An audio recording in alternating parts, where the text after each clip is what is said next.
push start, I don't need a car key. Slide on Broadway, and it's gnarly. On a late night, but I'm not tardy. Right on time for the parties and Barbies. Strolling with a truck of green like a golf swing. Hey, hey, hey, hey. Bottles on ice, mess around these skates. Hey, hey, hey. If I gotta say it twice, then I got nothing to say. It's going down like a rodeo. It's going down like I told you so. It's going down like a rodeo. It's going down like I told you so. I hope you're all here for the ride. Come inside, cause it's going down tonight. Only here for one night, no lies. Come and saddle up a ride. Come and kiss me up, it's going down. Like a train with no brakes, I'm not slowing down. See us showing up, we're showing out. But I pack it in till they kick us out. I'm no Nell in them, I'm a lunatic. It's no telling when I get loose a bit. Got my babe, my boo, she cute and shh. And they serve me straight, need no juice and shh. Hey, hey, hey, hey. Bottles on ice, mess around these skates. Hey, hey, hey. If I gotta say it twice, then I got nothing to say. It's going down like a rodeo. It's going down like I told you so. It's going down like a rodeo. It's going down like I told you so. I hope you're all here for the ride. Come inside, cause it's going down tonight. Only here for one night, no lies. Come and saddle up a ride.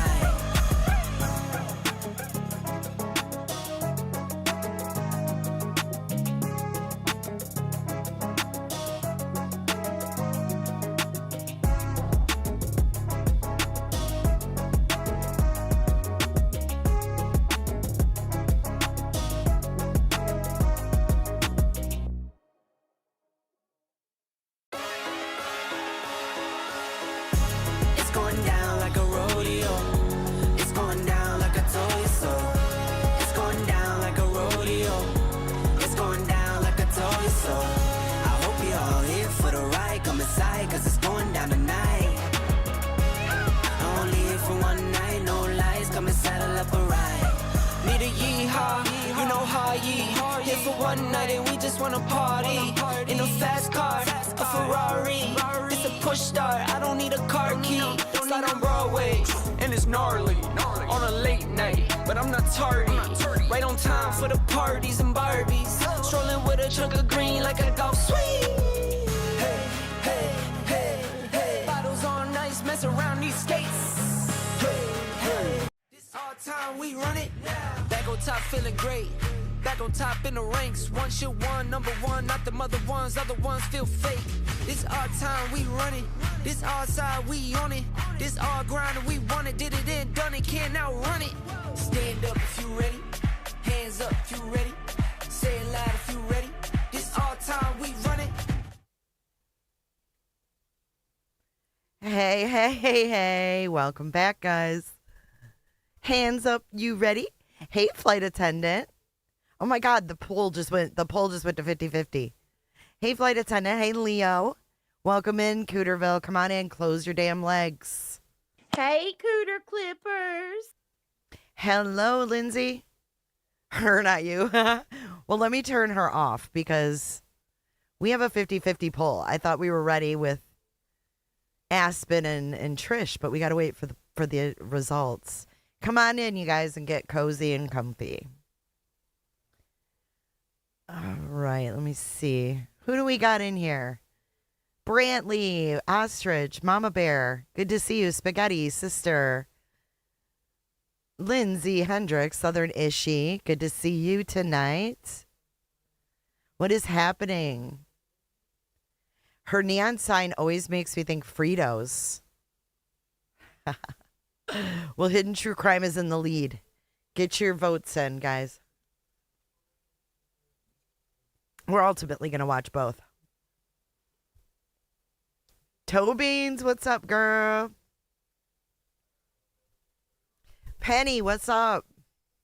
I see you, Marcy. I'm Marcy. I checked my email. Marcy says, you never email me back. I say, Marcy. I never check my email. I should. I should check it better. Shibby sent several emails. Galen sent an email. I'm horrible. Sherry Rollins, I apologize. It's a tight poll. What's up, Teton? Where's Austin? We need him to vote. Hey, TCMC. Hello. I am usually here, but quiet. Well, thanks for being here. Appreciate you. Hey, it's my phone number. What is? Sachet Shantae. Look how it changed it to Sachet 5. Leo says, Marcy, we see you. We love you. We're happy you're here always. Your kid is getting groceries? Do it, lady. Austin is a fella? Yeah, I think he's a fella. What's up, pretty hate? What's your phone number? What are you talking about? Canuck? Anyways, let's see what we've got. We've got 2 videos we're going to review because I just want Hidden True Crime to know that we haven't forgotten about the fuck shit they pulled on all the girls, specifically Christina. We haven't forgotten. So we're going to be going back in time with Hidden True Crime tonight. What's up, Jen Pookie? Good to see you. Hi, Laura. Thanks for coming in. God, it's back at 50-50 too. Yes, make sure you're on Justice for Christina and live chat. Hello, Miss Jamie. Come on in. My phone plan can't call the USA. You said you'd call me if you don't use StreamYard, you hoser. Oh, that's right. Hey, Cinnamon.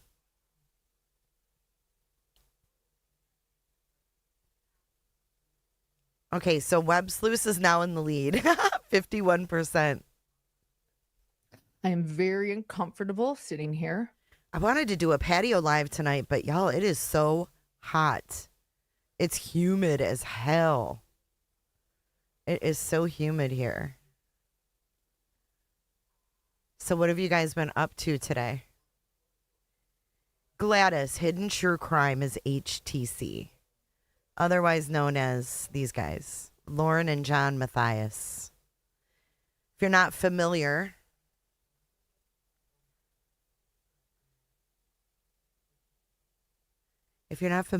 these two started out their podcast on the Daybell case, have not ever gotten off the Daybell case, have actually become obsessed, exploited the family members, took out a fake RO on Christina. I mean, it goes on and on. Designs by Gigi. Congratulations. She's going to be a Gigi again. How awesome. When is the due date? It was 94 today in Colorado. Is that hot? I mean, it is July after all. Mama Bear laundry all day after our trip for the 4th. Newport Beach insanity. Was it busy? I didn't do a damn thing on the 4th of July for like the first time in my life. On Christmas. That's amazing. Dude, I don't know what she's wearing. She's wearing her fucking prairie dress. Yes, SC girl, you nailed it. You nailed it. It's her prairie dress, but this is 4 years ago, September 15th, 2021.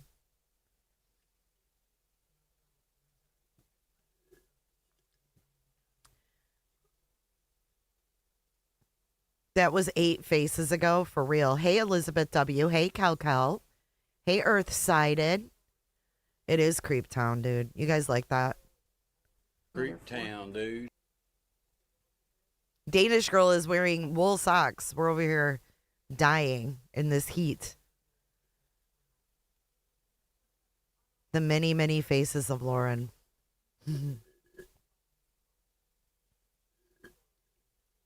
I know Scott H was in the chat today. That's not Scott H, by the way. Creep Town, dude. That isn't him. He even thought it was him, but it's not. He was trying to rack his brain one night to figure out when he said that.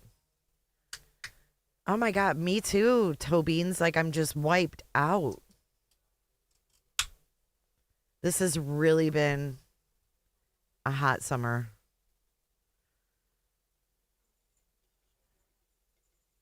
What are you talking about, Leo? Who is what? Oh my God. It does. It's a floral prairie dress.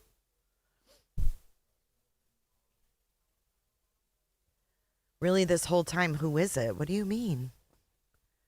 Oh, Creep Town? Creep Town, dude. No, it's not him. He thought it was him too, and he hit me up. He was like, when did I say that? Or we were on panel together or something, and he's like, when did I say that? Because I don't remember saying, like, what live did you get that from? And I was like, oh, that's not you. I got that a long time ago when I was covering the Summer Wells case. I came across this channel that these guys went into these abandoned homes in Tennessee. And he went into this one and there was people like living in it, and he turned the corner. I was watching the video and he turned the corner and he went, Creep Town, dude. so I clipped it and I've had it for like 5 years. You totally thought that was him. Hey, Tracy, thank you for the jewels. Thank you so much. I don't know why they're not coming up on the screen. That's weird. Isn't it? This did this the other night to me, didn't it?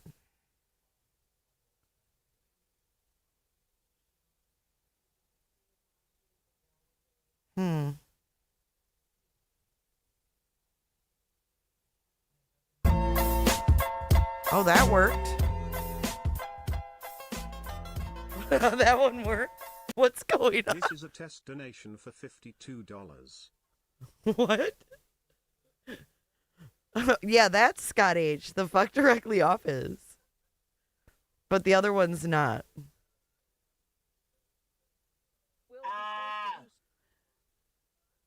Hey, ATS, what's up?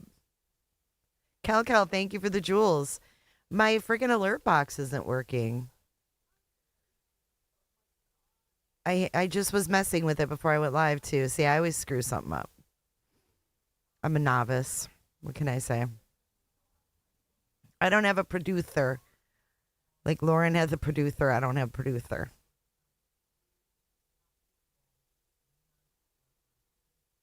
Hey, Miss Jamie. You're backing out of chat to watch on TV. All right, girl. This normal Idaho mom, good to see you. Flannel Stitcher, welcome in. Yeah, she does look a lot different, doesn't she? Here, let's do this. Let's go full screen. How's that? Gray ain't no producer. Cooterville don't need no producer. Taking applications. Yeah. Directly off. That's Scott H. And so is... Where is it? Fucking fuzzy slippers and lip gloss. And then this is not. Creep Town, dude. I am the producer. I work hard, you guys. I do. Thank you so much for your support. I'm sorry that these damn things aren't working, but at least I can pin them down at the bottom. John's background is as dull as he is. Doesn't he look thrilled to be here? He's like, oh yeah, come on, let's start this live, honey. I'm feeling it. I'm feeling it, baby. Hold on. He's like, let's do this shit. All right, here we go. Hello, everyone. It looks like we're maybe live. Oh, there we go. We are officially live. Oh my now. God.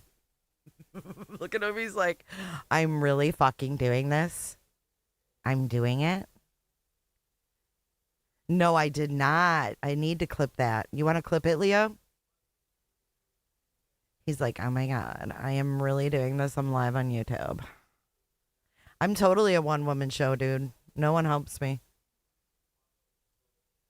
I think. Yes, Yes. I do, Lindsay. So let's just get this quickly set up so we can see chat Oh my and God. our Zoom at the same time, so I can see John and chat at the same time. Let's see. Can't believe HTC won by 2%. Hello, everyone. Can everyone hear us? We hear you, bitch. Okay. We hear you. Welcome to the first episode of the Hidden Hour. Oh my And God. you will be the first people to witness the first episode tonight. It's Dr. John's show. I'm just honored to be his co-host. Oh, this is Dr. John's first show. Oh my God. How fucking cute. It's Babe. It's Babe. Hey, Shannon in Arizona. Good to see you. I know I'm tired of Nancy Guthrie and the fucking ransoms. They can take those ransoms and shove it. I'm sick of them. Put a 1 in chat if you're tired of the Guthrie ransoms. And the rah, rah, rah, rah, rah. Holy shit, I can't take it anymore. This is September 15th, 2021. Oh, I just have had it. I've had it with the gaslighting with it. I've had it with the going back and forth. I've had it with the experts saying this, experts saying that. I'm just over it. Completely over it. Ain't nobody got time for that. Just let me know when they've figured out if the shit's real or not, you know? Redunculous. So tonight is Dr. John's night. And we will probably evolve with this show too. One day we might have guests. Is that right, babe? Ugh. And right, guests, topics. Yeah, we'll figure. We're gonna have guests and the topics. We'll figure it out as we go. Wait, at the end of this one, it's so cringe because now we know that his credentials are just bullshit.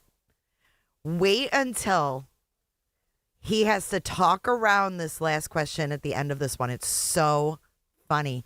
Belinda Buckner. Hey, girl.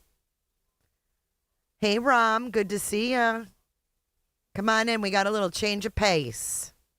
Figure it out as we go. It's going to be a learning process. But right now, I would say that the purpose of the Hidden Hour is to discuss all things crime related and mental health related. So crime and mental health is the general theme of the Hidden Hour. And of course, as many of you know, we've been discussing the Daybell case in great detail, but we will be picking up a lot of other cases as we go. Say. So, and there's been so much crime and mental health issues in the news lately that I think it's really pertinent and hopefully it's timely. And that's our goal, is to really delve into those two areas and how they relate to one another. Let's delve in. And we'll work also. We'll get John a great microphone soon, and we'll get some other stuff that makes everything nicer.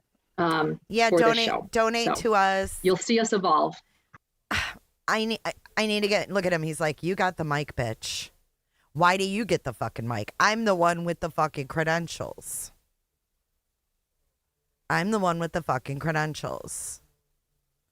I put the date. The date is pinned. September 15th, 2021. Why do you get the fucking mic? He's thinking.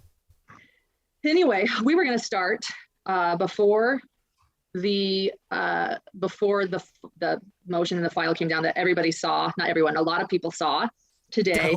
We had a different topic in mind, but my mind was blown when I saw a request that the health and welfare be able to get involved and force medications for Lori Daybell. I'm sorry if I didn't say that exactly right. That might not have been. It didn't make a fucking lick of sense, girl. It didn't make a lick. Try again. The exact wording, but I was shocked. How about the court order? The court order. Thanks, babe. Order medications. I don't force my. She's like, I'm so glad they're forcing medications on Lori. He's like, oh, no. Don't. Be a little strong, but to get her to comply with the court order.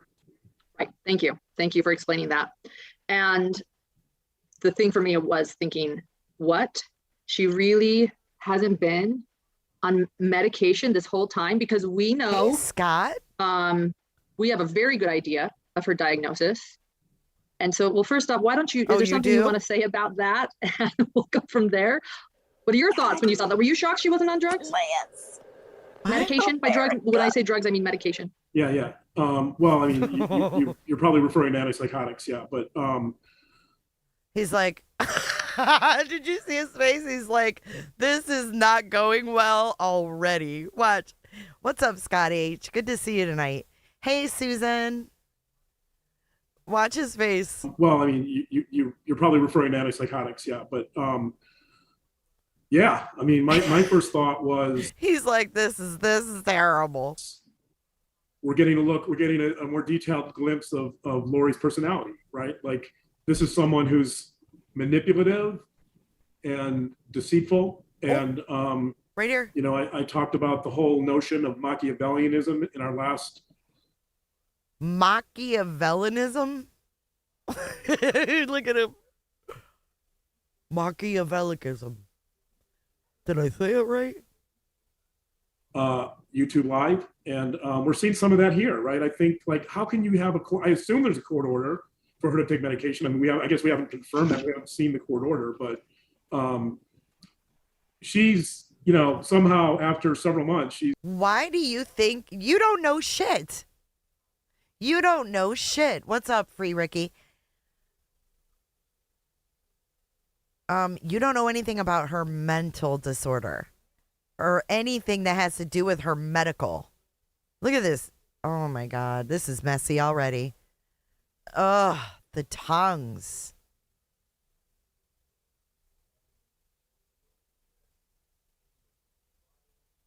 Right, exactly, horsewoman. It's none of your damn business. She's been able to apparently avoid taking medication, right? So that has to require a certain level of manipulation, and I think we're witnessing all the things we talked about with Lori. We're kind of witnessing it in action. Like, why is it that happening? What is she doing exactly within that system or within that culture of the mental institution to avoid taking medications, right? Is this another manipulation? Is there some kind of deception going on? I mean, this is, and please don't take this as a diagnosis, but this is a, you know, potentially a psychopath in action, right? Who's been able to avoid, you know, in a very restricted environment, has been able to avoid apparently the one thing she's there for. Mm-hmm. So wow, that must take some special skills. Yeah. You know, Edie just wrote, it's good to see Edie, that she thought that she couldn't refuse. I mean, clearly she could and has refused. Or she's found, you know, some of the weak links in the system where she, you know, I don't know, you know, again, like it looked to me like. By the way, there's no title to this. That's why I was like, we got to watch it. It just says The Hidden Hour with Dr. John.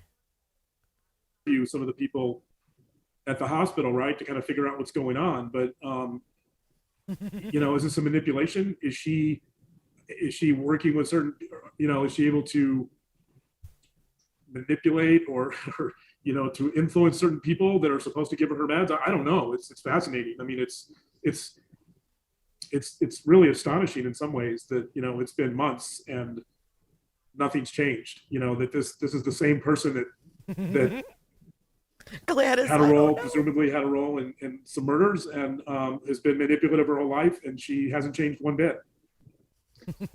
Filipino Food Club just asked, does anyone know if she was ever medicated or not? Or are we all still guessing? And we're not there. We've only seen what the docs say, but according to Kay Woodcock, we have exchanged texts because I asked the same thing to Kay.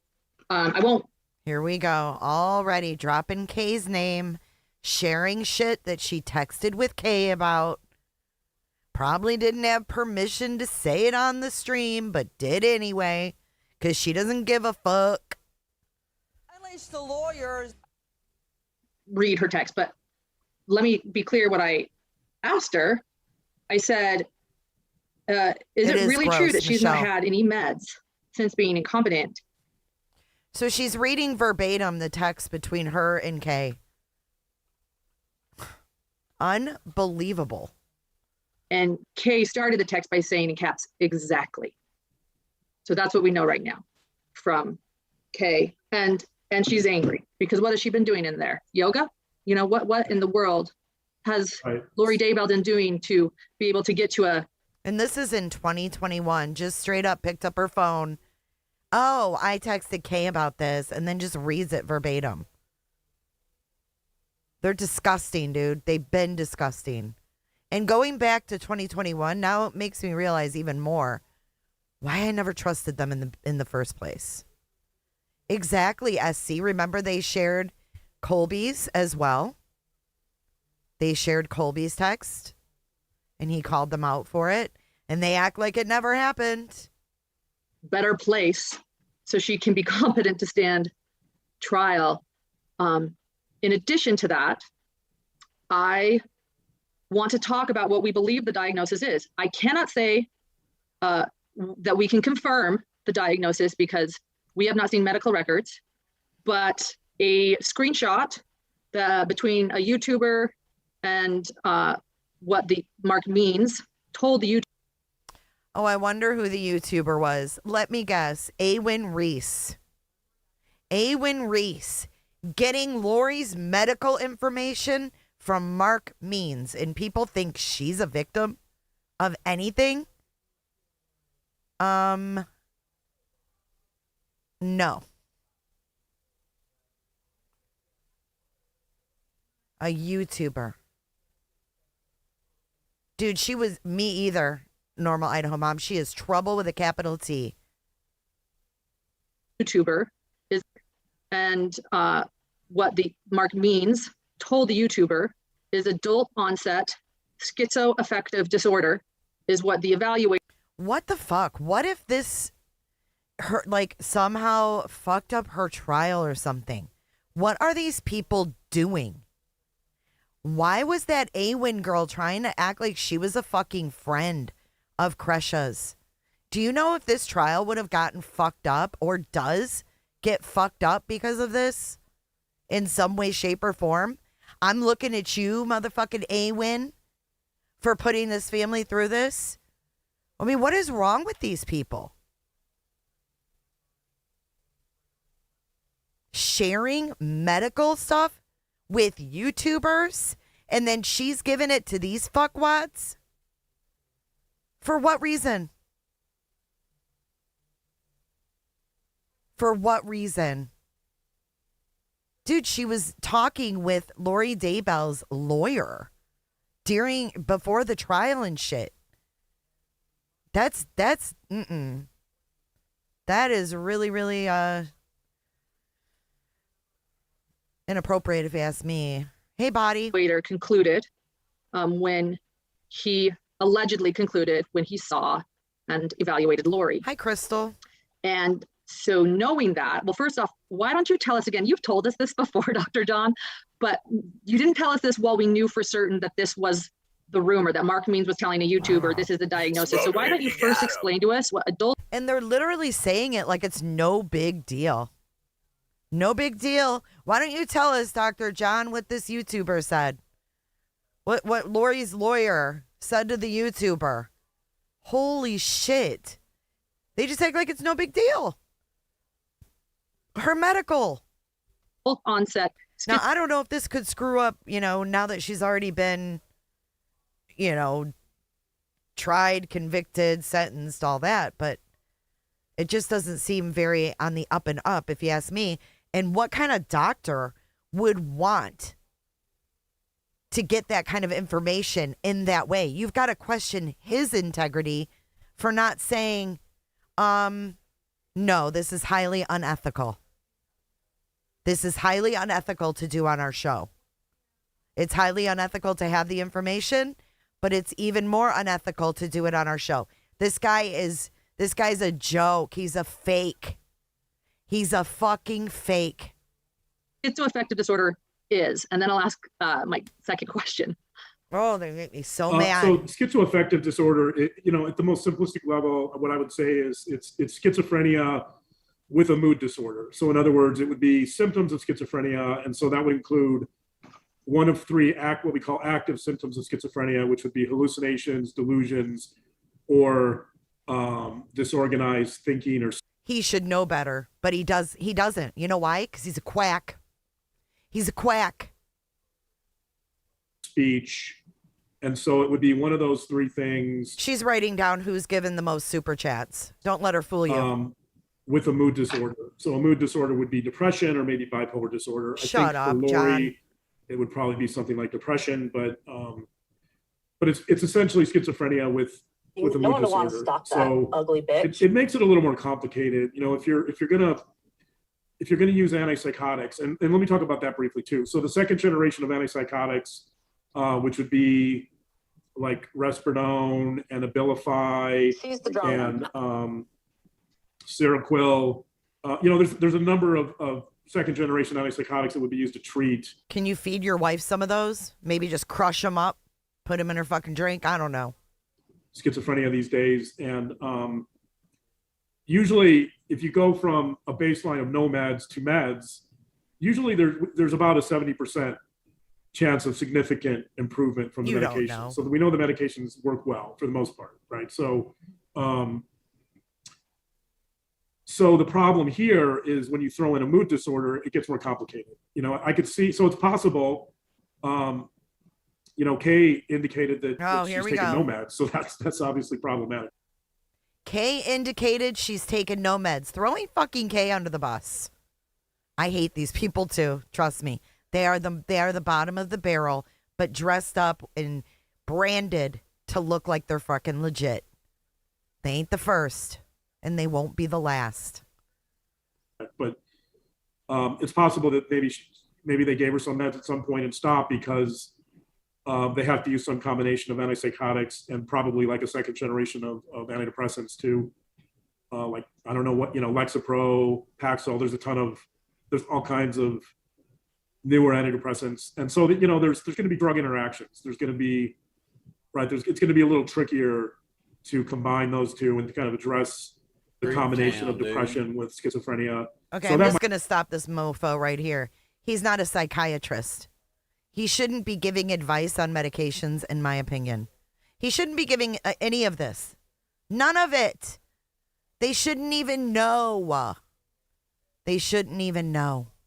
Might complicate things a little bit, but if she hasn't taken any medications, then that's mind-boggling. That's hard to imagine that she's been sitting in her day spa, which is the mental hospital apparently in Idaho, doing whatever she does, dancing or whatever she's doing. I don't know, but dancing, yoga, reading. Yeah, yoga, right? So schizoaffective is I am very uncomfortable essentially sitting it's a two-pronged diagnosis. And the mood disorder has to be present, by the way, during the active stage of schizophrenia. So in other words, there will need to be active hallucinations or delusions or disorganized speech or thinking, thought patterns during the same time that there's some type of major depression. So you'd have to have. Yeah, he should, exactly, Sister Sully. 0 credentials for med discussions. He needs to shut the fuck up. Of all Laura those together, Ingalls, that's what I was thinking of, Bonnie. DSM says like 2 weeks. 2 weeks of an active mood disorder with active symptoms of schizophrenia. Just another human. To give the diagnosis. Okay. A few donations I want to thank. We've had some really generous, already very generous. Generous, did I tell you? That's what she was writing down. I haven't even seen this yet. Can we get a bing bong? I told you. Bing bong. Oh, she's taking notes. The fuck she is. She was writing down those generous donations. Okay. A few donations I want to thank. We've had some really generous, already very generous donations. Liz Johnson, thank you. Dal Pace, thank you. Dal Pace? Who's Dal Pace? Is that Pace Picante? Is that Pace Picante sauce? Who's Dal Pace? And Hazelnut, who said that she loves this duo. Thank you. So I just want to say thank you to that. My next questions with schizoaffective disorder is, how would one treat that? I know you mentioned it depends on what else is going on. There's a variety. Depends, Ozzy Anders. Tad just mentioned for a friend that has schizoaffective, some antidepressants can't be used because it can send more, mania sometimes. She has a friend with it, but what do you do to treat it? And I think it was her brother or something, or it was Daston. Das Johnson. What was it? Das Pace. Wait, what was the name? It was Das Pace or something. I think this is why I assumed she was on drugs, or again, medication. By drugs is what I mean. Oh my God, she's done it twice. Look at him. You're not winning me any brownie points. Yeah, I mean, by far the most effective treatment for schizophrenia are going to be second generation antipsychotics. So that's what you do to treat it. You know, back in the day, they would try like, electroshock therapy and all. I mean, they tried everything, lobotomies, right? So obviously they're not going to do that today. But fucking lobotomies. Oh my God, we're going back to the MK Ultra days. Electroshock therapy, lobotomies. I want to see what that said. Hold on a second. Dow Pace. She said Dow Pace. Listen. Already very generous donations. Liz Johnson, thank you. Dal Pace, thank you. And Dal Pace. That has got to be her fucking brother or something. Dal Pace. It was Dallin Durbano. And he used Dal Pace for the YouTube name. Is the live chat still up on this beach? It is. Stop it. Stop it right now. Hold on. We got the live chat. Let me see.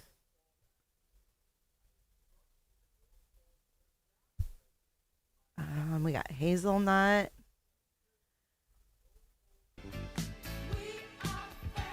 I know LIC. I'm a freaking nerd. I wasn't going to say anything, Janice. Thank you for 6 months of cootership, though. I'm looking for Dal Pace, and I don't see him. I only see Hazelnut. Hang on, I'm scrolling through. Look it. I'll show you.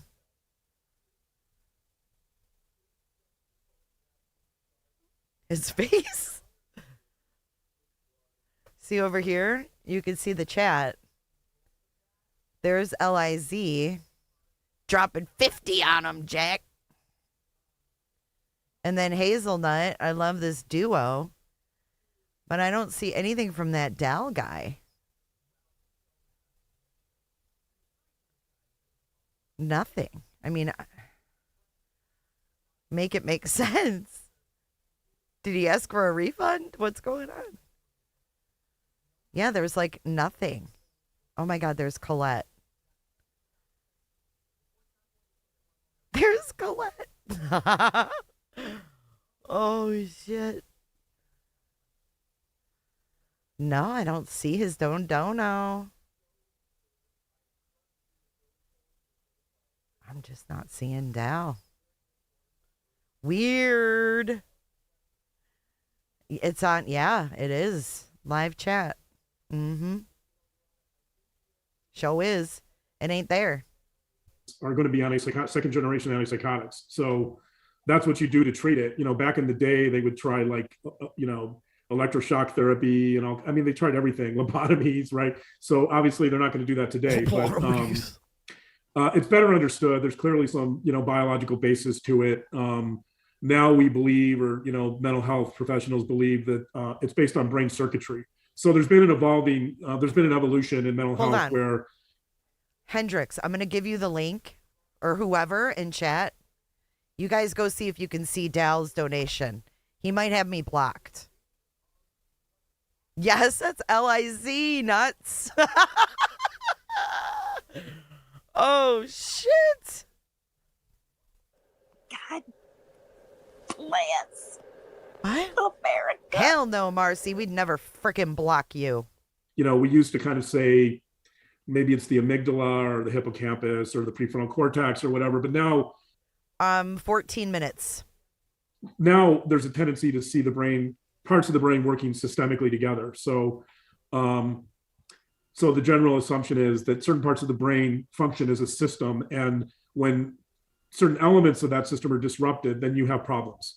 So like in schizophrenia, for example, there might be some disconnect between like the amygdala and the prefrontal cortex, and the amygdala regulates like fear and emotion, and the prefrontal cortex is responsible for decision-making and problem solving and higher level functioning. So we know like with schizophrenics that that's an issue at times, right? That their decision making is impaired to some degree at certain times, at least. And so the brain circuits responsible for schizophrenia tend not to function as well or work together as well. And you can see this on functional MRIs. You know, if you That one time when Laura Ingalls returned from visiting her cousin Wednesday Addams.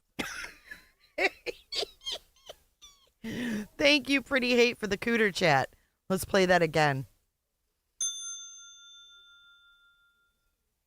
That one time when Laura Ingalls returned from visiting her cousin Wednesday Addams. You are so funny. Thank you so much. You guys can send your own cooter chat. It's pinned. I think it's at the bottom. And that freaking accent just does it. Thank you so much. Yeah, he giggled over lobotomy. You know why? Because he probably had one. You look at brains that are healthy versus have schizophrenia, they look very different. And so there's a general belief now that what's showing up is the fact that these different parts of the brain, like the limbic system and the higher cortical regions of the brain, which are like the prefrontal cortex, are not as healthy, and they're not working together as well in harmony. And so, yet his wife was, quote unquote, ready to take her life, and he didn't do shit. He didn't take her to the hospital. He didn't do shit. You know why? Because she was lying. And I don't know what the hell she's wearing on her wrist, y'all. I don't know. I can't explain this thing. How antipsychotics affect that exactly is not super clear. You know, we're always an evolving field, but they do. They, like I said, they have about a 70% success rate, or at least rate of improvement of symptoms. A couple of people now have asked you to define what second generation medications means in this context. God. So again, you're not a psychiatrist. Just say, I'm not a psychiatrist. I don't feel comfortable, delving into that. But no, you can't. Grifter. So like with schizophrenia, Thorazine was one of the initial treatments of choice, and Thorazine was just discovered accidentally. That they found that they were giving. Look at her. She's like, oh, I still take that. Thorazine for other medical problems, and they found that it was inadvertently affecting patients with schizophrenia. So, and they didn't really understand why, but that was the treatment of choice for a long time, but it was much less effective. So that led to research and more inquiry about, what was it about Thorazine that was working, and why was it working, and what parts of the brain was it working on. And so through a process of trial and error and research, they've developed an entire new line or generation of antipsychotics that are called second generation. So they're much more specifically targeted to certain what the French call parts of the brain and neurotransmitters in the brain, and they're more effective. So it was actually, like a lot of scientific discoveries, Thorazine was used for other purposes, but was found to have some impact upon schizophrenia. So that was like the first major medication and the first generation of medications used for okay, John, move on. Schizophrenia. Okay. And okay, you answered it. Thorazine was initially a anti-convulsive medication. Hi, that was used Sushi. for seizures. So they presumed that some of the pathways that was supposed. Sushi says this is after she lost her clothing sponsorship, and it shows. She had a clothing sponsorship and lost it. Oh my God. Hello, Stace. Hey, Lori C. To impact like the dopamine pathways, had some role in schizophrenia. So then they were able to refine that. Okay. Was it a sponsorship through YouTube? I think that's what she means. Chelsea Hoagland, thank you so much for your donation. Carrie Livingston said something that I want to read. And while I find that comment, I'll say what two of our moderators, Edie and Colette, both from our moderators as well in the True Crime Underground group. So the Facebook group, True Crime Underground, Lori Daybell Coltma. But they said that they both remember. Shout out True Crime Underground. You were useful till you weren't. On a body cam footage of Charles, her now deceased husband, that he said Lori refused to take medication. So there's that. And then Carrie Livingston's comment kind of goes with that. She said, okay, this isn't just Lori's part. People who are supposed to be moving her competency along also have a responsibility here, like her psychiatrist, Dr. Kuntz. I think maybe she might be manipulating him Any thoughts on Yeah, all I mean, that? that's kind of my lead tonight was like, how is this happening? You know, You had a lead? You're 20 minutes into your podcast, dude. what's the culture in that hospital? I think wasn't part of the court order that they're going to interview or talk to some of the hospital staff. I think that was like the second part, right? Because I mean, I think they're trying to figure out what's going on. You know what? Yeah, it's No, Sushi said it was a local boutique. certainly there could be some manipulation. I mean, I don't know. Local in Utah? I don't know what you do when someone outright refuses, which by the way, when you think about that, you know, when you, all the things we talked about with Lori and her family and the Cox family growing up, like the anti-government sentiments, right. And the paranoia, like all of that is consistent with someone who's going to absolutely refuse any type of medication. And probably this perception, this belief in natural healing or healing through, you know, a higher force or something. I mean, she's not like a Christian Scientist, but I could see some overlap there, you know, that they like when her sister Stacy was anorexic, they kind of refused to believe that, right? And they blamed everything on diabetes. But even then, she wasn't really getting treatment for diabetes. So, Dude, right, that was part of the reason she was deceased when she was so young, is because I think the family culture here is very much anti-medicine and probably anti-science to some degree. So, and you see that with Stacy. Know right? anything about you see that with her sister. So it's not surprising that she's refusing all medication or would refuse all medication, because you've got this combination of paranoia and probably kind of anti-medical / medication as part of her family culture. So, you know, but how and why that's playing out in a hospital setting, you know, is got to be really interesting. Right. Why is And he I want giggling? Yeah, I agree. And someone said that I insinuated that mental health facilities are wonderful places because I said, what is she doing, yoga? That was not my intention. My intention is, what in the world are they doing? Oh, someone called her out. She said, what is she doing in there, yoga? And someone was probably like, how fucking dare you say that? It's a mental institution. She had to fucking back it up, Lauren. Someone said that I insinuated that mental health facilities are wonderful places because I said, what is she doing, yoga? That was not my intention. My intention is, what in the world are they doing? Should be behind bars. You know, her children are dead. And I really want to know, what are they doing? You know, I'm not saying it's a wonderful place. It's probably a lot nicer than where she was, though.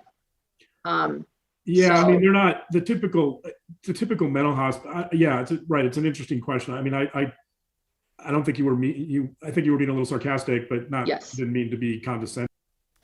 Yeah, sarcasm. This isn't the conversation for it. Read the room, Dal Pace. Read the room. In any way, but no. Bo Bear, good question. You know, compared to being in a prison, I think being in a mental institution probably has a little more freedom, and if you know, maybe fewer restrictions. It probably depends on where, by the way. So. And Cliff said the place she is offers yoga. I also have a brother who is a psychiatrist who works at a hospital with. Wait, which brother of yours is a psychiatrist that works at a hospital? Oh, she got awfully defensive being called out. You hear that? Can you gals confirm if she has a brother that's a psychiatrist and works in a freaking hospital? This is the first I've heard of that.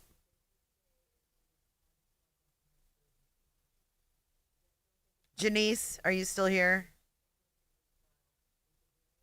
Have you guys ever heard she had a brother that is a psychiatrist with in the hospital? She does. Janice says she does.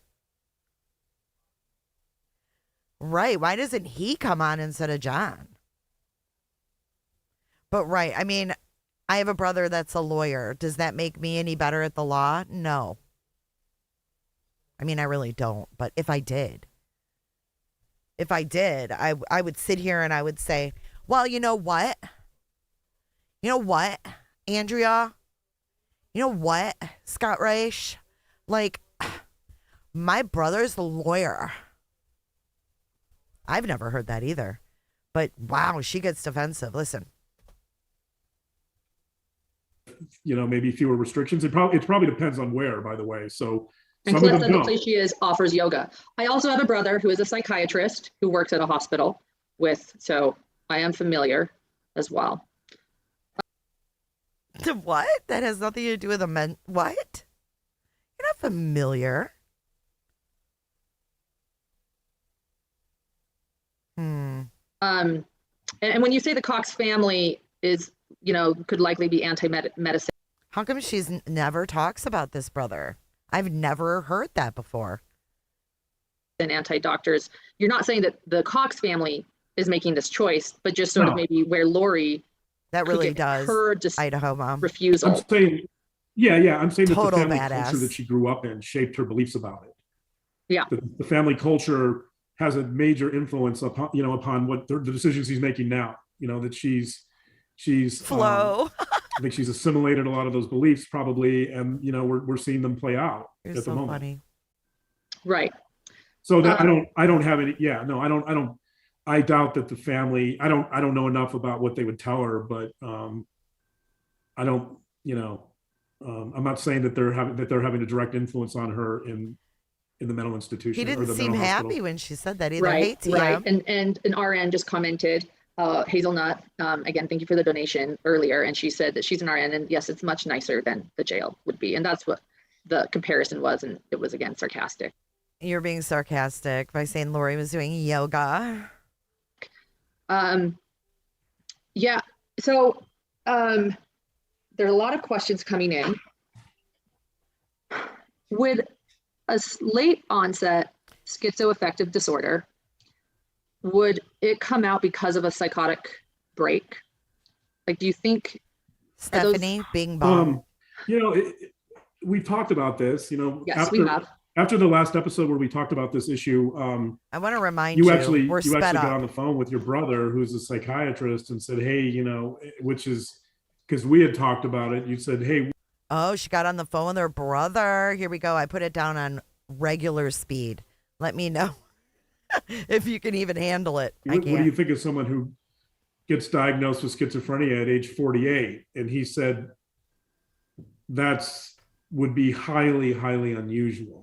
Right. And that's kind of what I said, too, that, the typical onset for schizophrenia is like 18 to 30-ish, probably. So they got on the phone with the brother. He said that'd be highly, highly unlikely. All you got to do is look at the damn studies. Oh, John Smith, you ain't kidding there.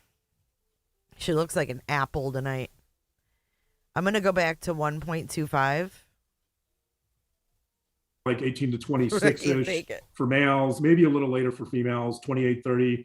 Every schizophrenic client and or criminal I've ever seen has had onset somewhere in that range, typically. So I've never seen a late onset case of somebody getting schizophrenia in their late 40s. It's really unusual. So I kind of said before that, if you look at the base rates, just the base rate being like the probability of getting schizophrenia at age 48, it's got to be astronomically low, like well less than 1% of the population. I might have to bump it up to 1.5. And so if you look at that alone, like the odds are really stacked against late onset schizophrenia, just based on that. So, I mean, that's where you kind of have to wonder whether there is some type of malingering or, what's going on here. Is this real?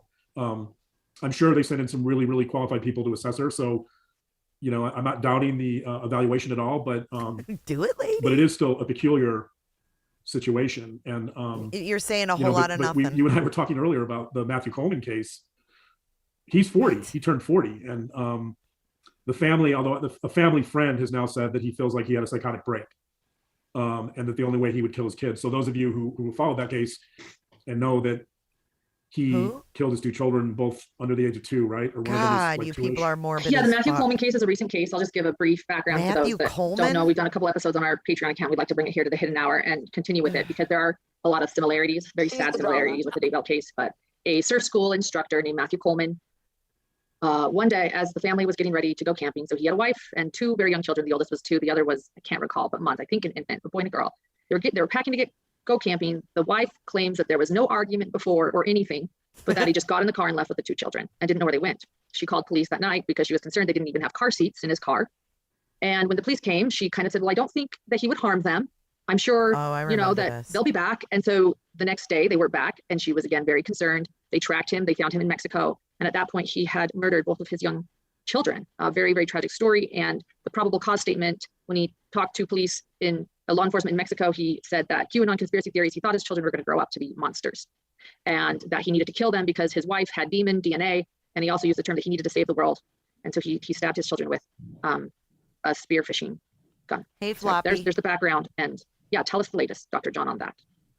Well, the family, or at least family friends, who I think might be speaking for the family, are now saying that they believe wholeheartedly it was a psychotic break. So, but of course, that's what they're going to. I think if they're going to come up with some narrative that makes sense to them, that's what it's going to be. I mean, it could be a psychotic break for sure, but my point is though that Matthew Coleman was 40, and again, I would have to look at probabilities and wonder. Nobody with Coleman saw any signs of psychosis before that. And even his wife, 48 hours before, didn't really notice anything unusual, right? So I don't know.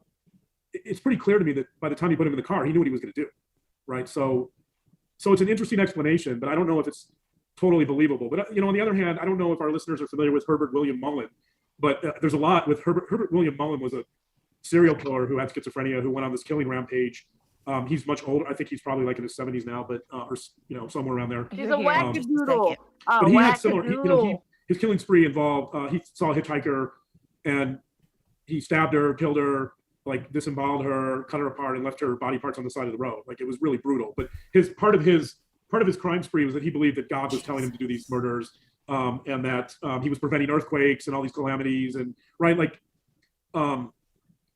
maybe it's like that with Matthew Coleman. I thought when I thought about Matthew Coleman, I actually thought of Mullen and kind of his schizophrenia, but Mullen had schizophrenia from the time he was like 17.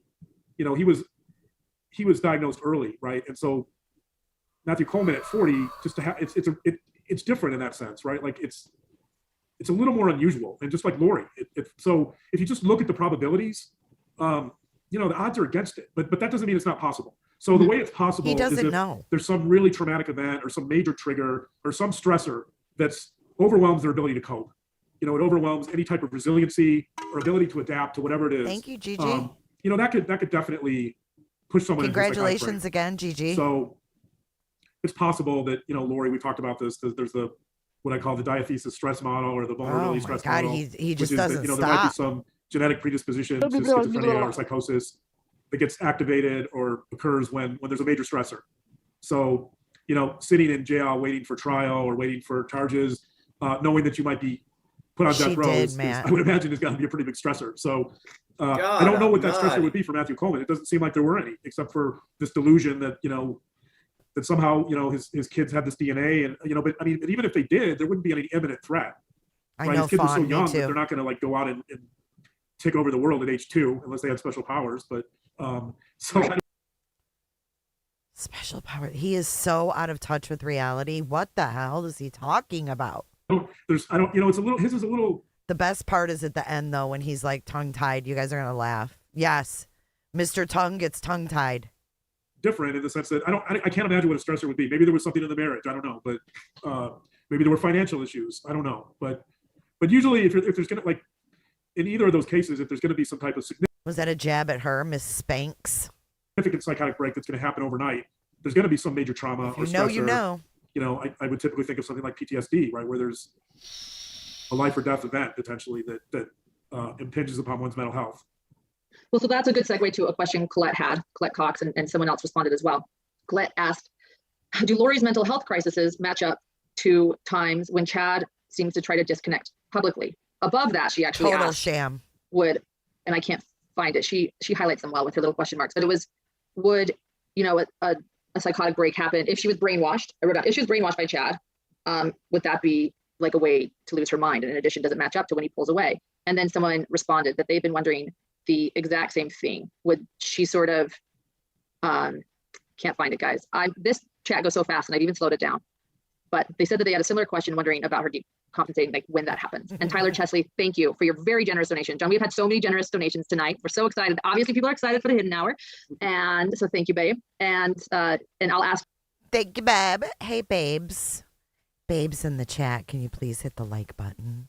I'd greatly appreciate it, babe. Come on, babe. Use your tongue. Push the like. Ask your question in just a minute, Tyler. Thank you. So just so I'm clear about the question. So the question Tyler is, didn't pay enough. Could her psychotic break be tied to the fact or the perception that Chad is distancing himself from her, or at least, I mean, which obviously this whole idea of Chad being free. What? Distancing himself? They're in prison.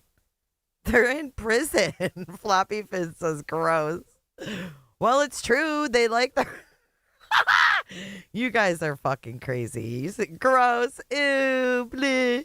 You guys are like acting like you're all prim and proper. You're sitting here in Cooterville. Oh my God. We'll just. Out.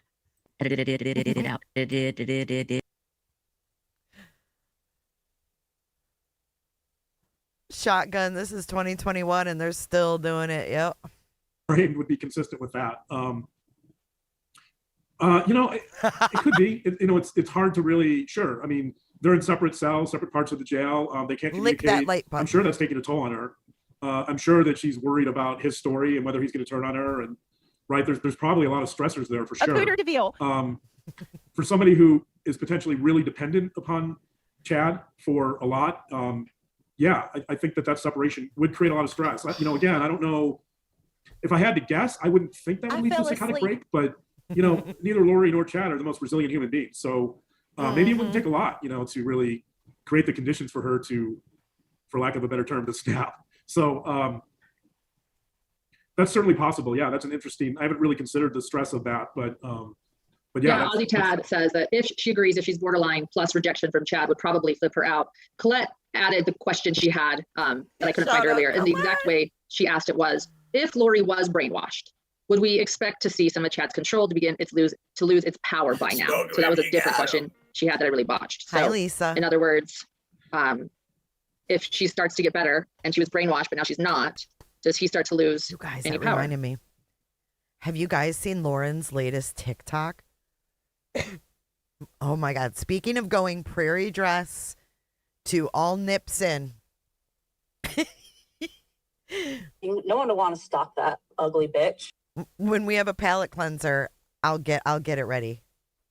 I think the term brainwashed is a difficult one. It's a little vague. Psychologists generally, the research on being brainwashed tends to show that we know all about this. License and registration. Wait, hold on. Stupid TikTok just starts playing. We know all about this from today. We went over the MK Ultra and delved into that. Well, listen, do you think that John could be an MK Ultra subject? I mean, he did go to Ivy League school. He does kind of have fake creds. Colette in the house. Dal had a dog. Dal Pace. Don't you think that's weird, Colette? What if he was a subject? Remember, they had 149 sub programs. I don't know, man. There's something. There's definitely something up with this. I don't know if he MK Ultra. Thank you, Pretty Hate. It's super interesting. Not really possible to brainwash some. Let me go back on this a little. That brainwashing is, you don't know, and hypnosis for that matter, as a type of brainwashing, are only really effective if the person wants them to be. So there's a certain level of suggestibility, right? You can't, the notion that you can just walk in a room and hypnotize someone or brainwash them is kind of far-fetched. It's not consistent with research. So I think it's. Yeah, I saw it. With Danish, Lori, it's not the picture. I think if Lori's brainwashed, it's because she wants to be, right? She wants to be brainwashed by Chad, but and she was obviously influenced deeply by Chad. I think that's funny. I don't know. I don't. First of all, I don't think that's worn off to any great degree at this point. As far as we can tell, she's still really, at least as of a few months ago, she's still a huge fan of Chad's. So she doesn't seem to have really detached too much from Chad. She seems to be still under the impression that the world's coming to an end at some point. So she's still retaining these apocalyptic or post-apocalyptic beliefs, all of which would kind of tire to Chad. But does she feel a little bit marooned by the fact that she can't communicate with him? Yeah, I'm sure she does. I'm sure it must be really difficult and stressful for her. Listener Chesney says that she is a psych RN, and they bet that Lori is one annoying patient to everyone except the psychiatrist she's possibly manipulating. And Kay Woodcock is now here. And so let me read to you what Kay has said. Okay, she says that she is flabbergasted. She and Larry, we are flabbergasted with Kay and Larry are here. Kay and Larry are here. the idea that she isn't receiving all forms of remedies to get her competent, meaning she is competent. We cannot believe she is manipulating again. She is a master. Remember, John said he was in a special program in high school that continues to this day? Stop. If you were there today for the live, you would not think we're crazy right now. He could easily be a subject. Dude went for football? Come on. And does that refusal to take medications kind of definitely imply that she's a little bit there at least, right? I mean, well, the manipulation does. If it's a manipulation, then she's orchestrating the whole thing, right? Like that means she's totally competent because she has the presence of mind and the ability, like, right? She's working the room, so to speak. She has the decision-making capacity to do that. Then she certainly probably has the decision-making capacity to sit in court and know what the charges are, and know what she's being accused of and what she did. So right. Yeah, right, exactly. Like if she, I mean, like I don't know if I'm going to give her the benefit of the doubt, I'd say. You know, I don't know if she is incompetent, then, right. I can tell people aren't liking that. But hey, you're here to give us both scenarios. Wow, that was awkward. He says, I'm going to give Lori the benefit of the doubt, and people got pissed. Let's see what they was saying. What were you ladies saying? You were like, what? Fuck that. We ain't giving her the benefit of the doubt. No one would want to stalk that ugly bitch. Let's see. Chat was getting PO'd. AB, if she is, if she isn't. That's why the doctor capacity to sit in court and know what the charges are and know what what she's being accused of and what she did. So right. Yeah, right, exactly. Like if she, I mean, like I don't know if I'm going to give her the benefit of the doubt, I'd say. Oh, someone said this is absolutely ridiculous, and that's all they said that set them off or him off. There's one comment. I don't know if she is incompetent, then, right. I can tell people aren't liking that. But hey, you're here to give us both scenarios. A, B, if she is, if she isn't. That's why the doctor is here. So if someone is incompetent, if she is. If she is incompetent, yeah, I'd expect her to be a little more passive, but maybe like we talked about earlier, maybe it's these deeply ingrained beliefs about, anti-medicine or doctors or, that they're so ingrained that she could be incompetent and still refuse at a very deep level. Right. This goes back to childhood stuff. So she might be, if she's incompetent, I'd expect her to be more passive, but maybe she's passive and still. So what is he saying? If she was refusing, they should force her? Is that, what kind of doctor is this guy? I mean, what? Refusing because she has these really deeply... Remember when we did lives and we counted the tongue lashings? Oh my God. I think we had like 70 in one live. Anti-medication sentiments that go back a long way. Yeah. One thing I think of too, and we haven't talked about this, and you don't need to talk about it too much until we watch more, but Aiden Fucci recently kind of showed some mental illness in court. He is a young 14-year-old who brutally murdered a classmate, Tristan Bailey. And from all accounts, he seemed pretty with it. He was flipping the birdie in a police car. And now that he's in court, he's looking around saying, the demons are going to get me. My opinion is that 14-year-old is a psychopath and he's malingering. Psychopaths do malinger. They do try to do this sometimes. Well, the stakes, for Aiden Fucci, who's 14, the stakes couldn't be higher. He's looking at, because of his age, they might give him life without the possibility of parole. I don't know if they go for the death penalty for a 14-year-old. Maybe, I don't know if they can switch it when he becomes an adult, but. There's nothing funny about this. Hello, Glass Evidence. Good to see you. Marcy. Get your head out of the gutter, girlfriend. Come on. Go into the clinker, the big house. I think reality is setting in for him, and he's realizing, I think initially, I don't think he quite understood the ramifications of what he was doing. And now reality's setting in. So a toot? What are his options? If he can malinger and act like he's insane and pretend to see things in the room that aren't there, that I'm sure he's going to try to do that. Hey, Legally Blonde. Right. Yeah. Our initial senses are that he was malingering, but John might not want to say that right now. The baseline is that his first few court appearances, he looked fine. Right. Right. So, but again, is this a really unusual stressor? Maybe, I guess you could argue like Lori confronted the reality of her situation, and maybe he did too. I don't know, but he had talked about murdering someone. Aiden Fuji had talked about murdering someone for a while, and he told friends about it. So, but that could have been. You get the sense that it was almost like that could have been me. Like, I didn't fart, but it could have been me. Like, because I went and grabbed a pop. So I don't know. Marcy just became a member. Thank you for your support. Thank you so much. Let's give her an official welcome. Slam 'em shut, Mars. Slam 'em shut. She says, welcome to Cooperville. Everybody close your legs. Everybody coming in, close your legs. Close your legs. a game to him, or I don't, Awful. And he showed no empathy after. He's never. No, right. Yes. Stephanie Budrow, Matthew Coleman. Stephanie Budrow, Matthew Coleman. Okay, let's go back. We'll see if we hear the toot toot. Get your ears open. Listen for the fart. He's looking at, because of his age, they might give him life without the possibility of parole. I don't know if they go for the death penalty for a 14-year-old. Maybe, I don't know if they can switch it when he becomes an adult, but, I think reality is setting in for him, and he's realizing, I think initially, I don't think he quite understood the ramifications of what he was doing.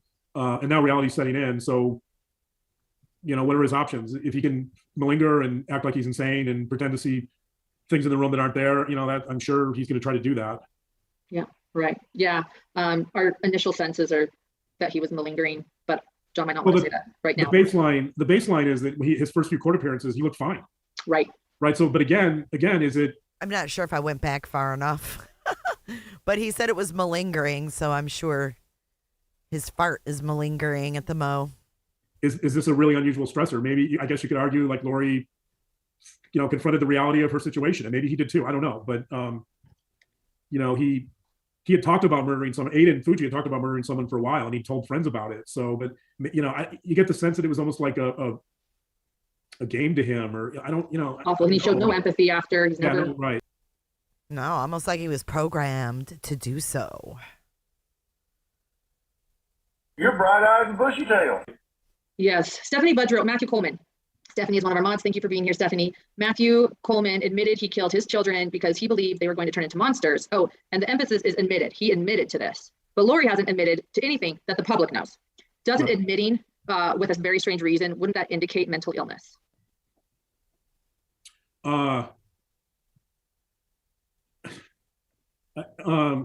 Not necessarily. I mean, I think I'd have to say like 75%. Wait, Kurz, what? Kurz has a question. Is she trying to attract the perpetrator of youth viewers, jammies? Can you elaborate on that? Percent of the criminals I get in front of don't admit initially. I mean, many of them come around eventually. Of the criminals not necessarily. I mean, I think I'd have to say like 75% of the criminals I get in front of don't admit initially. I mean, many of them come around eventually, I think, but dude, you interview people that have raped children. Okay? Hey, Faye. Oh, eventually they come around. Shut the fuck up, John.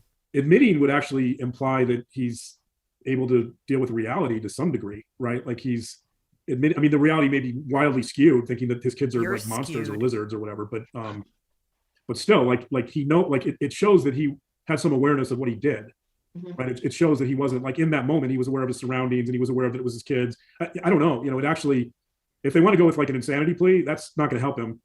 Right.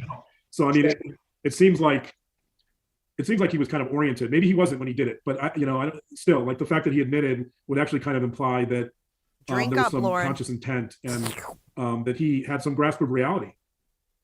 Okay. Kind of like your wife. So that would actually kind of imply that his mental health, wasn't maybe as bad as someone who's in denial. Hey, Rhinestone. Okay. I'm going to ask Tyler Chesley this question now. He gave us a generous donation. What does Dr. John think about, so we're going to get into Chad for a little bit. What does Dr. John think about Chad potentially being schizotypal? He just reminds me so much of the description Dr. Sapolsky talks about in his Harvard lecture. There's a Harvard lecture on religion and mental illness. Yeah, I haven't seen that. Sounds interesting. I'd like to take a look at it.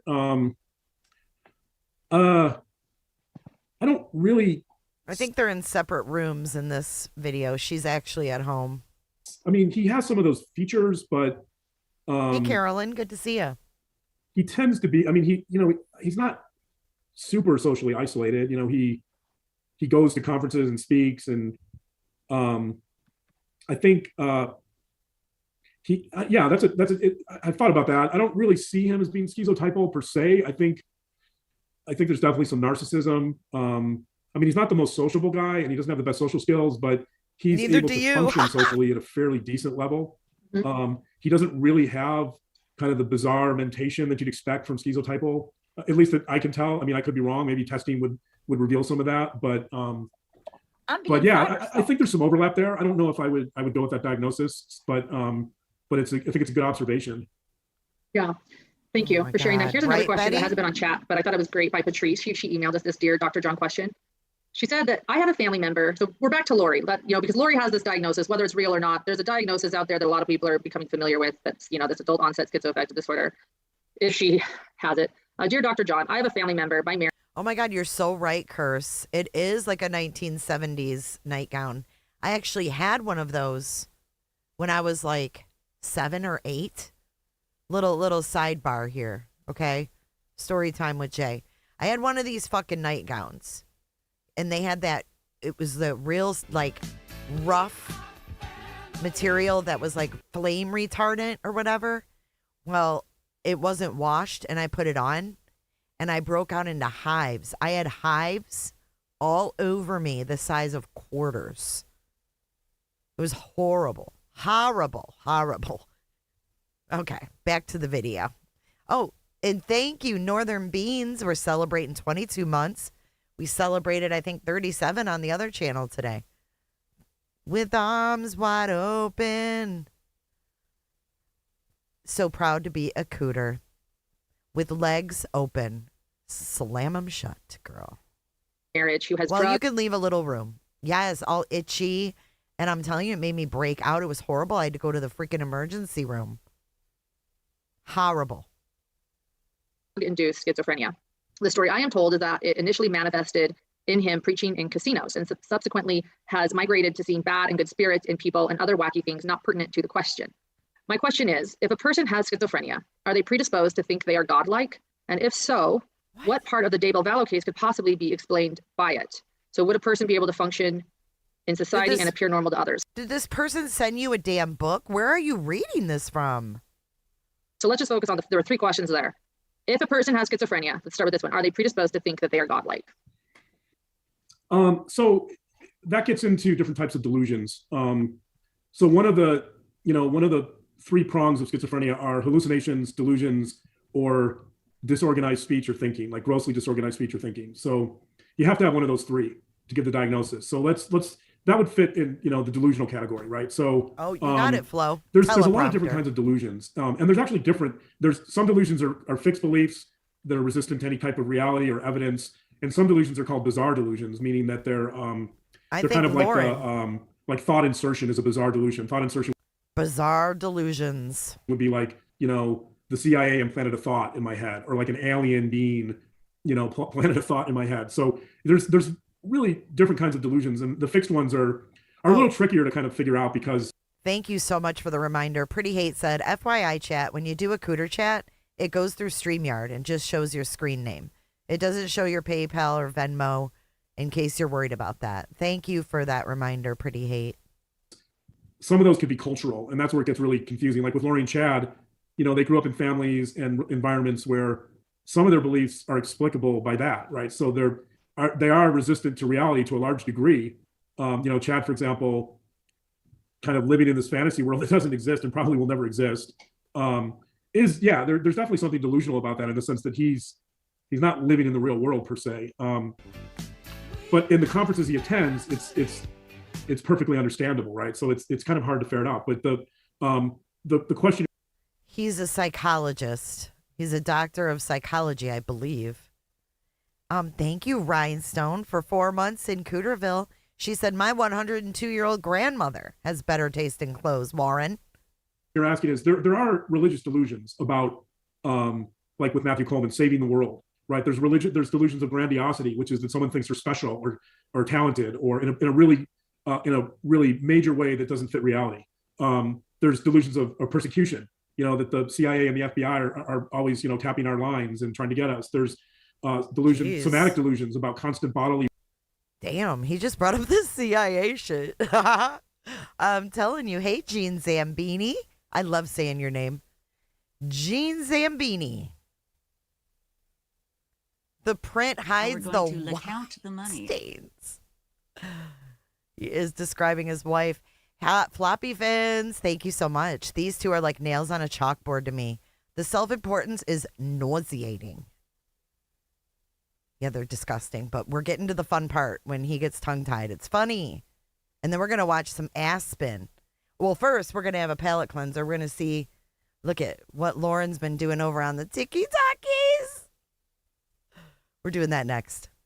Issues and like there's a lot of different kinds of delusions. I think for Chad, and maybe to a lesser extent for Lori, you know, like there's definitely potentially some religious delusions. Like one of the things I didn't talk about on our last live that is part of the pathology of mass murderers and tyrants and dictators is a messiah complex. In fact, oh my God, dude. You know, I've been studying Hitler a little bit recently because I've really avoided it. You know, it's for forensic psychologists, it's kind of like the Mount Everest of pathology. You know, the fuck? Oh my God, I'm sweating. Oh my God, I gotta turn up my fan. This is a disaster. He's covering the Daybell case and he's studying Hitler. Proud Mimi, thank you so much.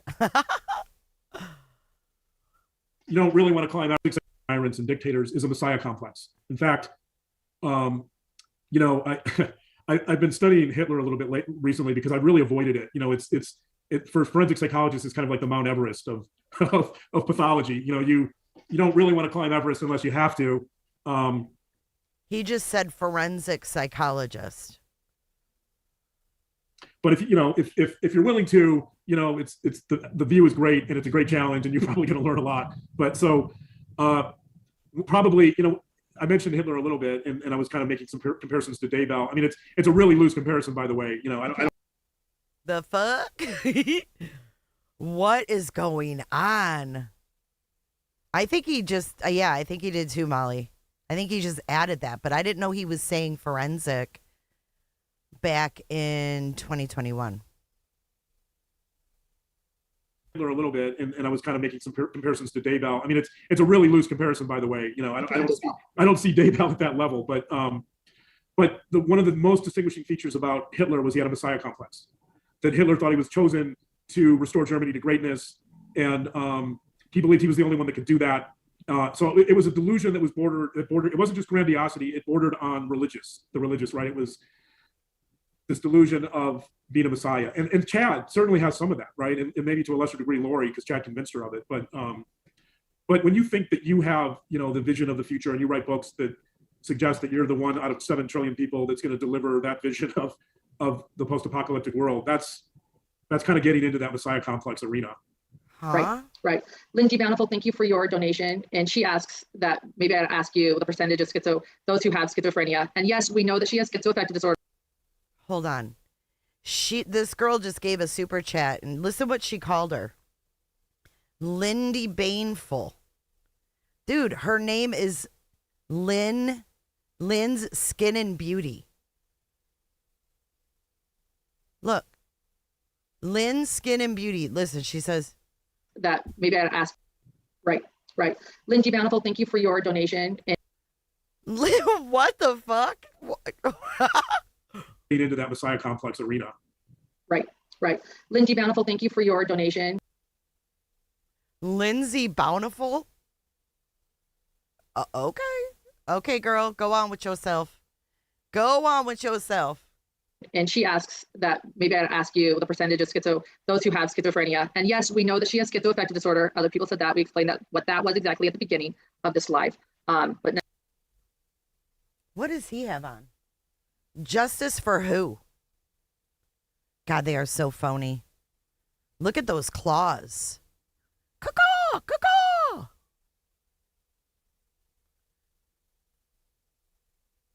she has schizoaffective disorder. Other people said that. We explained what that was exactly at the beginning of this live. But now, we're using some different terminology. But if can you give a percentage of how many who have schizophrenia commit murder? From what they understand, the numbers are low, which I think was a good thing to point out. We're not saying that those who have schizoaffective disorder or schizophrenia go out and commit murder. We're only talking about it because it's this possible diagnosis.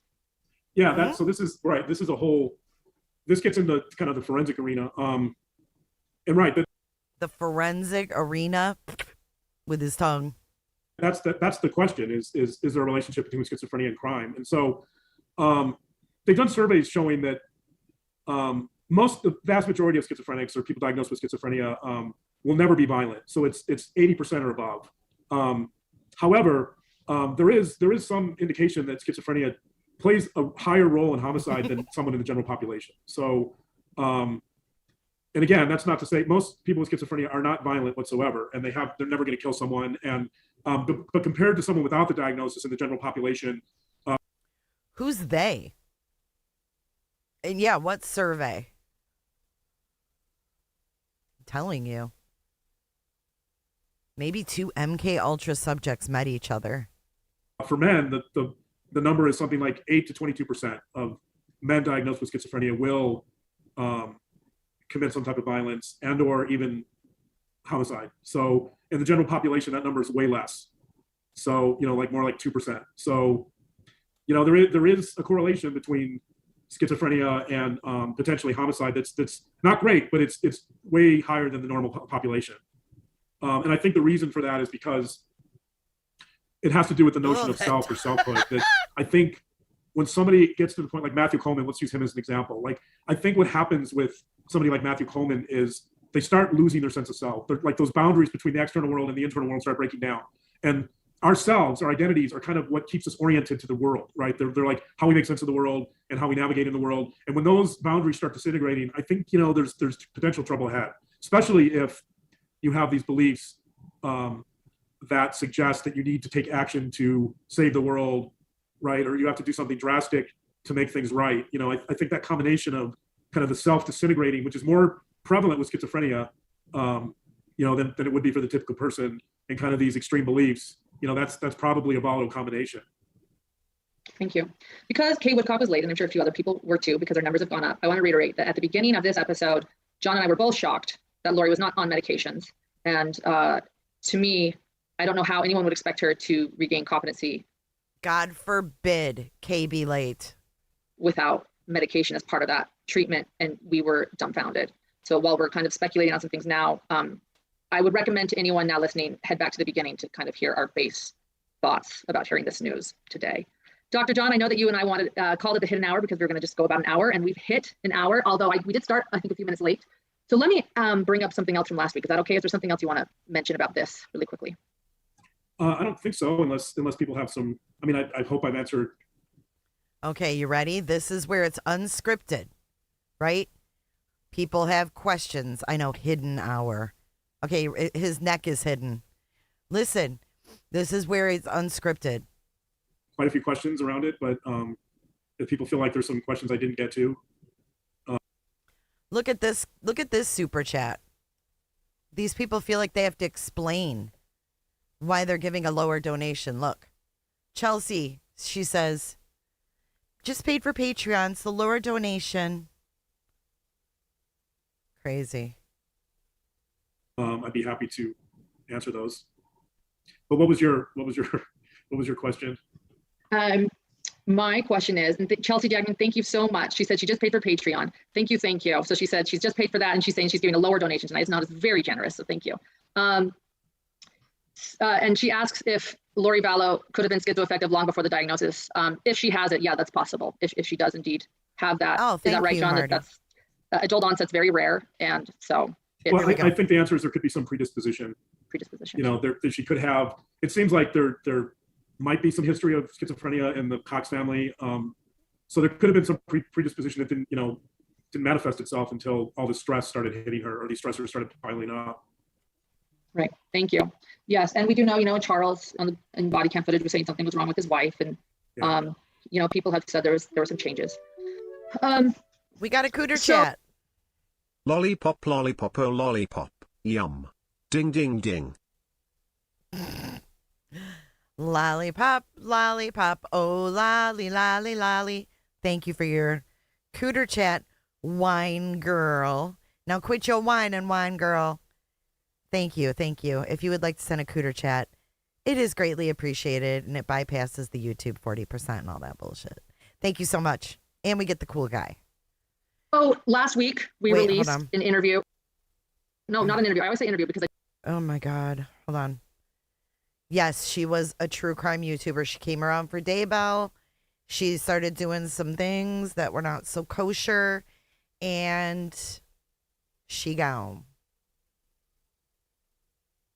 I do a lot of interviews. It felt like an interview because I edited it for so long and had to listen to it. But we released a recording, a secret recording of Chad Daybell speaking for 45 minutes, all about his beliefs. Which, side note, I have to tell you something funny about that release. We've had a lot of people listen, but YouTube shows us how long people stay on a video.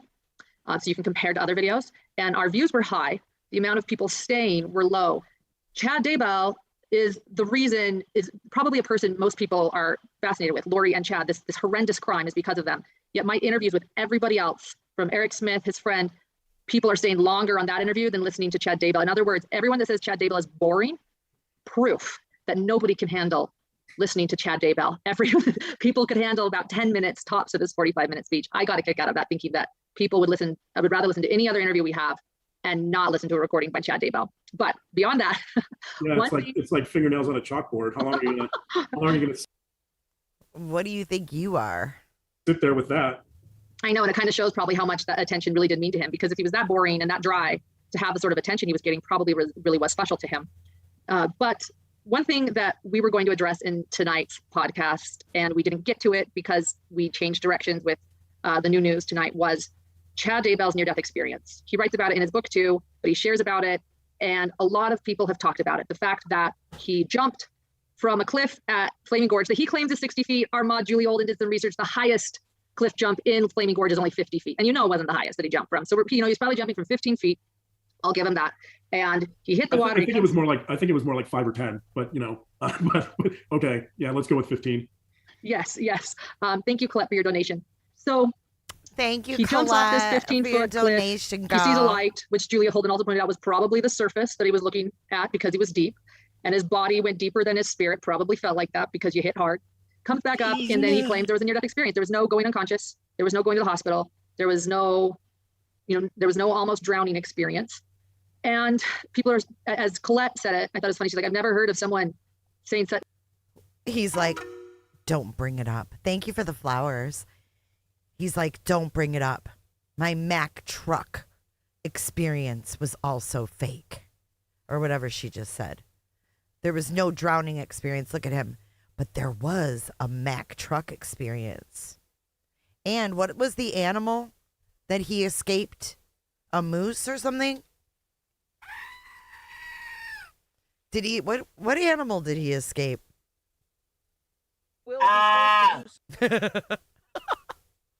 And people are, as Colette said it, I thought it was funny. She's like, I've never heard of someone saying that, something's making a belly flop so dramatic.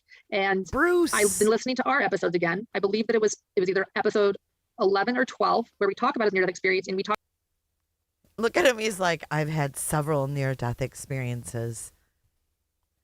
It's Bruce the Moose.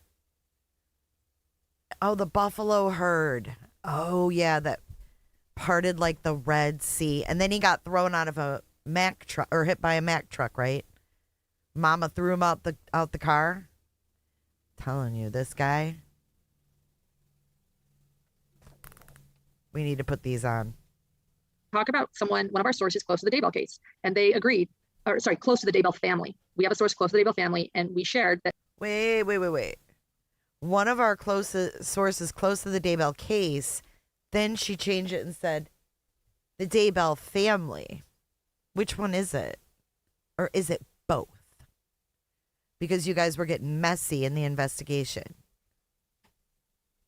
Episode 11 or 12, where we talk about his near-death experience, and we talk about one of our sources close to the Daybell case, and they agreed, close to the Daybell family. We have a source close to the Daybell family, and we shared that they did not believe his near-death experience. They believe he just had an awful fright with his belly flop into the water.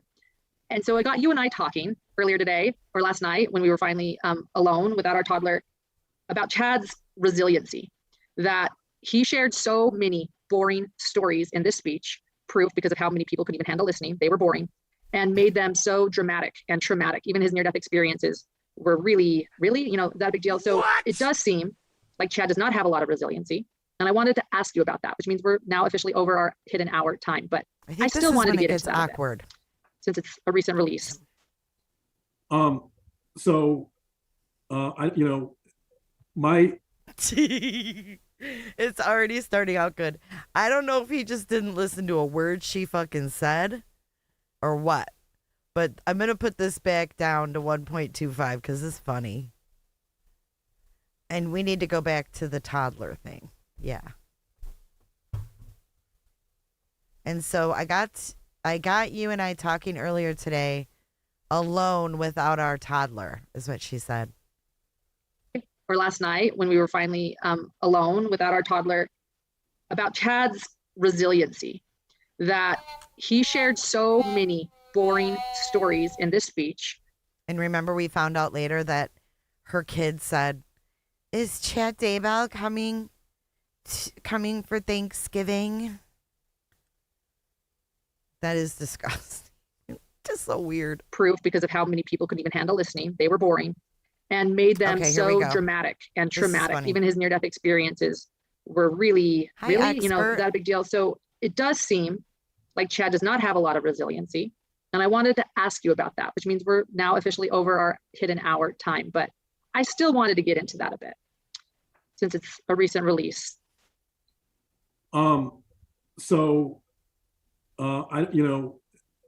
My initial thought is, let me answer it a little bit, but maybe we can pick it up in our next episode. So, we have to leave a little bit of uncertainty or a little bit of tension, maybe.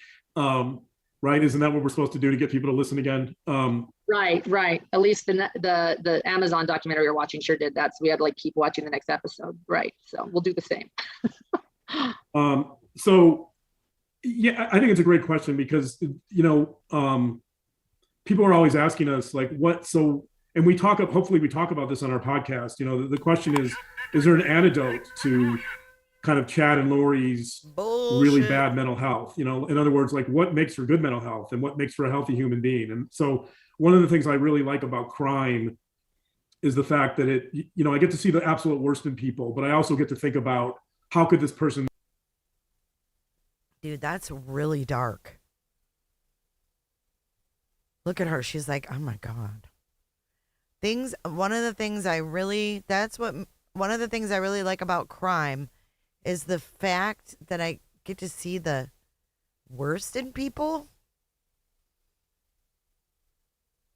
Wow. Makes for a healthy human being. And so one of the things I really like about crime is the fact that I get to see the absolute worst in people, but I also get to think about how could this person have been healthier?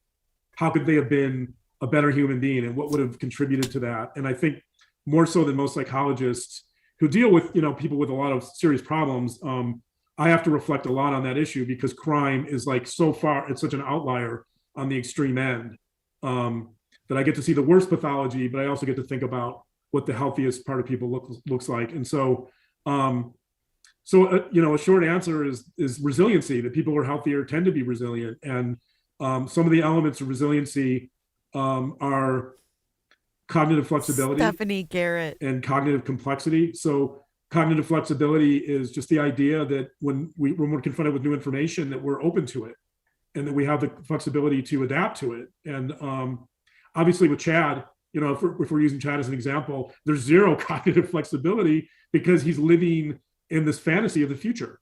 Not only has the future not happened, but he is so intent upon selling that version of the future that he won't entertain any other ideas, right? So he's the complete opposite of someone who's resilient. And the sense, just the way he said that, I guess, that's what I like about crime. I get to see the worst in people. I don't like that. I like more seeing things resolved and how they resolve them. Investigations and such. I don't like seeing the worst in people. That's scary. Ew.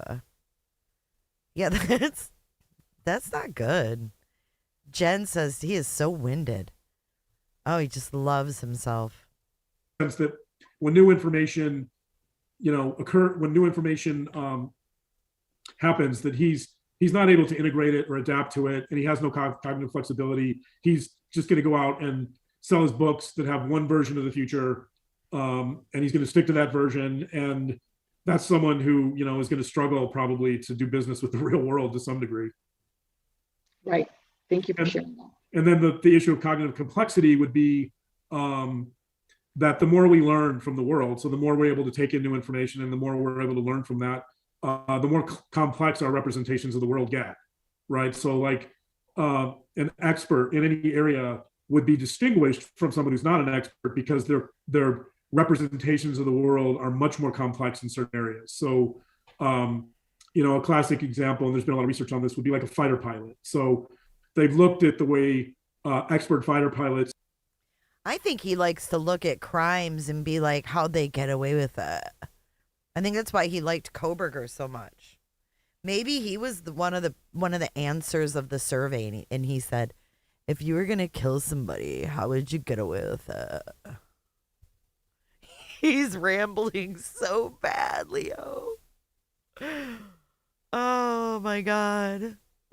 Think about flying an airplane, you know, versus now we're talking about fighter pilots.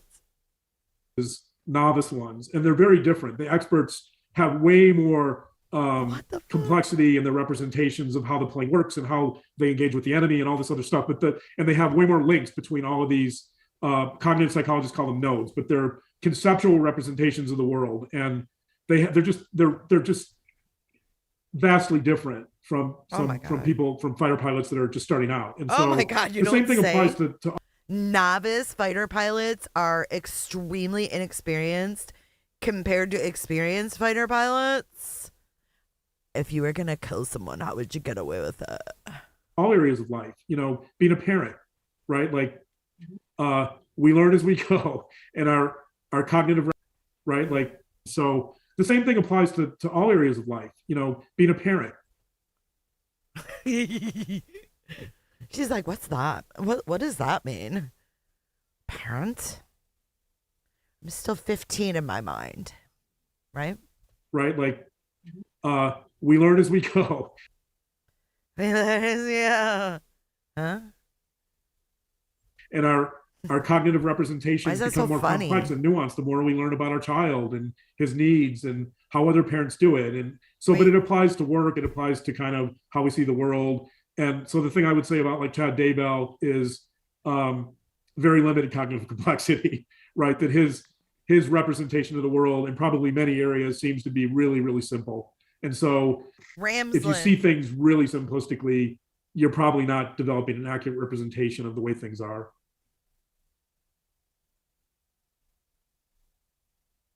What was her question again?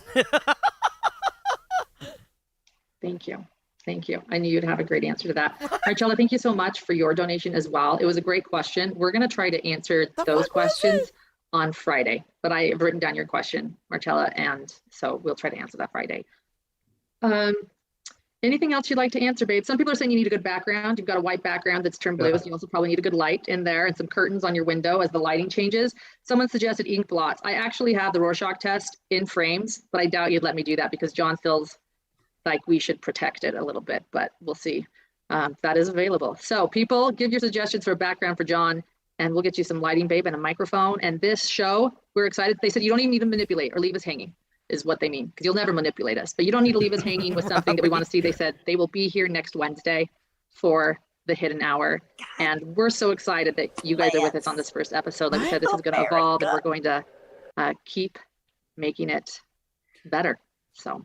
Yeah, so we want to engage with our audience always. Good night, I think that's our first priority, but we want to probably bring on some guests and we'll talk about different topics and we'll talk about different crimes. And yeah, we're really excited. I was joking earlier with Lauren that we should aspire to, how many episodes did Larry King have? Like thousands or something? Like, wouldn't that be like the pinnacle is to have like 5,000 episodes or something? But I don't think we're going to get there, but.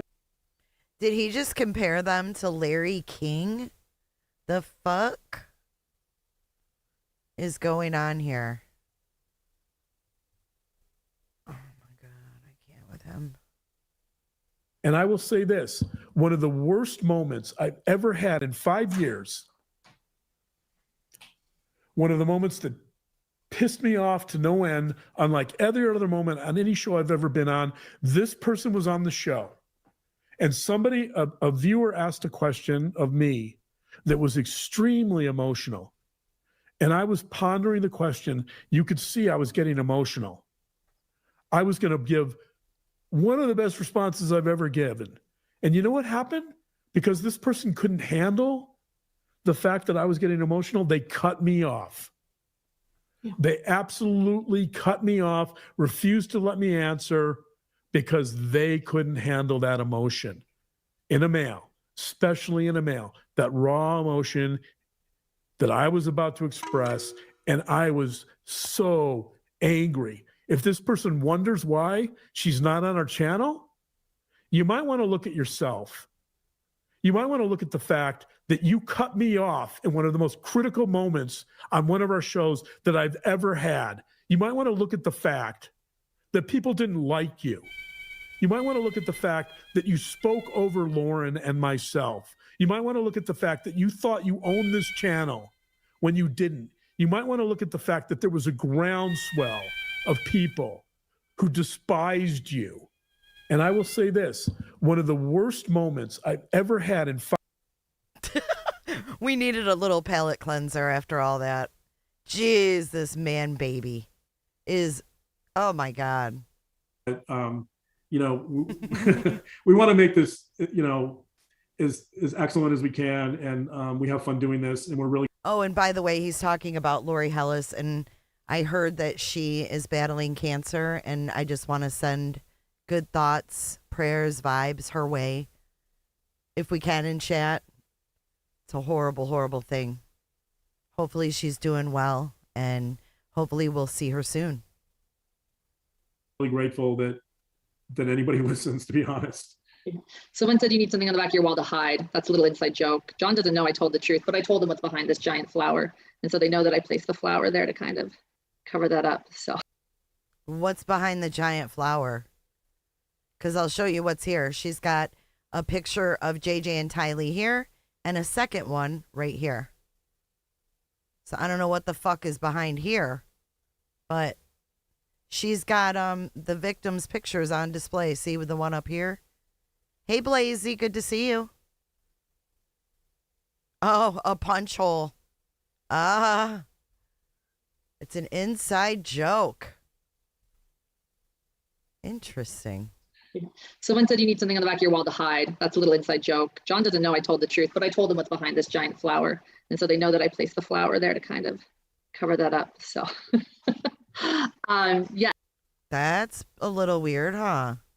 Yes. And someone else said a bookshelf, which is actually what's supposed to be there. John is an avid reader. Don't even ask him to do Kindle. Our entire garage is full of boxes of books. We park in the driveway. Why? Because the entire 2-car garage is full of books. And he has books in our bedroom and he has books in his office. And so we are working on getting some bookshelves so that we can also have a garage. And so maybe that's the answer. We'll just get you behind some bookshelves. So thank you everyone for being here.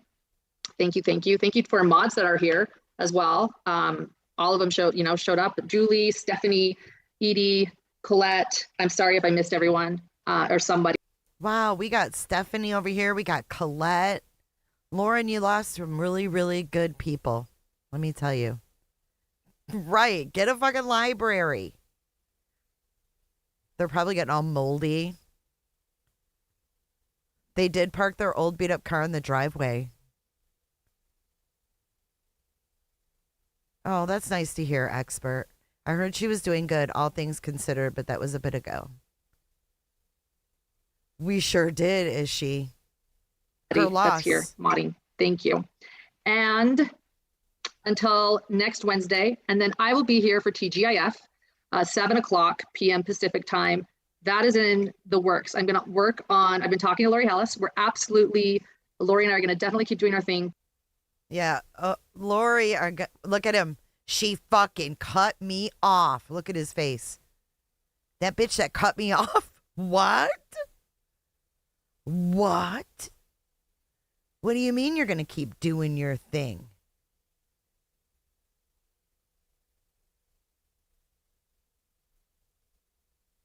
And a viewer asked a question of me that was extremely emotional. And I was pondering the question. You could see I was getting emotional. I was going to give one of the best responses I've ever given. And you know what happened? Because this person couldn't handle the fact that I was getting emotional, they cut me off. Yeah. They absolutely cut me off, refused to let me answer because they couldn't handle that emotion in a male, especially in a male, that raw emotion that I was about to express. And I was so angry. If this person wonders why she's not on our channel, you might want to look at yourself. You might want to look at the fact that you cut me off in one of the most critical moments on one of our shows that I've ever had. You might want to look at the... Okay, let's but we're go back also here. I've been talking to Lori Hellis. We're absolutely time. That is in the works. I've been talking to Lori Hellis. We're absolutely, Lori and I are going to definitely keep doing our thing, but we're also... He is, oh my God. She cut me the fuck off. He's not happy about that. It's so funny. He's such a baby. Ugh. Little babies with them high top white shoes on, with the real hard bottom when they about to... Also going to add some other guests, some other crimes will be focused on the Daybell case the most. So I'll let you know later this week who that's going to be the plan on TGIF too. So thank you. Have a great night. Oh, bye. I did. Remember I told you were stalking me and you were asking me questions? Oh, that's for another day. Shit. That's for another day. All right, hold on. Hold on a second. Let's get the tiki-taki over here. Where'd it go? And then I'll get your... Where'd the friggin' TikTok go? Oh, there it is. Then I'll get your soundbite, Leo. I haven't forgotten. Okay, so we're going to start. These are goofy. I've had this book for nearly 20 years. I've never been able to read it, get all the way through.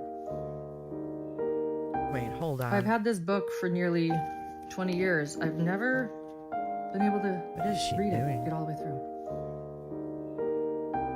I've had this book for nearly 20 years. Is that supposed to be funny? I've never been able to read it, get all the way through. I've had this book for nearly...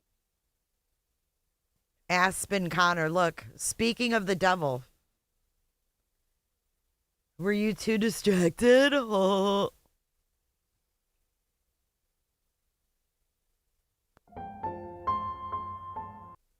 I love you so much. You're nice, pretty, amazing, brave, strong, talented, and everything good. I love you, Mom.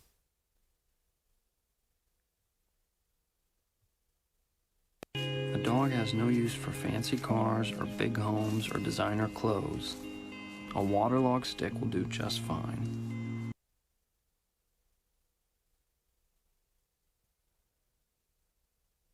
A dog doesn't care if you're rich or poor, clever or dull, smart or dumb. Give him your heart. Is this at Grayson? Is this in Grayson's bed, dude?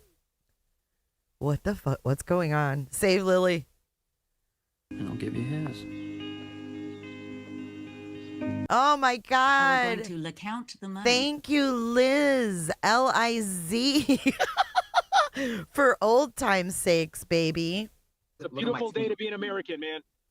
Thank you so much. That's so generous of you. Thank you for your support. And I love seeing you. I've missed you, L-I-Z. So she's in bed at Grayson's. I know Liz came in super hot. Thank you so much. Thank you for your support. I really appreciate it. Dude, she's in Grayson's bed. I'm really uncomfortable right now. I am very uncomfortable sitting here. She's in the Gray's bed. I love you too, L-I-Z. Thank you so much. It is expert. Give her lots of love.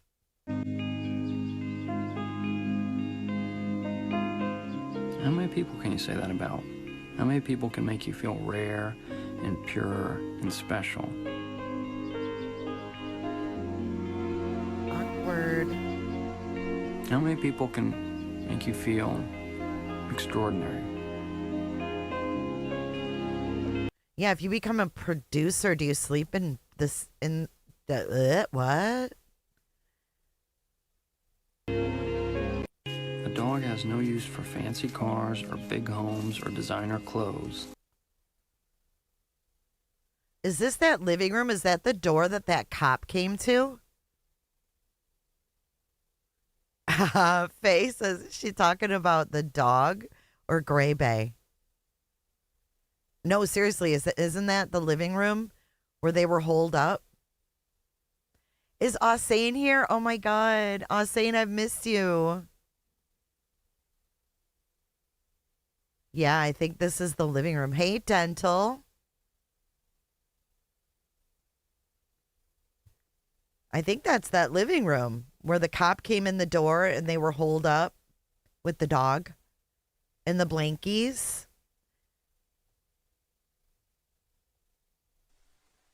What?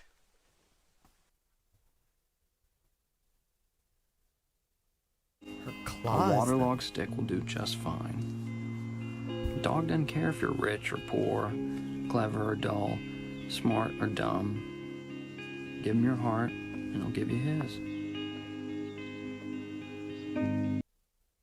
Yeah, this is where they had the blinds all closed, I think. Bizarre. Bizarre. Is that the card that she showed that her kid made at Grayson's? Yikes. Hey, Reese. You always make me want Reese's peanut butter cups. I don't know. Did old girl get herself a 360? People can you say that about? How many people can make you feel rare and pure and special?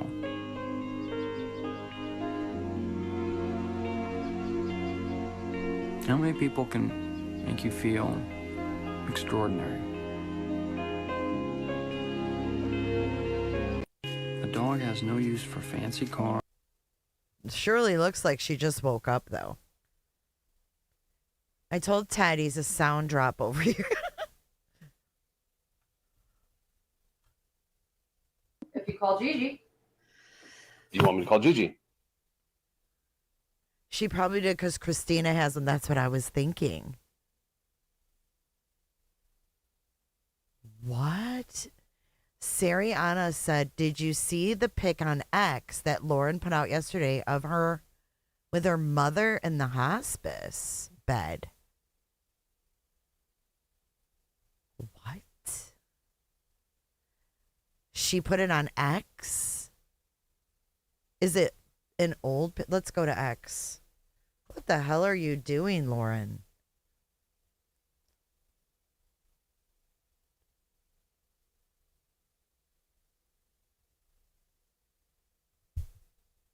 Is it Lauren Matthias or Hidden True Crime? Lauren Johnson Matthias? Lauren Matt News? Former TV reporter for NBC, ABC, and Fox? You forgot the word affiliate. I don't see anything new.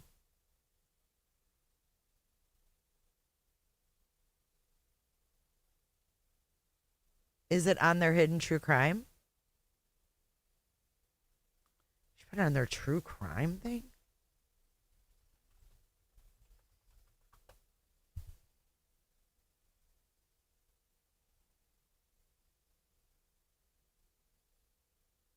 Are you pulling my chain? Because I don't even see their page.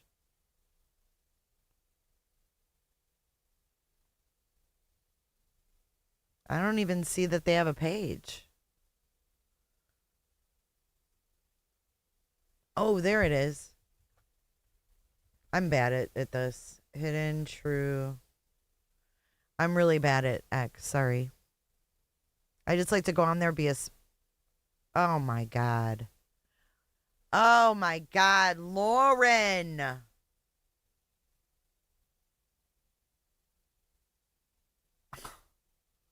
What is wrong with her? Sariana, oh my God, thanks for letting us know. What the hell? Let me read the caption. Okay, this was posted July 5th. Crying face emoji.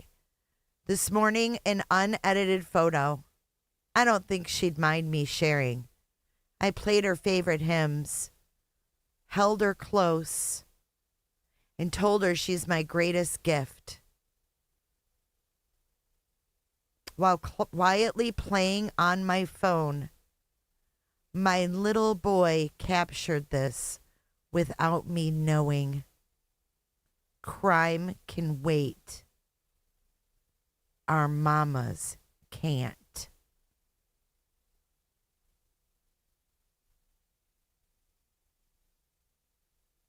She's always got to put her kid right out there.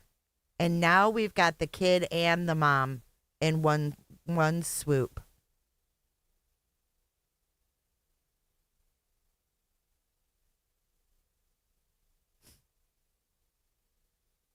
Wow.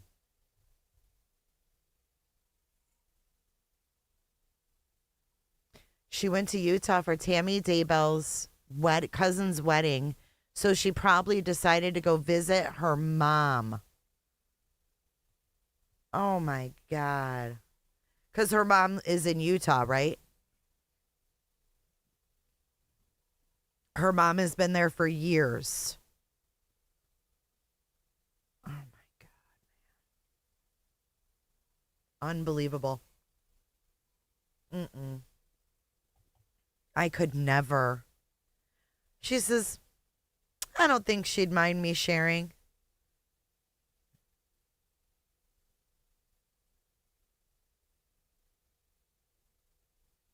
I worked in hospice. We had some patients that were on hospice for years.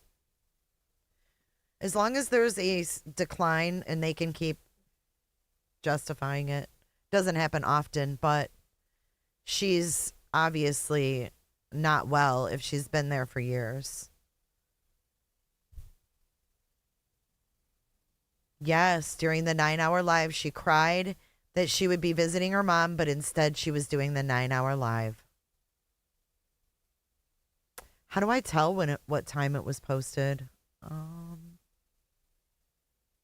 4:33 p.m., which I think is my time.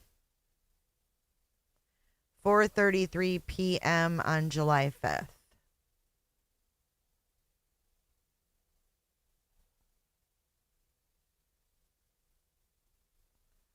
What does this mean? Let me know if you need the metadata too. What?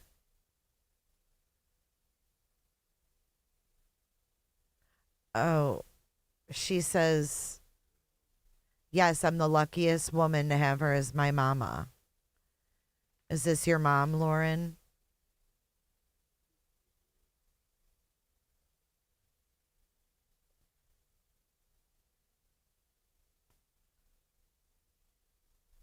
Oh, thanks, Dental.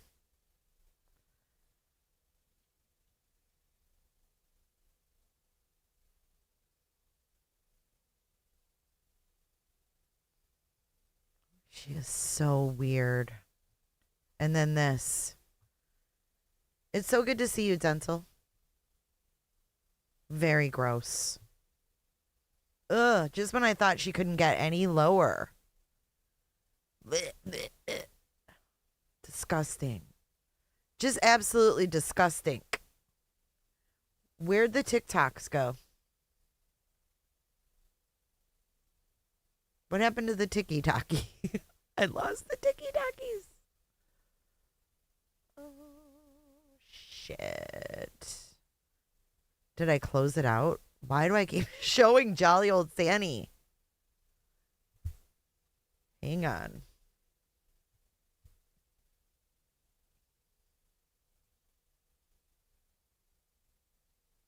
And this is her personal tiki-taki, by the way. Okay, here we go. I found it. I found it.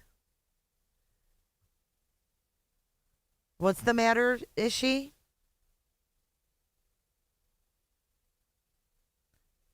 What's the matter? What do you need help with? I didn't see it.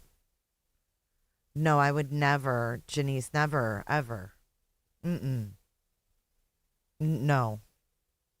Okay, so let's see. We have her in this A dog bed. has no use for fancy cars or big homes. It just says 4 days ago. Okay, here's where it gets really weird, okay?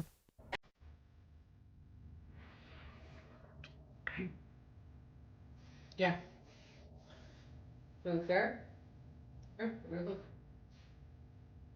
Can I hold this? Sorry. Yeah.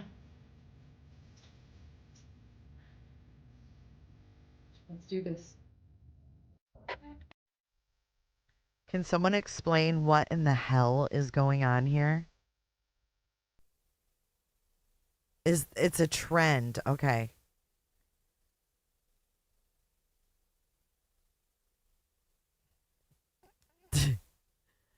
I guess it's a tiki-taki trend. Whew. Psychopathy.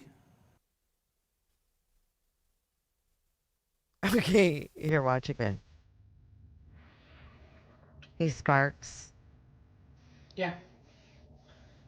Move there. Here, look. Can I hold this? Sorry.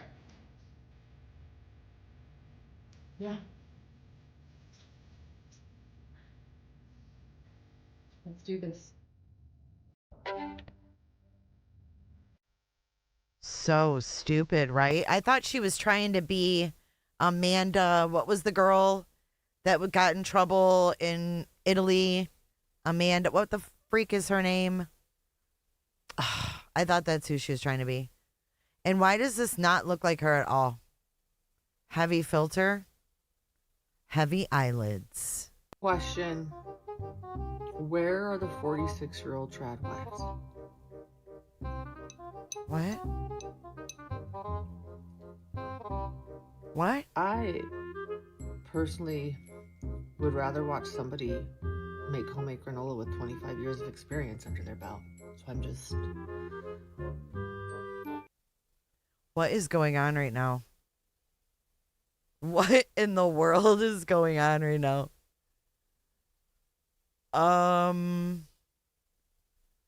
Trad wife, TRAD, it says. Hey, allegedly innocent. Good to see you. This is 1 day ago. 1 day ago. Wondering where they are.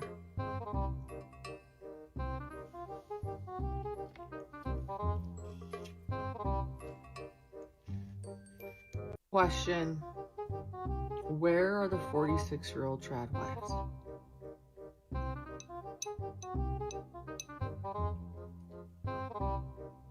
I personally would rather watch somebody make homemade granola with 25 years of experience under their belt. So I'm just wondering. What is going on? Dude. Watch her eat the fucking watermelon. What is happening? If you call Gigi. You want me to call Gigi? I think we need to call fucking Gigi. Oh my God. Okay. All right, Belinda. Me too. Where they are.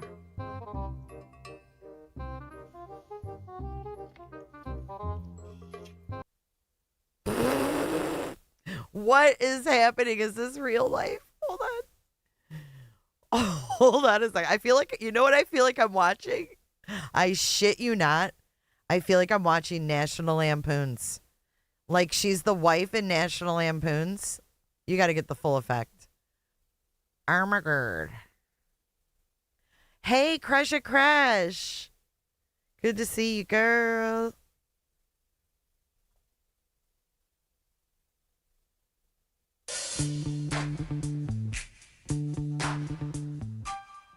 Marcy, Lauren took your watermelon juice.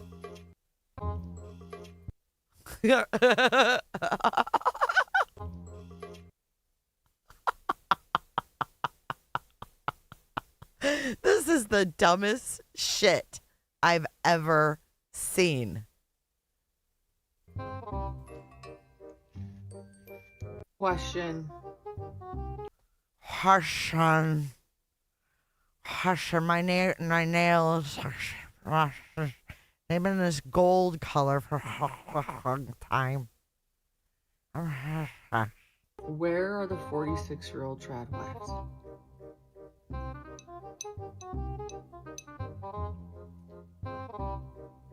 I personally would rather watch somebody make homemade granola with 25 years of experience under their belt.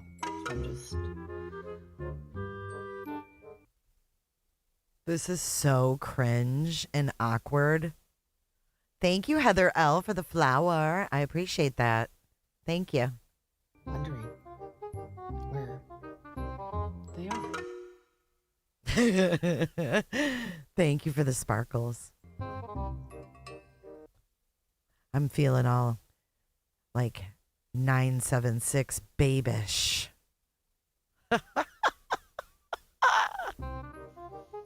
Hey, Mr. Dunham. Welcome to Hidden True Crime. They are the vultures of true crime on YouTube. Question. Christ almighty. Okay, let's see the next one. Forget aging gracefully. I just want to become the woman with 47 filing cabinets who accidentally solves cold cases. And it says, my retirement plans look different. Hashtag Lauren Matthias. Hashtag women over 40. She's having a crisis, y'all.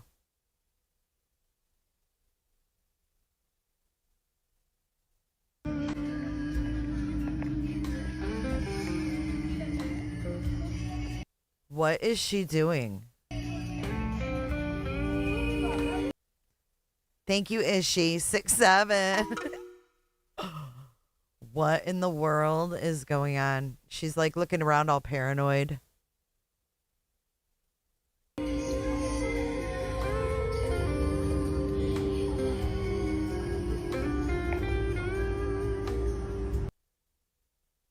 Whoa, what's that?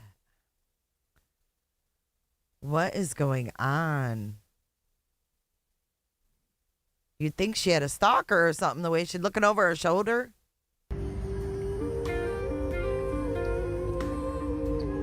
She's in the red light district. The music, though, what the fuck?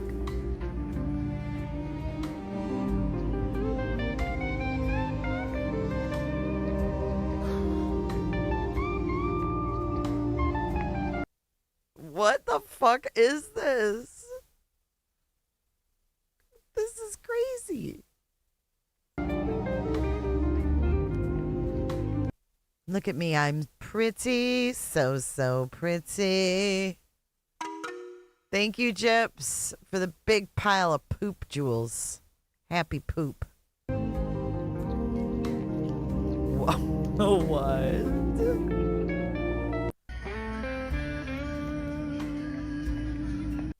She's too much, man. Near.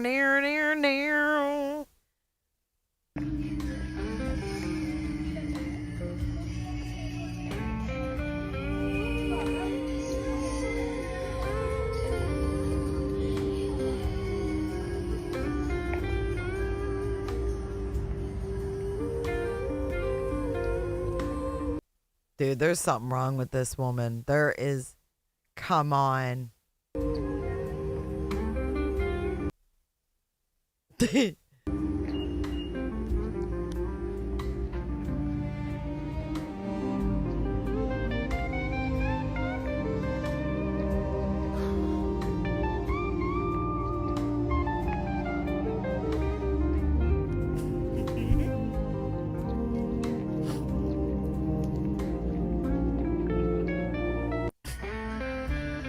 Dude, the music kills me. It's so stupid. Okay, we have one more. Oh, God.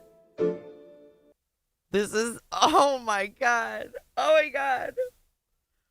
Oh, my God. What is happening? This one says, one of the best parts about America. 9 hours ago. It's a beautiful day to be an American, man.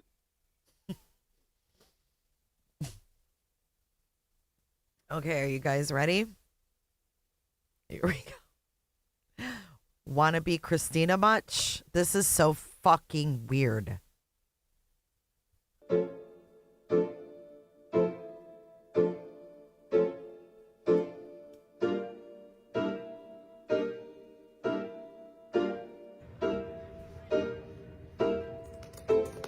What in the world is, what is happening? Without freedom of speech, we would not know who the idiots are. Without freedom of speech, we would not know who the idiots are.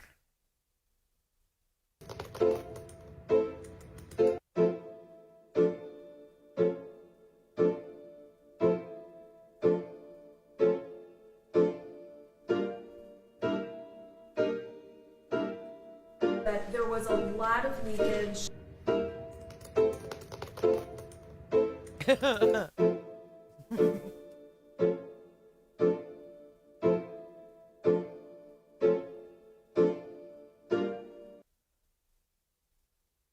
She's never listened to Blondie a day in her life. Remove the concert tee. Oh my God, these glasses. What is going on? ATS, help me. That was just fucking 9 hours ago. Oh my God, now I'm forced to go back. What's this? And she was saying to me, Okay, that. Now we have this. What's this?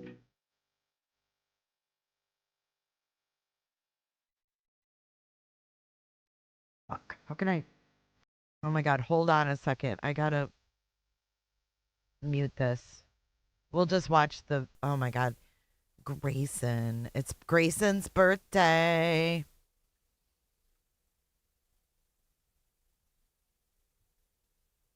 Oh my God, look. Oh my God, look at Lauren's top. What is that? She wearing a kimono? What is happening? Where is this? Why is she wearing a kimono? Where is this at, ballet?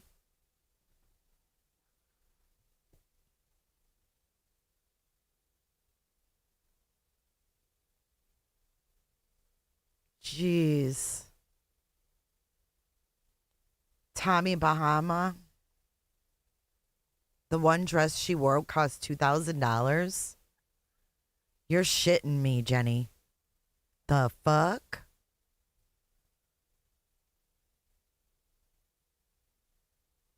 Hey, Sunshine Susie. I think this is Crime Con or something. Oh, there's them at the Gabby Petito Foundation. See how Susan Hendricks at least covers up her cleavage? Not Lauren. Let it all hang out. Loser. Gross. Oh, Lord.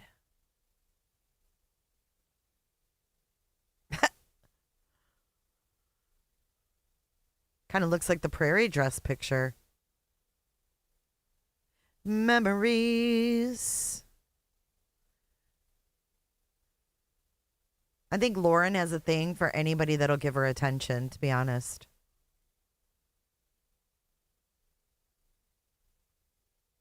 Oh, Lord have mercy. My soul. I don't know. John's not in any of these. Happy 21st, Grayson. Let's see.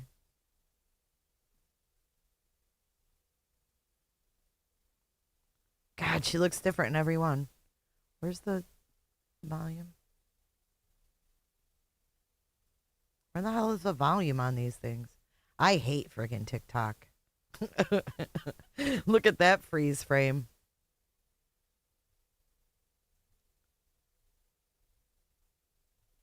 No one would want to stalk that ugly bitch. Oh, there it is. Sorry, I'm a boomer. Okay, let's see what the fuck she's saying here. Now, went into Target, came back. I went into Target. My Xanax kicked in. When I came out, I couldn't find my car. I went to the wrong car. I don't know what the fuck she's going to say. I'm just making it up. Went into Target, came back out of Target with only what I went in to get, nothing. Oh, congratulations, bitch. Just kidding. Big accomplishment just now. Went into Target, came back out of Target with only what I went in to get, nothing else. I'm serious. Just kidding. Dude, she is so lame. I can't believe she's doing this to herself. I'm a kind and loving father. Oh, God, not this guy. I can't even watch that. I've had this book for nearly... Okay, we're caught up on the tiki-takis. But she's got 220 followers, 60 following. Can we peek at those? Okay, let's see. Oh, there's Miss Megan. Dr. Leslie. Can you guys see these as well? Okay, cool. Just taking a little browsy browse. There's Ass and Spin. We're going to get to him next. Shabazz says. Okay. She's got 220 followers.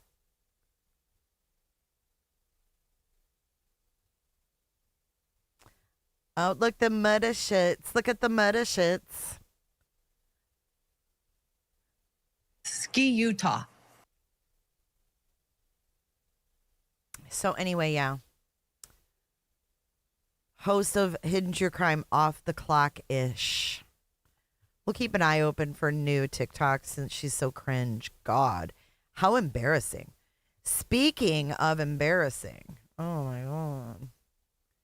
Let's do a really quick reminder, though, first, before we get to that embarrassment, of what the judge told John Matthias when she took Christina to court, saying she was stalking. I mean, all of us run the risk that somebody's going to say something bad about us. Whether that turns into harassment I think that's a high bar. Is there any Let me be clear on this, Mr. Dale. This civil stalking injunction was in no way meant to silence what Miss is doing. And I want to be very clear on that. And any permanent stalking injunction will not be for that purpose. That is not what a stalking injunction is for. Oh, did you hear that? That was that was my initial reaction too. A very high bar. That is not what it is for. It is not to silence someone. It's not to take away their free speech. Let's hear that again. Whether that turns into harassment I think that's a high bar. Is there any Let me be clear on this, Mr. Dale. This civil stalking injunction was in no way meant to silence what Miss is doing. And I want to be very clear on that.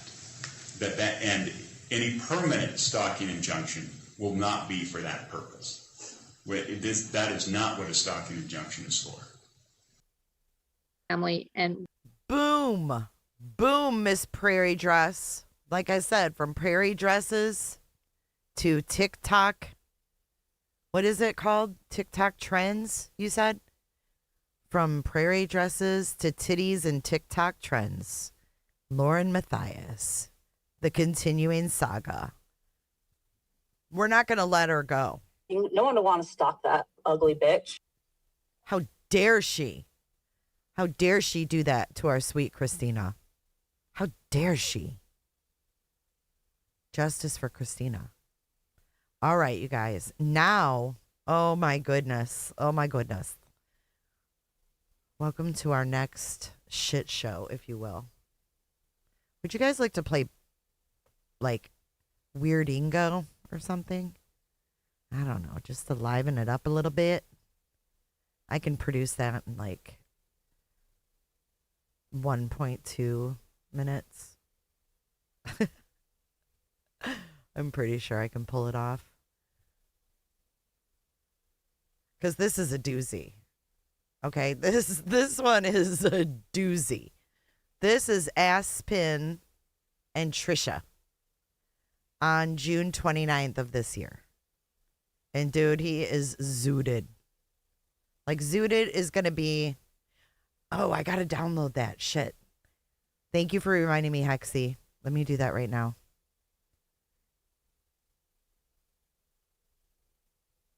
Aspen gives me nightmares. Me too. Hold on, I've got to log into my email right quick. I wish I had a video to play.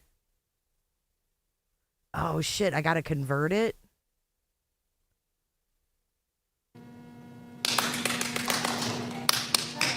Who's... All right, I'll just keep it here and play it when I want to tonight. Because I'm going to have to convert it to an audio. That's so funny. It's almost even funnier with the video. We will hear from two witnesses who have spent years. John F. Kennedy assassination investigation. In 1977, West was one of 7. I lost the timestamp. Hold, please. Hold on. We watched the MK Ultra, and the slow clap was the best. Hold on.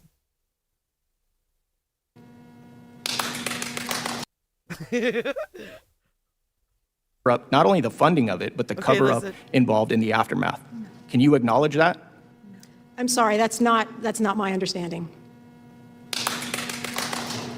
That's so funny.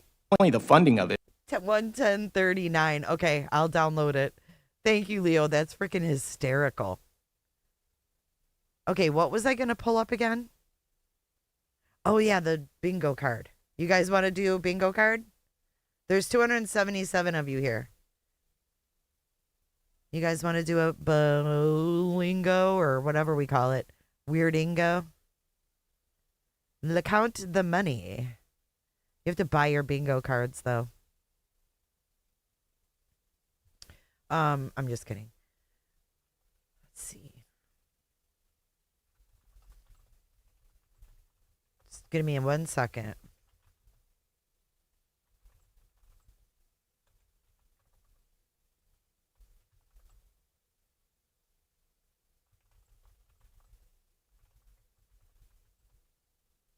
Okay, hold on 1 sec.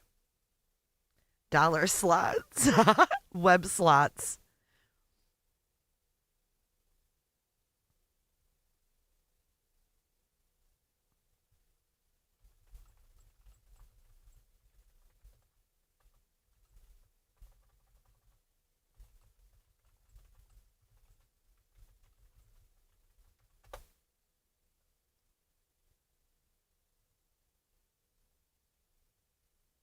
Okay, hold on.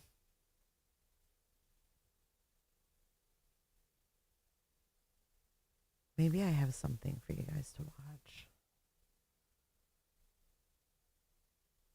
Fuck, I really don't. Oh well. Stay focused, Jay. Stay focused. I hate to make people wait. It's like one of my biggest pet peeves. Like, I feel so weird. Like, I could never come into the studio here and just sit down and go live. Like, if I didn't have some kind of a plan. That's most of the time, if you don't see me for a day or 2 or 3, it's probably most likely because I just don't have anything to talk about and I don't want to waste your time. I mean, not saying I waste your time, but you know what I'm saying? I feel like I need to bring like value or just not do it at all, if that makes sense. And hold on, I'm creating this card really quick. It'll be ready in like 2 seconds. Does that make sense though? Oh shit. Hold on.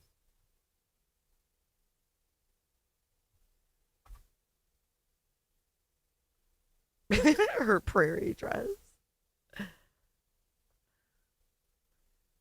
I admire people that can go live and like, you know, just go live and just be live and whatever. I don't know. Maybe I'm just weird like that.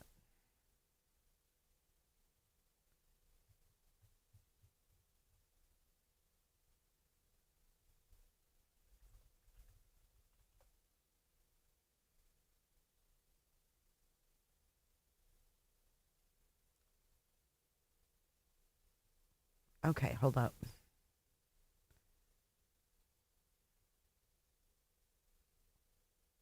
Oh man, that text is small. All right, it'll be okay. Not bad on the fly. Not bad on the fly. Do do do do do do do. I forgot to name it. Do do do. Diddy diddy diddy. Da da da da. Bado biddy.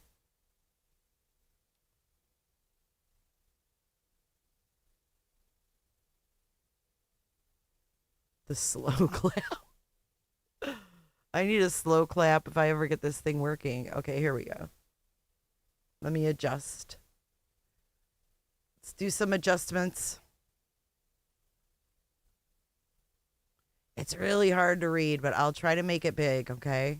That's what he said. Hit the like button if you could. All right. Bum bum bum. I'll read them off too. Here is the link if you would like to play along. I know Shibby Shibs likes to play at home. I love the participation. Thank you so much. Yay, it's big. Okay, so let's go ahead and hit the free space. And we're going to get rid of that. All right, so this is what we have on the board. I can't even read that motherfucker. What does that say? Damn it. Hang on. I see fucking Othram on there, though. Dude, I can't even read that first one. What is that? Can y'all read that fucking word? On the very top. It is so small on my screen. What does that thing say? Penny says no. The very top left. It's like an eye test. This one. Can anybody read that?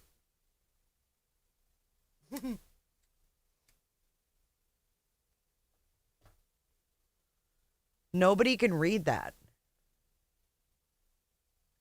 Okay, this is weird. Okay, hold up. Let me do a quick fixaroo, okay?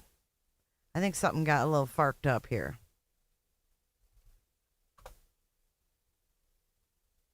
I think ChatGPT done messed me up.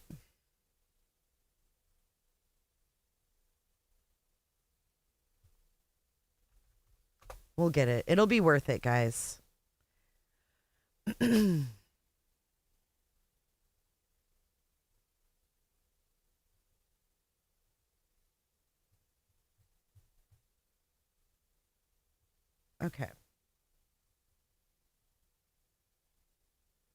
Let's fix this.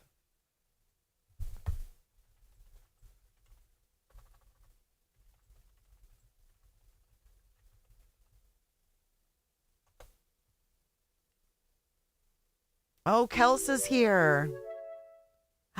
Gen X. Jay, did you check out Lauren's last 2 Facebook reels? I'm late, so maybe you already did. She has got some sort of plans in store. Oh, I wonder if her plans, thank you for your cooter chat. I wonder if her reels are the same as the TikToks we just watched. Thank you so much, Gen X lady, or HMS as I usually call you, but can you tell us in the chat what they entail?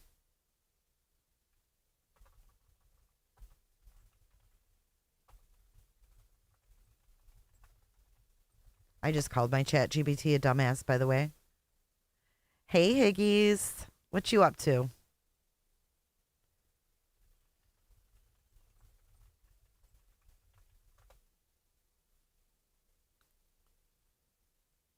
Are they where she's like pretending she's in a documentary and shit like that? What's happening, Kels? The bingo snatcher. Oh, Kels. Kels, I don't even know who you are, Jet. Who is the real Kels? I don't know. They're saying she's with Jay. They're saying, oh, she's one of Jay's. Kels is like the nicest person I've ever met in my life. They think B. Tim has a heart of gold. Mm-mm. You ain't met Kels. Alrighty. I think I've fixed the problemo. Yay. Can I get a round of applause?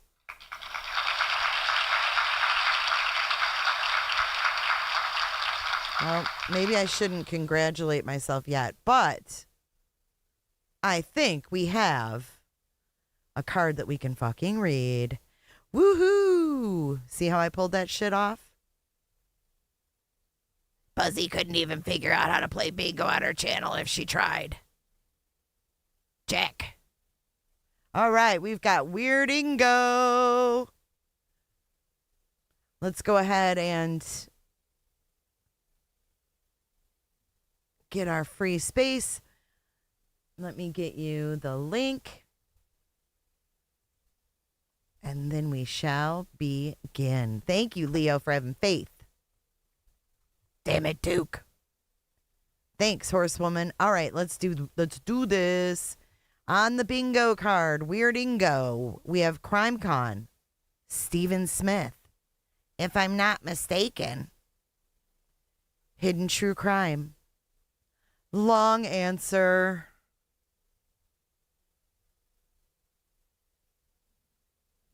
Handwritten notes. The Buzzy scream. Oh my God.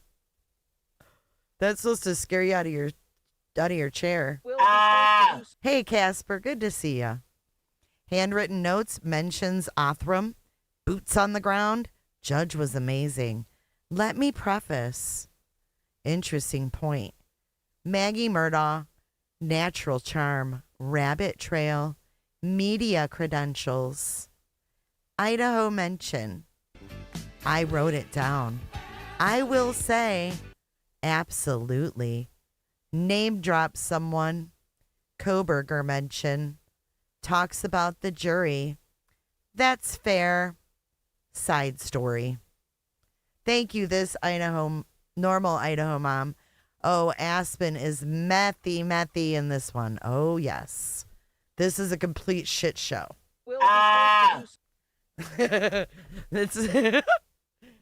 Oh, man. Thank you for 3 months being a cooter. I appreciate you. Okay, here we go. Let's do it. Do it to it. Weirdingo starts right meow. It is absolutely disgusting. You know, they had, as Dr. Grande said, they had enough food to feed an army delivered to them all the time. They just, all of them overate. They were severely obese. Well, probably a good chance that they're going to spend the rest of their lives in prison. They have been charged with second-degree murder because... no, it's not a goat. It's a person. Prosecutors feel that they had to have known that what they were doing to their son was just reckless. They disregarded any safety for him, and therefore they feel strongly that they can get a second-degree murder charges. And I bet if they show any pictures, they're not going to have any trouble. They're not going to have any trouble. Let me show. Ass, sit, and spin. You know, Bruce the Moose, you are not lying. Bruce the Moose said if Tricia's shows were all side story, she'd have a dope channel. Dude, you're not kidding. And that's the thing with these people. They don't, like, just do their thing. They got to grift and lie and take advantage of people and shit like that. You know, it's like, fuck. people would gladly fucking PayPal her if her shit was all side story. Leave the true crime out of it. Leave the victims out of it, and we'll be good. Your mama's high, bitch. Get out of my chat. Sushi. The dingo ate my woo-woo. The woo-woos. Show you some pictures of the parents. We do have a discussion going on right now on websoos.com. Let me share the screen with you really quickly here. And then Aspen Conner's here. Boots on the ground in South Carolina. Oh, we got boots on the ground. Boots on the ground. Aspen's boots on the grounds. Yes, indeedy. Okay, here's the dad. And I'll put the link in chat. And the link is also in the description as well. Okay, but I'll put it in chat right now. And I don't. They I don't. Just let him eat. How much a kid has. If the information can't do it. .com, and again, it is in the ready for him. That's about a little kid that these people let become like 250 pounds. It was awful. Okay, so here we go. But we're ready for him. We love him. We love him. Let's bring him to the top. Aspen Conner, how are you doing, my darling? Oh my God. I feel like we just like interviewed someone who's just standing on the side of the road. And if you don't mind, for all intents and purposes, we all know what Tricia's about, but this guy's rather newer to us. So I think for Weird Ango, we need to really, this guy really thinks he's funny. He thinks he's a smart ass. He thought it was cool to follow Christina at CrimeCon and film her and then cry like a little baby bitch. And then he felt the need to go into Jolene's and Super Chatter. He thought he was funny. She roasted his ass. So here we go, Aspen Conner. This one's for you. Oh, you're muted. Muted. Oh, my Lord. Look at this. Look at this. We start out muted, just talking away. She's like, that. Look at those fingers. Blech. I'm going to throw up. Okay, it's your time to shine. Do it. Do it, lady. We love him. We love him. Let's bring him to the top. Aspen Conner, how are you doing, my darling? Oh, you're muted. Muted. I am doing well, but I do apologize. I don't know if this is a quiet enough area, and if it's not, I can try to find somewhere better. I can go to in a building or in my car. But, it is. You know, it's fine. It's fine. I mean, hell, my dog is snoring back here. He sounds so, like a dang I garbage turned my mic all the disposal. way up, so I hope you can hear me. We can hear you just fine, my dear. Okay. Now, I think it could be a substance and like alcohol or something like that.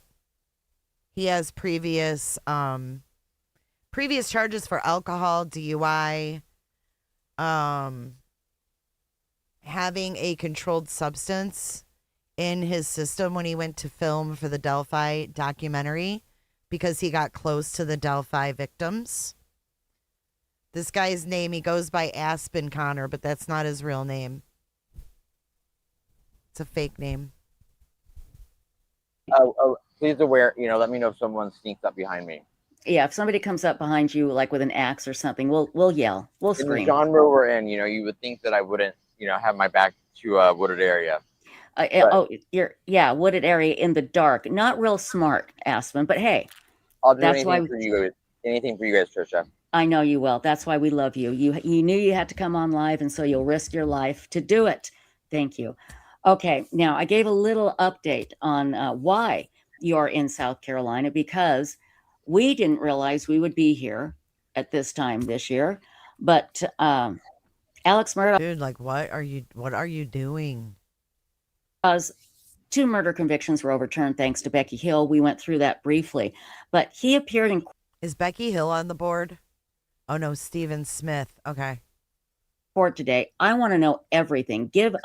You were there, boots on the ground, and thank you so much for coming on and telling us so we can get the eyewitness account of what happened in court today with Alex Murdaugh. Tell us what went down. Well, I will say, to preface it, I will say, I followed his first trial. I live about 2 hours. I live about 2 hours from Moselle, and I actually refrained from covering the case when it first happened, mainly because I have friends of friends that are like associates of theirs that are in the same hunt club as some of their family members. And Okay, now look at Tricia's you got to see her reaction. Okay, as he's talking, watch her. Oh my God, I cannot. And I was like, you know what? It's messy. I was busy with Delphi. But so I was like, you know, I didn't pay attention to it, but I did watch it privately. And it really does capture like rural South Carolina pretty accurately, especially when people have money and the way that there's the old boy system. And you know, in this Okay, so he's from there. He used to be a hairstylist back in the day.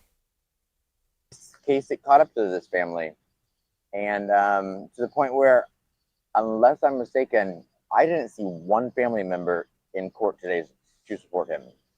Buster was not there. I didn't.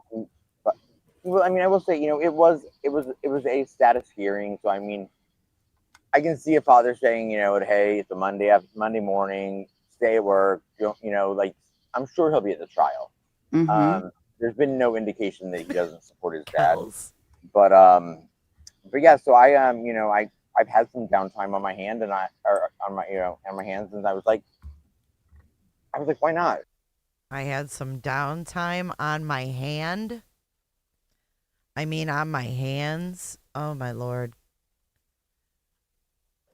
God bless. What? America. On my hand and on my hands. But yeah, so you know, I've had some downtime on my hand and on my hands, and I was. Oh God. What was on your hand? What did I miss? Let me preface. Good catch. Thank you. I've got it off the board. God, downtime on his hand. Oh my God.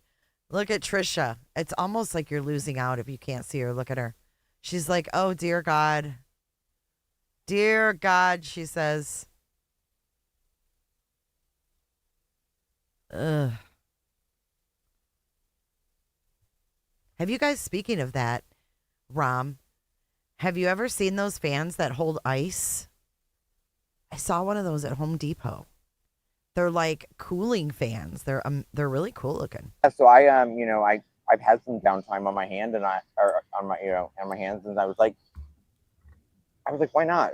You know, I was like, I want to see what it's about. Right. And I feel horrible about what happened to Maggie and to Paul.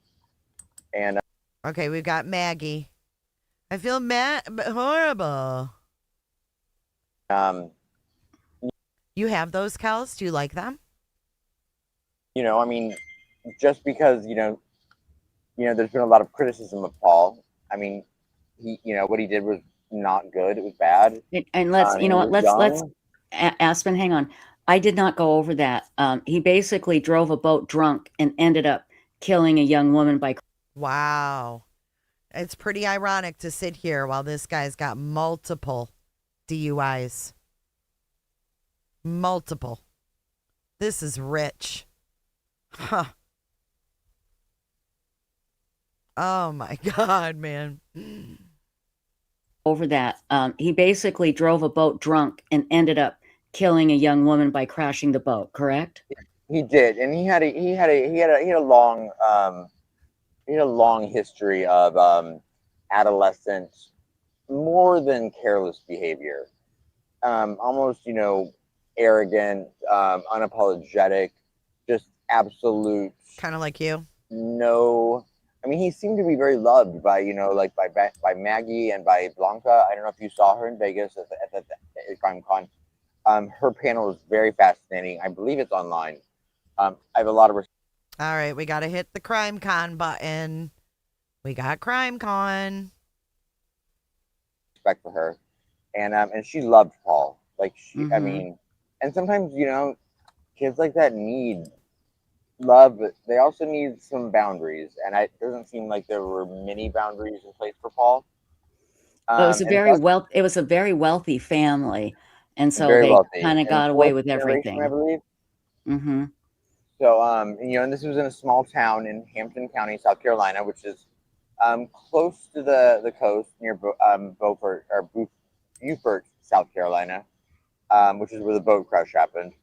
So he inserted himself into the Delphi case. I believe somehow got introduced to Susan Hendricks, probably CrimeCon or something, or Lauren. Anyway, he was in a documentary and got really close with the victim's family. It's very concerning. He doesn't need to be around victims' families. And the original trial, everything was there. And the new judge in the case, because if anyone remembers Judge Newman, who was a wonderful judge, but he retired. And so he did not return to proceed over the new trial. I think most of us were all still kind of in this shock phase of like, wait, Alex Murdaugh got a new trial? And then it was like Adam Montgomery gets a new trial, and then like what's happening? Letitia Stout, yeah, everybody. And you know, and I might be unpopular for saying this, but because I've had people argue with me about it, but after reviewing everything in this case, I mean, I have personal opinions on whether or not I think Alex Murdaugh is responsible for the crime, whether he physically did it, whether he had it done. Try this one, Shibs. What happened in this with the jury tampering and what Becky Hill did, it is the definition of what warrants a new trial. That's why we have absolutely. I agree. We have, and we might not like it, and I guarantee you the taxpayers of South Carolina don't like it. But well, maybe they should blame Becky Hill for that. It was the right call, and all 5 of the Supreme Court justices in South Carolina all agreed. So Alex Murdaugh gets a new trial. Yeah. You know what that looks like. We weren't quite sure until really about a week and a half ago. The defense started to file some motions. They filed a change of venue, which was expected, right? You know, this is a small town in a small county in rural South Carolina, so I can see them not thinking they can get a fair trial there. Right. Although I would argue that if you can get a fair trial, you know, and well, absolutely. I'm a little slow tonight. Thank you. Thank you. Thank you. You guys are awesome with the reminders. People might argue with that, but anyway. So I do think so. Like today's, so the new judge, her name is Brenda McCausland. I believe I wrote it down. I have it written down. I wrote it down. Cross that one off.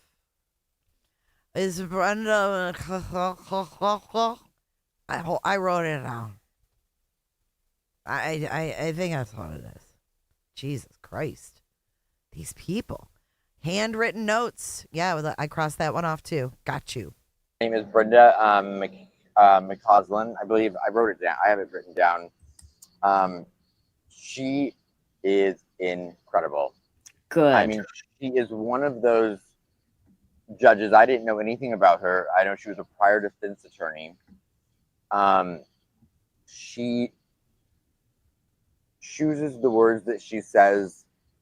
She doesn't talk a lot, but when she talks, it's very effective.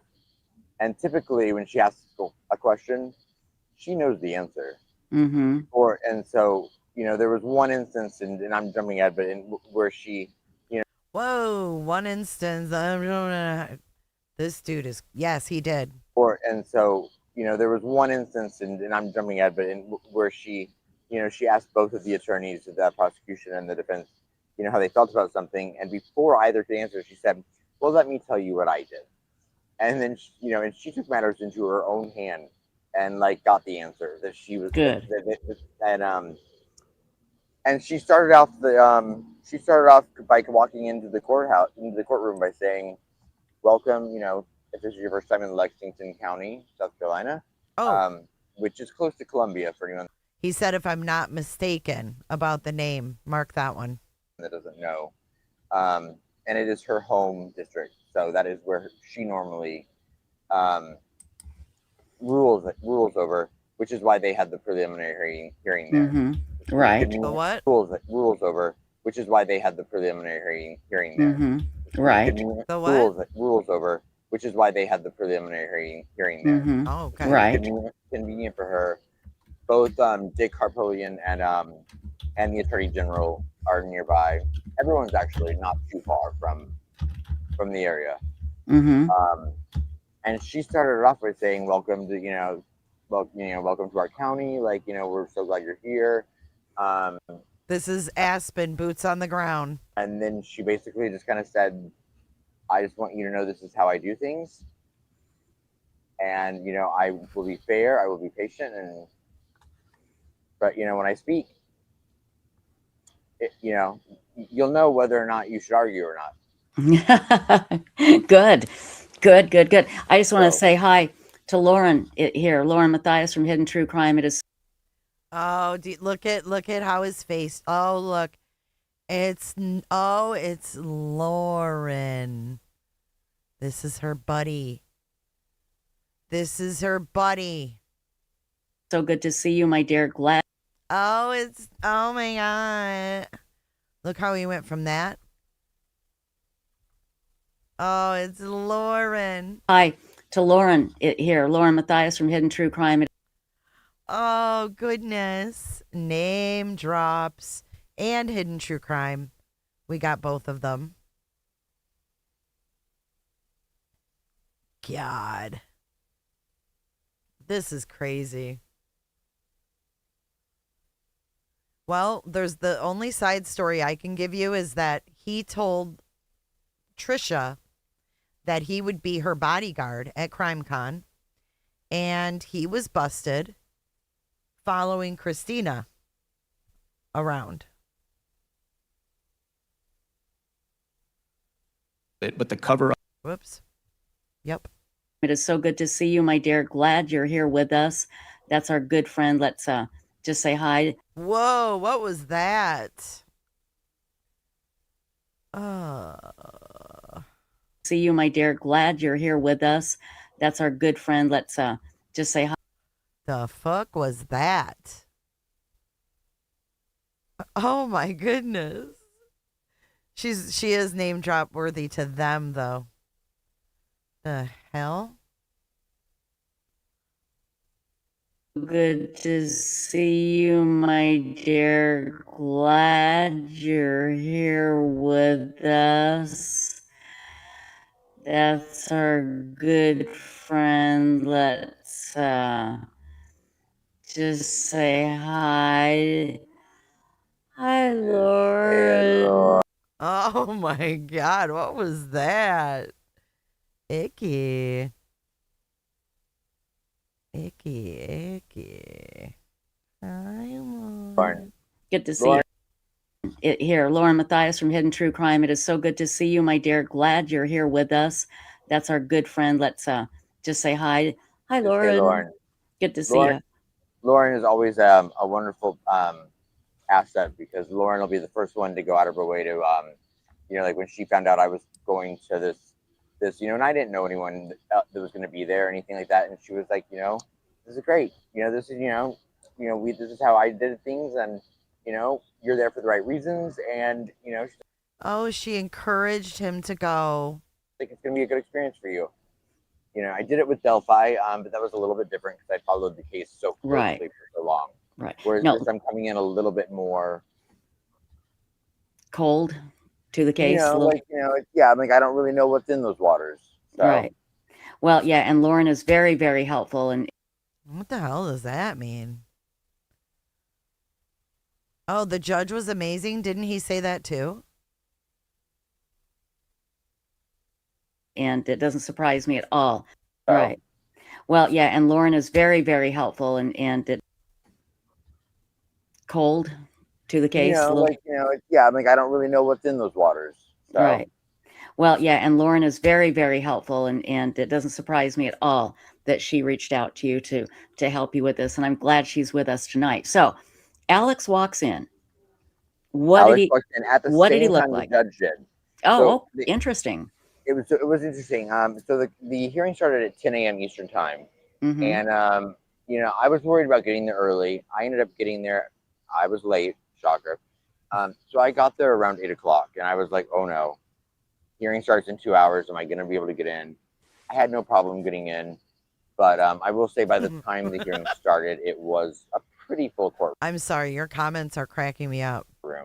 Not 100%. Yes, he cried like a little bitch when Christina said back off. But pretty full. And, so the judge walked in right at 9 o'clock, or right at 10 o'clock. And like, as we're all standing up for her, like when we sit down, I look over and Alex had walked in, surrounded by, guards. I forgot how tall he is. He's 6'4". He's lost some weight. He's not, the shaved head is gone. He's got, he's got the red hair again. I was sitting directly behind him, about 4 or 5 feet behind him. So I couldn't see many of his facial expressions. Like, 'cause, I literally was like right behind him.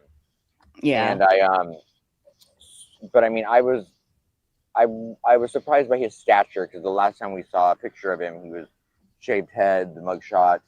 And unless I'm wrong, You guys, it says we're YouTube featured. Can you hit the like button? Ooh, maybe it'll push us out even more.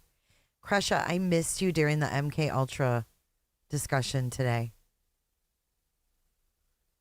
Not appeared in a courtroom since 2023. So we Okay. have not seen him outside of prison calls and prison video calls, which are never flattering. Now in 3 years. And so to see him walk in flanked by officers, and not only in cuffs, but his feet were secured in shackles. His waist was, he had a waistband on, and he was in an Keep it up, and that's going to be you. orange prison jumpsuit. Mm-hmm. And the reality of the last several years of his life it's written all over him. So, yeah. Aspen Conner's not his real name. I can't remember it offhand. Alex. No, what's his name? Shit, I can't remember. It's not Aspen Conner, though. Oh, shit, I can't remember. Oh, Adam. Adam something. Yes, thank Kresha. You have such a good memory. He probably wasn't looking his best, not his sharpest. So what he was better than he had the last time I saw him. But I will say, the few instances that I did have, hear him speak, or that, I saw his demeanor. I can honestly see where there is a very quiet reassurance in his demeanor, that I honestly just maybe it was instinctual or something, but I felt like I can see how he got away with.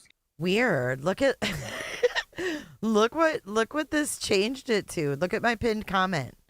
It says Adam Buckles. Why does it say Adam Buckles? I put Adam Spenner. He doesn't even know. Scamming people out of their money for so long. Oh. I felt like I can see how he got away with scamming people out of their money for so long. Because he's so quiet. He's so meek. Tone. You want to believe him. Right. Just really meek. In a way, his lawyer's the same way Dick. He's a showboat. I always joke that I said, I think he read Midnight in the Garden of Good and Evil, and he was like, no, look on the screen. Lawyer I'm going to be. Oh, wow. I love that. Yeah. It's on my end. But he also had a very quiet air about him that, you could tell we were in his house, is how I felt. But he didn't do it in a cocky way, which is kind of what I expected him to do. Yeah. So, and I don't know all of the attorneys. I do know Jim Harpolian. He was there as well. There are 2 other defense attorneys, one of which his name is Maggie, who I met after the hearing. And then on the prosecution side, it's being handled by the state's attorney general's office. Creighton, who is the first chair, who will be leaving office come the election in November. Got side so story. all of this talk about this trial happening this year. My God, right side story, because this dude does not shut the fuck up. Oh, wait. We'll do long answer. Long answer. That's a long answer. They're switching attorney generals in November. Oh. Yes, he says he knows the attorneys, dude. I don't trust him.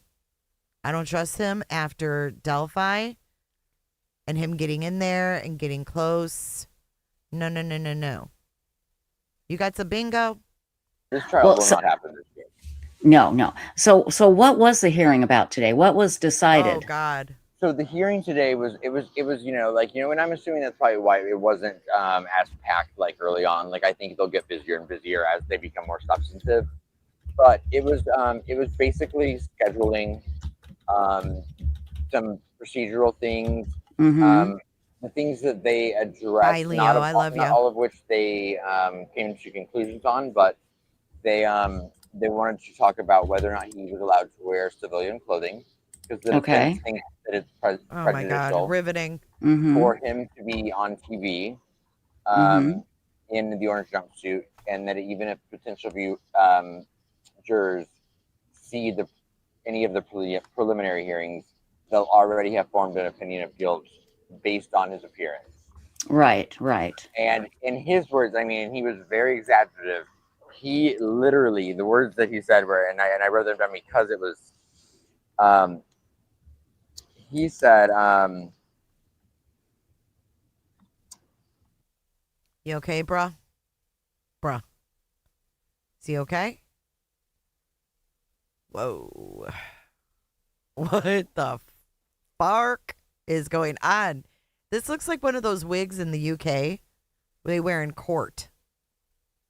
What is happening?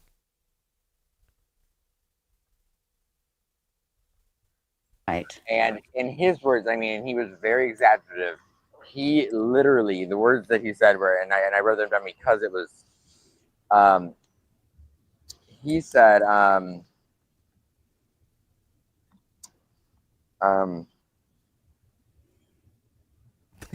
HMS. Oh, it was good. So I'm sorry. It was worth it. What is happening? He said,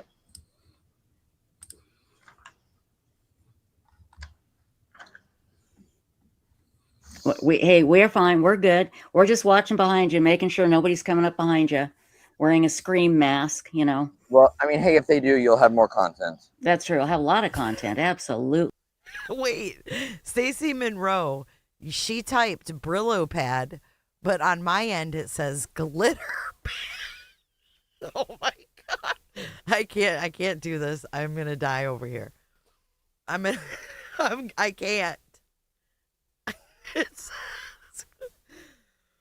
Oh my God, what the fuck is going on? Okay. Between this and my chat.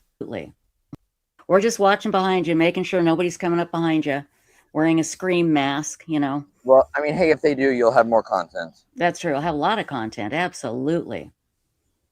Absolutely.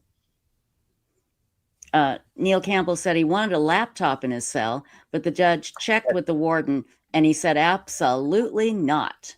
That was incredible. And that was really interesting too, because that was the thing where when the judge, while I'm looking for this, I'll tell you about that.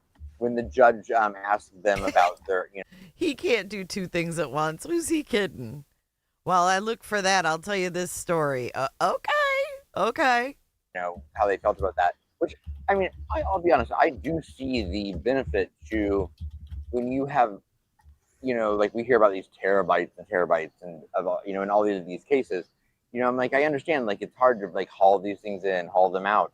Sometimes that's how, crime scene pictures of dead children get leaked. Good night, online. But yes. But then, it was more so the warden who was like, that's not something we do. No prisoners are allowed a laptop. They have a tablet that has, limited capabilities. And I don't know if there was maybe a misunderstanding.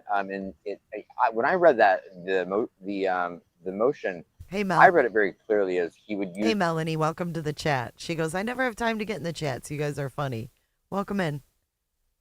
It when he was researching and looking at discovery, and then it would be stored in the warden's office. Okay. The warden, I think, kind of like gave the impression that it would be like his 24/7. Right. And that wasn't what they did. Before she even allowed Dick, or the defense attorney or the prosecution to argue. Why is he calling this guy by his first name? Does everybody call him Dick? What is he talking about?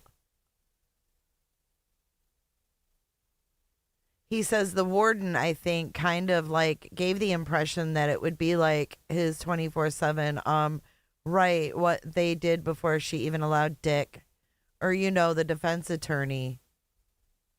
What the fuck is he up to? 24/7. Right. And that wasn't what they did. Before she even allowed Dick, or, the defense attorney or. Okay. I got you, Sharon. I got you. The prosecution to argue either side. She said, she surprised the whole court and said, well, let me save you the trouble. I called the warden. And she's like, and the warden told me under no circumstance, and there's no way I am letting a prisoner have a laptop. Mm-hmm. She's like, so he made that decision. She's like, he made that decision. It's his call. Right. She did say, he said he will make a conference room available anytime that he wants, Alex wants to use it. Mm-hmm. They will. Do you hear Tricia clicking away? Forego the normal 3-hour time limit that people are allowed to come, and they also it said that it doesn't have to be his lawyers, because it is like a 2-hour drive for most of them. Right. For all of them. Said it could be a law clerk, it could be anyone as long as they have their name. Okay. It's associated with the defense. So it doesn't just have to be his attorneys. And he said if they want to stay in there for 8 hours, they can. He's like, I will not. He's like, because he needs to see this discovery. He has a right to it. Right. That's part of all of our constitutional rights. And we don't need him to get another shut trial, up that's for about sure. So we want to make sure he has everything he needs this time. Thanks, Jerry. And no. Well, what the fuck? This dude just made me dizzy. Round and that's for round. sure. So we want to make sure he has What everything comes he around needs this goes time. around. And no court clerks blabbing and flapping their lips and telling the jury how to vote. We don't need that either. That's why I said same players minus the Hill. Yeah, minus the Hill, exactly. Yep. But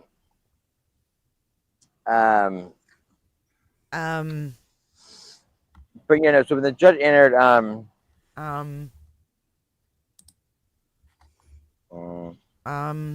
he's struggling. And his defense, didn't the defense say something like that Save they him, were Trish. parading him around like an animal, poisoning the potential jurors? Come on. They give me a break. I don't think anyone. When Tricia Griffith has to save you. Talked about the jury. Thank you, horsewoman. Boom. That's our first Weird and Go of the night. Let's get our turkeys.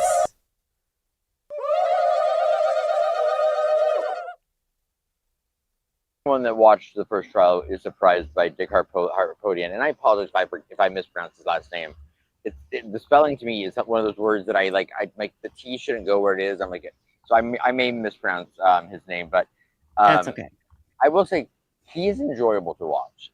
I mean, if you're looking at it from like the like old classic Southern lawyer, right, he's got it down. Right, and I can see where that can be effective with the jury. And I know that they're not supposed to use their personal feelings when they make decisions, but I mean, sometimes just liking someone can help influence a juror's decision. It is what it is. Absolutely. And I gotta tell you something. I'm on websleuths.com. I'm on websleuths.com. What is it? I will say we're filling up this board like a mofo. Looking at the discussion that's going on about the Alex Murdaugh retrial, and we have a member who's been a member for 7 years, and she goes by Girl Has No Name, and it says Dick, and I'm probably going to mispronounce it too. Dick Harputian is still the long, drawn-out windbag that he was in the first trial. Shocking. We're going to. I didn't mind him, but there are some people that didn't like him, and the jury's got to like you. So we'll have to wait and see. And it works for some, and it doesn't for others. I've spoken to so many attorneys, and pretty much all of them have said, not that it's Wait, not that what? it's like We'll have to wait and see, and it works for some and it works and it doesn't for others. I've spoken to so many attorneys, and pretty much all of them have said, not that it's not that it's fake, but that they all. He's talked to so many attorneys. What, to get you out of your criminal antics? Have their own style, and right. can use the example, like one attorney can try to use his natural charm to really appeal to a jury, and that was where natural charm came in. The opposite, the lawyer on the other side can use the exact same technique, but if they don't have the natural charm, it will not have the same effect. Exactly. So, exactly. That is so true. And I'm sure for someone, remember Johnny Depp, Amber Heard. I'm sure there's someone out there that her attorney appeals to. Yeah. What are you doing? Why is he talking about Amber Heard and Johnny Depp? What is happening? Dude, this guy's a hot ass mess. I would be like, okay, Aspen, it's been great. Look at Tricia. Oh my God. I'd be like, okay, dude. We haven't. I know who you mean, but we appeals to. Yeah. What was her name? We haven't. I know who you mean, but we haven't found that person yet. Right. Can't remember Amber Heard's attorney. Kind of like Corey Richards' attorneys. Yeah. Hold on, I'm going to look this up, attorney, because I remember that person Judy so well. Hang on. While you're hearing that, one of the things I will say to the judge when she came in, she said, she said, I'm going to preface everything with saying, I'm going to let you all talk, and I'm going to let you talk about what you want, but first, I'm going to talk about what I want. Good for her. And it was. I mean, because it wasn't arrogant in the way she said it.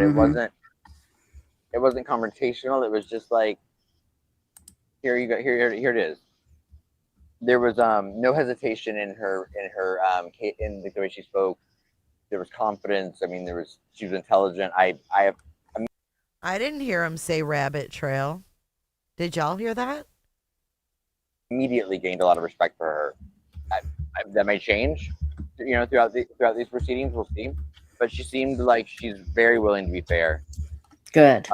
Good. And being a prior defense attorney, I think it'll make it harder for people to argue that she has a prejudice against for the prosecution. Right. Yeah. And I want to say hi to somebody else. This is Naomi, and is this Gnomes?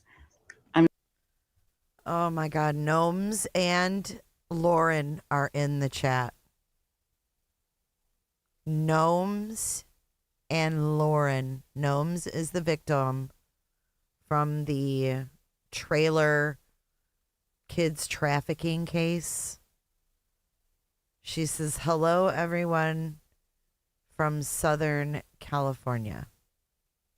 I'm not sure if it's Gnomes, but anyway, welcome, Naomi. Good to see you, my dear. And if that is Gnomes, I just want to say, Gnomes up. Oh boy. Grade. You look good. Say, Gnomes upgrade. You look good. You look great. No, he fucking did not. Dude, he's talking about her prairie dress. He said, Gnomes, upgrade. That is so rude. In the name of Jesus, Father God, Lord.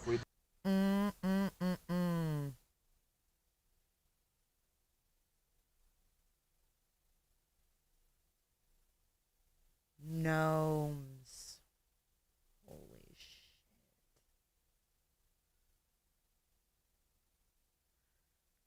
Gnomes is a girl that was groomed, trafficked. She was in a polygamy cult. She was taken, like, saved from a polygamy cult. She used to wear prairie dresses because she had to. What is wrong with this dude?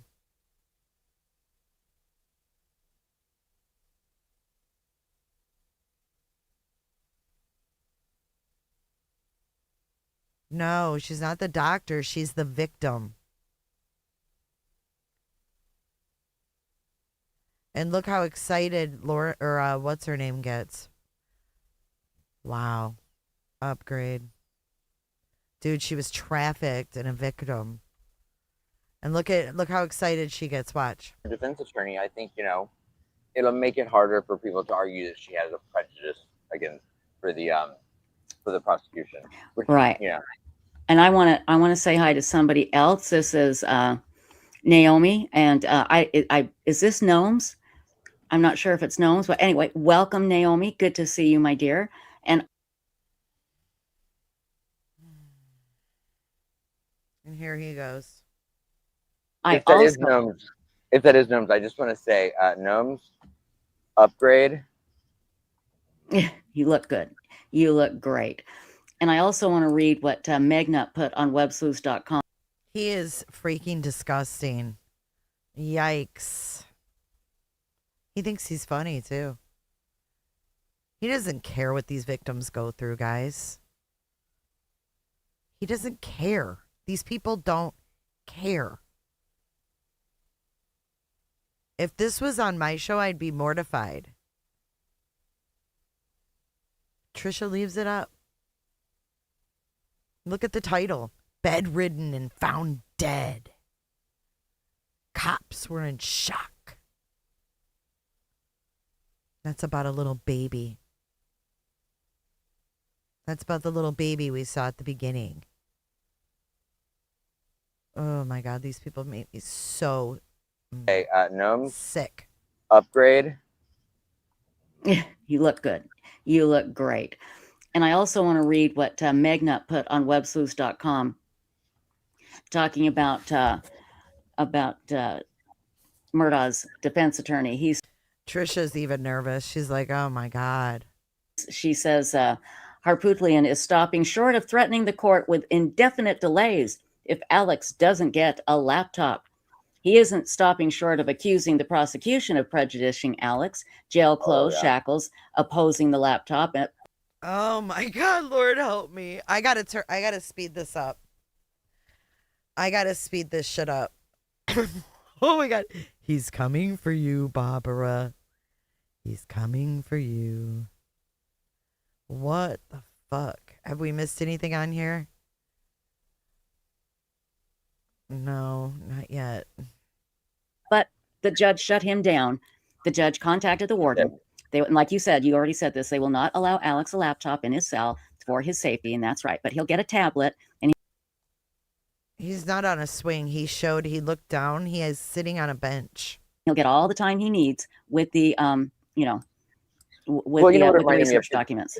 That wasn't the only instance that it seems to be a trend with him, because I feel like, when she asks for it, because this judge definitely seems like she wants absolutes when like, she doesn't want this, like, we'll circle back kind of answers. Right.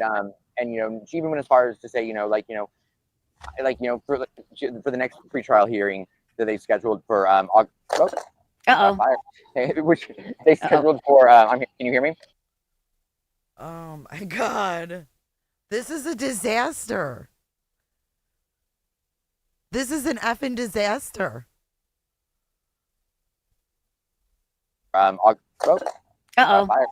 Which they scheduled for. Can you hear me? We can hear you. We can hear you. Whoa. Did somebody attack you? Do we need to rescue you? Okay. No.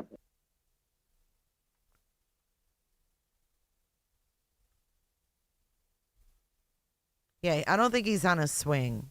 That they scheduled for August.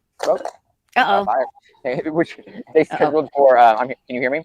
We can hear you. We can hear you. Did somebody attack you? Do we need to rescue you? Okay. No. It's my Amazon tripod. Yeah. She even said, that's August 18th is the next pretrial hearing. Okay. And she said, I want all motions. I want everything submitted by August 7th because, she's like, you can't, if I don't want a 10 p.m., email that you expect me to respond to in the morning. She's very direct in all of her expectations. And she said, but Dick, I was with everything was like, well, yes, we agree 100%. And I would never blame the prosecution for this, but we're not sure if we have all the discovery. And, he's like, we might, but we don't know. He's like, so we're looking into it, but we just don't know. Like, that's not funny. That happens in all trials. Discovery is fluid. It's always coming in. How many times do we hear motions for discovery? And he's like, oh my God, it was like such a drama moment. Like, the defense was like, oh my God, I don't think we've gotten all that discovery. So it was just so funny. God, this guy, I feel like I'm on a boat. How does that go? I don't know. I'm fucking old. He's coming for you, Marcy. He looks like Popeye. That's who he looks like. He looks like Popeye. Being honest. And then he would say, with everything, he was like, oh, well, no, that should be fine. As long as this works out, or let me look into this. Right. He would never give he would say yes, absolutely, but then pull back. Which I was like, we've all had it. We've all been around a teenager that was like, yeah, I'll be home and before curfew. I mean, unless my friend's driving, so it might not be my fault if I'm late. Exactly. Right. I might be taking care of the elderly, the sick and the elderly. Mm-hmm. No, but so I can't find it. Right, exactly. Right. I might be taking care of the elderly, the sick and the elderly. Mm-hmm. No, but so I can't find the thing, but he did say he was talking about when he was arguing about the clothing. He was like, this man is guilty of a few financial misgivings crimes. And Is that what the lawyer said? Hold on. I need my gavel. This is gold. This guy's a trip. Look. The judge said, this guy is, or the lawyer said, this man is guilty of a few financial misgivings crimes.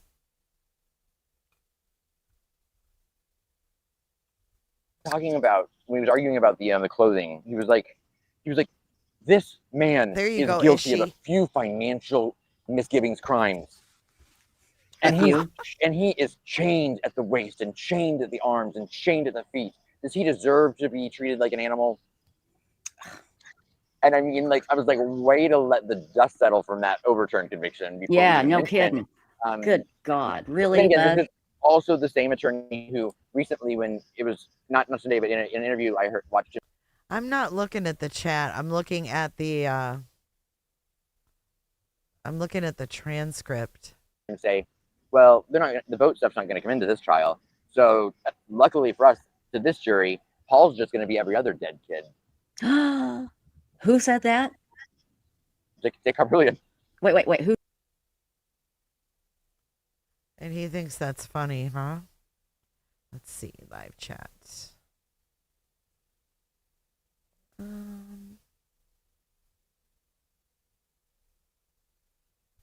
Wait. David, in an interview I watched him say, well, the vote stuff's not going to come into this trial. So luckily for us, to this jury, Paul's just going to be every other dead kid. Who said that? Dick Carpillion. Wait, who's? He thinks this is a big joke. Like, he's reporting on, like, a reality show or something. The chat is lame as usual. They're not saying shit. Wait, his defense attorney said that. Yeah. And I would hope that he didn't mean it the way it sounded. How could you not mean it the way it? I mean, my God. I guess maybe he's done what he's done. He's done this for so long that he's just. Well, he also pointed the gun at that guy during the first trial. Remember, when he said. Well, that's true. Yeah, he was just demonstrating. It's like, whoa, bud, what the hell, man? I think his idea of whatever is. Oh my goodness. See, Abby and Libby. What is going on with this guy? Yo. What is happening? I think his idea of whatever is. Oh my goodness. Here, let's just I love my live stream. Nobody will ever mistake us for 60 minutes. You know what, Sometimes this is what I'm gonna blame it on. Actually, the little magnetic strip on the back of my phone, it's so hot. Like here today, I think the glue melted. It probably did. It's not, and I am not blaming you, my dear. Hell, I'm just glad you're here. I couldn't do what you do. So thank you. Oh no, it was very fast. Here, hell, I'm just glad you're here. I couldn't do what you do. So thank you. I'm not blaming you, my dear. Hell, I'm just glad you're here. I couldn't do. They put the drama in Dramamine. Dude, I don't know, Melanie. It's a pen because he took handwritten notes. What you do. So thank you. Oh no, it was very fascinating. And I already spoke to that because I just had to go kind of the last minute, so I wasn't able to get a they have a very strict designated media area.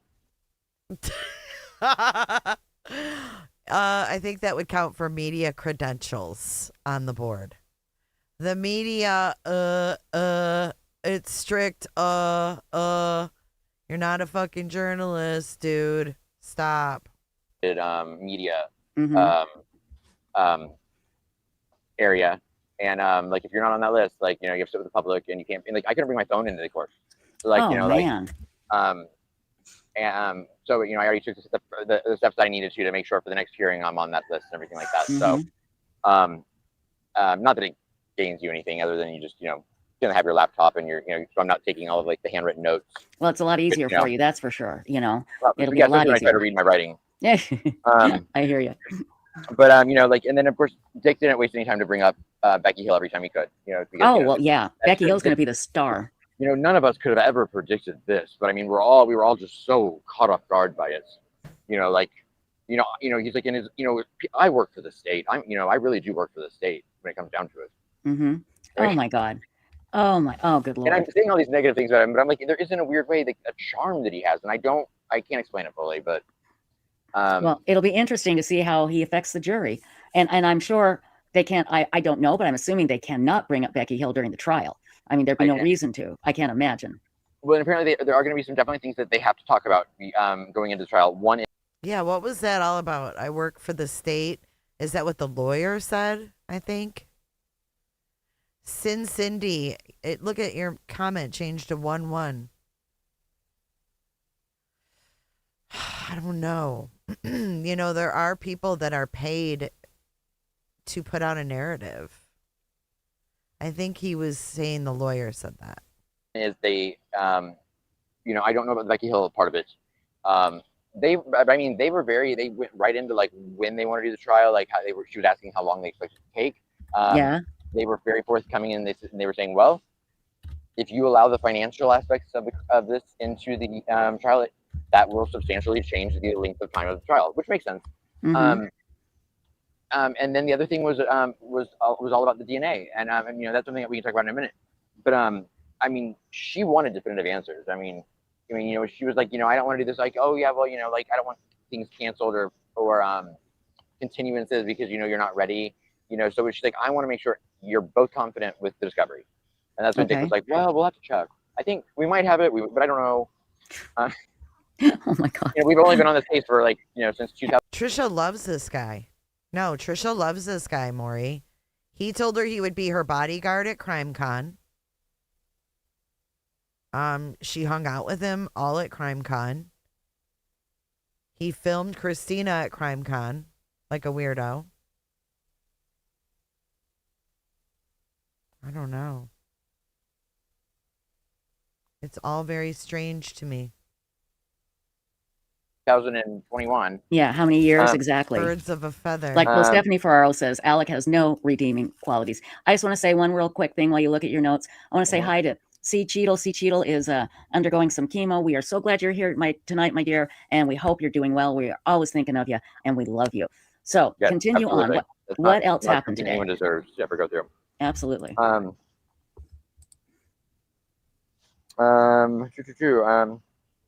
Did he bring up Stephen? They didn't bring up Stephen Smith. Alec's lawyer brought up Stephen Smith. No, he did not. I was being sarcastic. Stephen Smith is on the board. were talking about all of these new pieces of evidence. Mm-hmm. And, when they're like, well, if you don't even have all the discovery, and it's the same discovery you had then, so where are these new, and apparently they have been contacted by, which gave me flashbacks to social media people in Delphi, like filling the defense's head with the theories they'd had on, aliens coming down to abduct the girls. But anyway, I was like, oh, you started getting calls from people that just were like, oh, no, I think this person's, attached to this person's attached to this. So they're like, now we have to look into it all. So those are new pieces of evidence. Well, can you really quickly tell everybody who Stephen Smith is? Stephen Smith was a classmate of Buster Murdoch, who's Paul's older brother, and Alex's oldest son. And he was found dead in the middle of the road. I believe it was in 2015, September. The date's escaping me, and I apologize because I do know it. And the way he was found, his shoes weren't on. There were all sorts of very interesting things. He apparently ran out of gas, and he was close to his home, but he didn't have a gas kit. He was not walking in the direction of a gas station. There were all sorts of things that just didn't make sense. And this is a rural area out in the middle of nowhere. Oh, I skipped it. We got it. We got a Weird Ingo. Sorry, I filled it in and forgot to celebrate. Weird Ingo. Sorry, I was getting something ready over here in South Carolina, and there were rumors from day one that there had been some.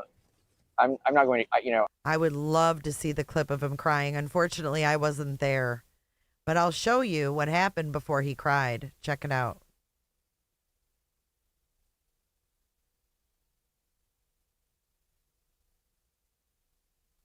Here he comes, thinking he's slick. The old Aspen. Wait for it.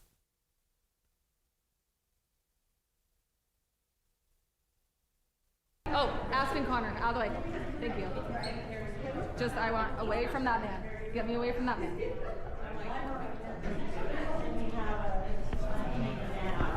I love the way she says that too. He was crying like a bitch after that. It's very strange. Did you see him filming her? Just, I want away from that man. Get me away from that man. Oh, Aspen Conner, out of the way. Thank you. She said out of the way. I fucking love her. Get me away from that man. You can't. Crusher, you can't make it up either. God. He's awfully proud of himself. Look at him. Oh, I got her. I got her right where I can record her. Look at him. Oh, I'm going to have some good footage for Lauren. Oh, my God. I'm doing it, lady. I'm doing it. I'm doing it. I'm doing it. And then Christina said, nope, not today. Not today, you're not, fella. Mm-mm. Oh, Aspen Conner, out of the way. Thank you. Just, I want away from that man. Get me away from that man. Busted. Bustarundo. Dum-dum. God, these people. You got to get better at your game, first of all. What a weirdo. That is hilarious, Crusha. Yeah, you don't need to say the rumors. You don't need to say them. Yeah. But, there are rumors of inappropriate behavior or relationship between, people and Stephen that wanted to keep it silent. And Buster got implicated in some of that. And there was always something about people maybe gay bashing him. And that, him. And that could have happened. But let me just state right now that Buster has never, ever been even implicated in anything like that. And that there's been horrible, rumors. And so please remember, let's repeat them. See things like that. No, there is absolutely no evidence. Let's repeat those rumors. But he did an interview with Good Morning America actually too, where I thought he actually spoke pretty forthright about it too. Good. I mean, people can lie. Yes, of course they can always lie. But sure. I mean, we know his dad was good at it.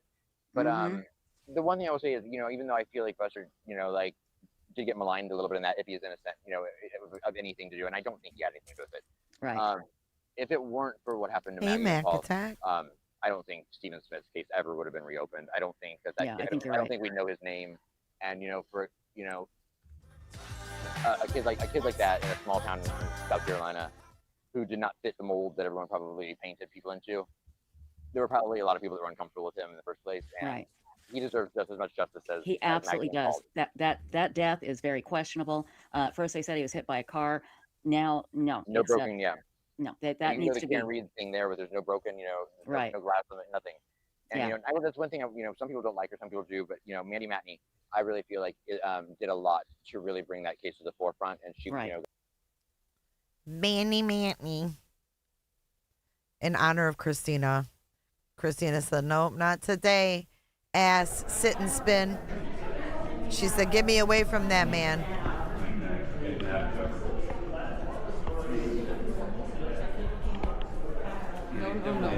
Humanized. It's very strange.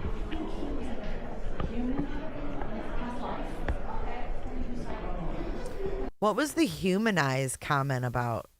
I just caught that. What was that? He thinks he's so slick. Oh, I'm going to have footage for Lauren. Oh, Aspen Conner, out of the way. Thank you. I love it. Oh, that was just random people. Just, I want away from that man. Get me away from that man. That is the best line ever. My favorite. Oh, Aspen Conner, out of the way. Thank you. Just, I want away from that man. Get me away from that man. Do you have video of him crying after this, Christina? Oh, it's the best. Like, I almost need to clip that.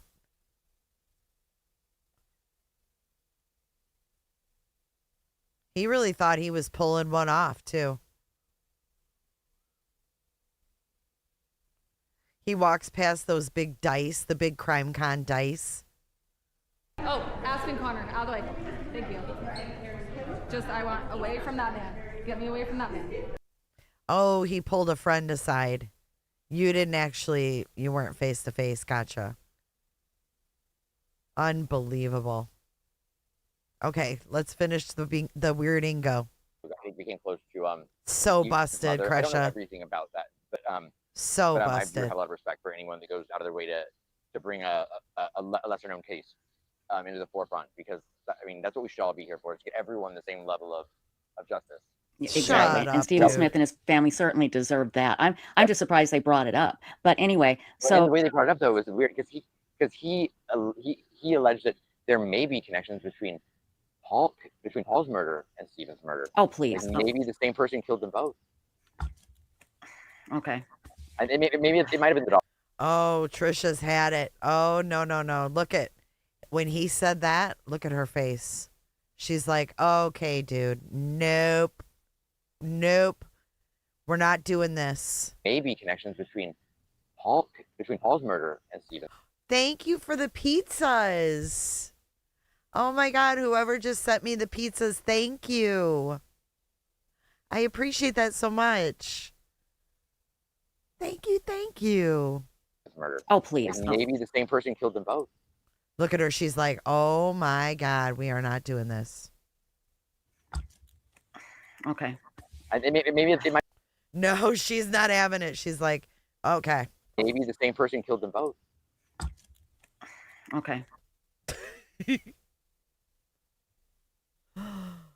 Christina says hi to everyone. It's just really hard to tag when you're on a phone. You can't. I mean, you literally can't tag. And he thinks it's funny. She's like, oh my God, I've had enough of your ass. Had enough of you, Aspen. Stephen's murder. Oh, please. Like maybe the same person killed them both.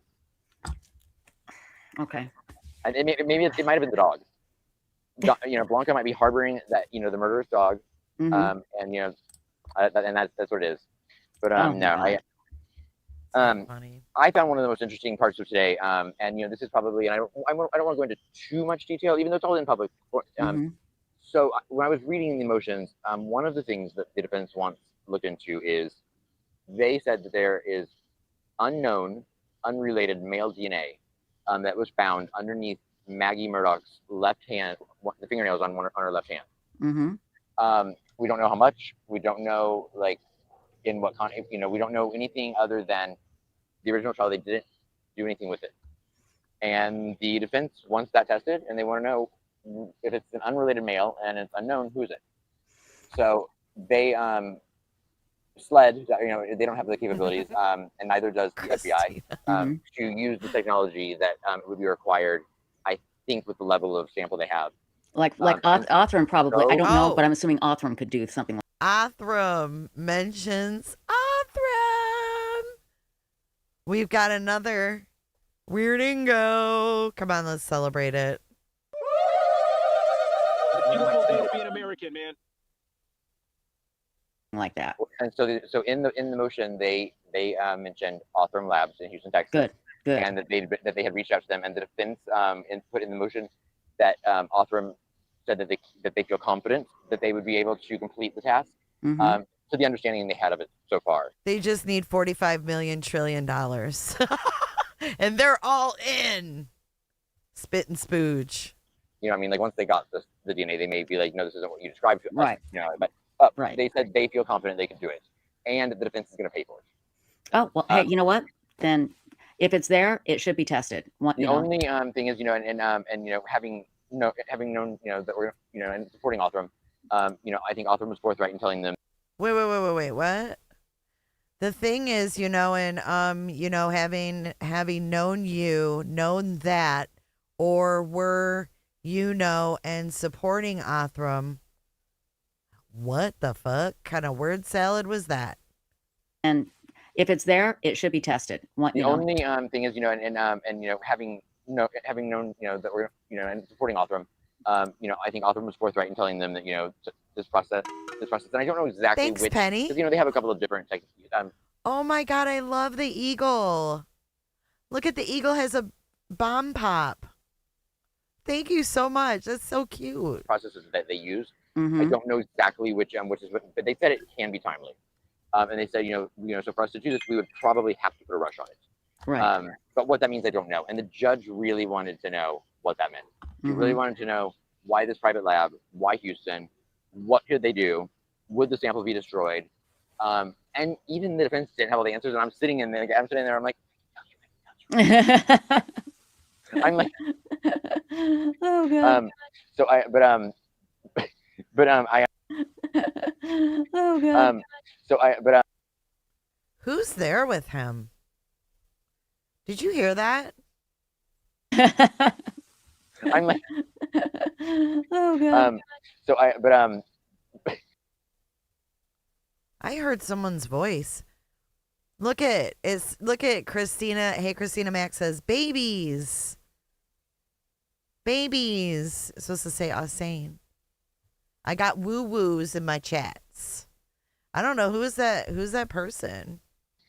I'm like, oh God. It's a woo But woo. I just found it really interesting because and they were talking about all the good work that Othram's done, and they did say they were like, this is a company that's solved over 200 cold cases, Mm-hmm. and that this kind of testing is expensive, and that's why the defense offered to pay for it. So I don't really see why there would be an argument against it. Right. The judge just wanted to know how long. It just does that on my end, Christina. I don't know. He did. You're working. Yeah, it was a bunch of word salad. It was going to take. Yeah. Because I think she wants to. She said she wants this trial to start April 5th, 2027. Mm-hmm. And she said, and when I say April 5th, 2027, I don't mean there'll be a continuance. I don't like it. She's like, so when I say a date, I mean, unless there's something unforeseen, we don't do continuances. She's Mm-hmm. like, so when we agree to this date, you both need to know that you'll be ready. Right. Good. If you don't feel it, you need to tell me now. And that's when, Dick was like, oh, no, of course we'll be ready. We'll be ready. I mean, unless the DNA is not. Right. And so she wanted that information. And she said, you give me that information before our next pretrial hearing, which is Mm-hmm. August 18th. Totally plenty of time for him to at least get that information. And he had spoken to some of the higher ups at Othram Mm-hmm. this morning. and just going over. Hey, nonsense. New character unlocked. Allow me to introduce you to Ass Sit and Spin Conner. Ass Sit and Spin Conner. It's got a nice little ring to it. Actually, his name is Adam Spenner, and he's got a criminal record. But he's Tricia Griffith's best friend. She's real happy to host him. I'll show you by the look of her face. Oh boy, she's loving this interview. Oh my God, they just don't stop. They don't stop. A Q-tip. Over some of the stuff, how they would facilitate getting them the sample and that stuff. Right. But what's problematic about him, nonsense, is that he went to Delphi, attended the trial, somehow got in with the family, the victims' families, and ultimately ended up listed as an assistant producer on a documentary. Like, these people's goals are documentary. Like, documentary goals. Yes, and he did this to Christina at CrimeCon. Let's catch her up. Let's watch that again, because this is just too fucking funny. Here he comes, nonsense. Look. He thinks he's slick. Look, I'm recording Christina. Oh, Aspen Conner, out of the way. Thank you. Just, I want away from that man. Get me away from that man. So that's Mr. Fucknut here. Ass Sit and Spin. Sachet Shantae.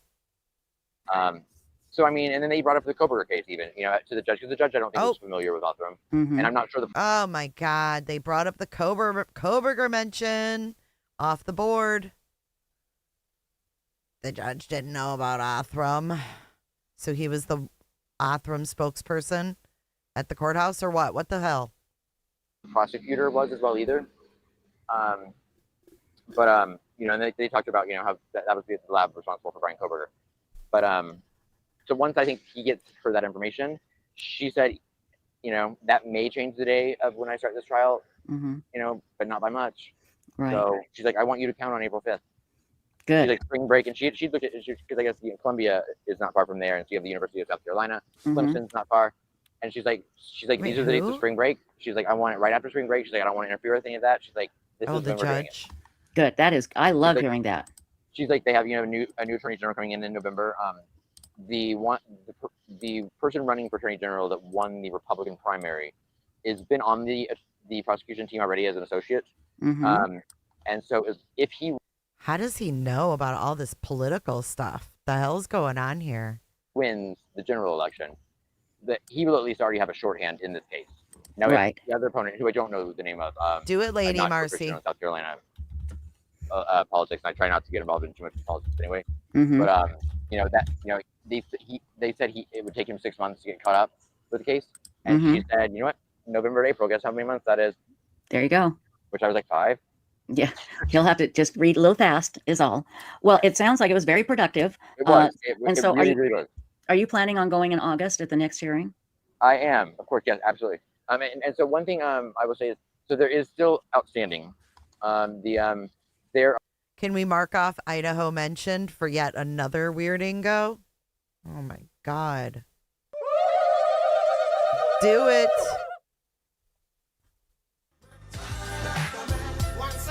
He's speaking Aspen. There are 2 witnesses that I guess were confidential in the first trial, and they're in the works to unseal those witnesses. He went to the Murdaugh status hearing. He's trying to explain it.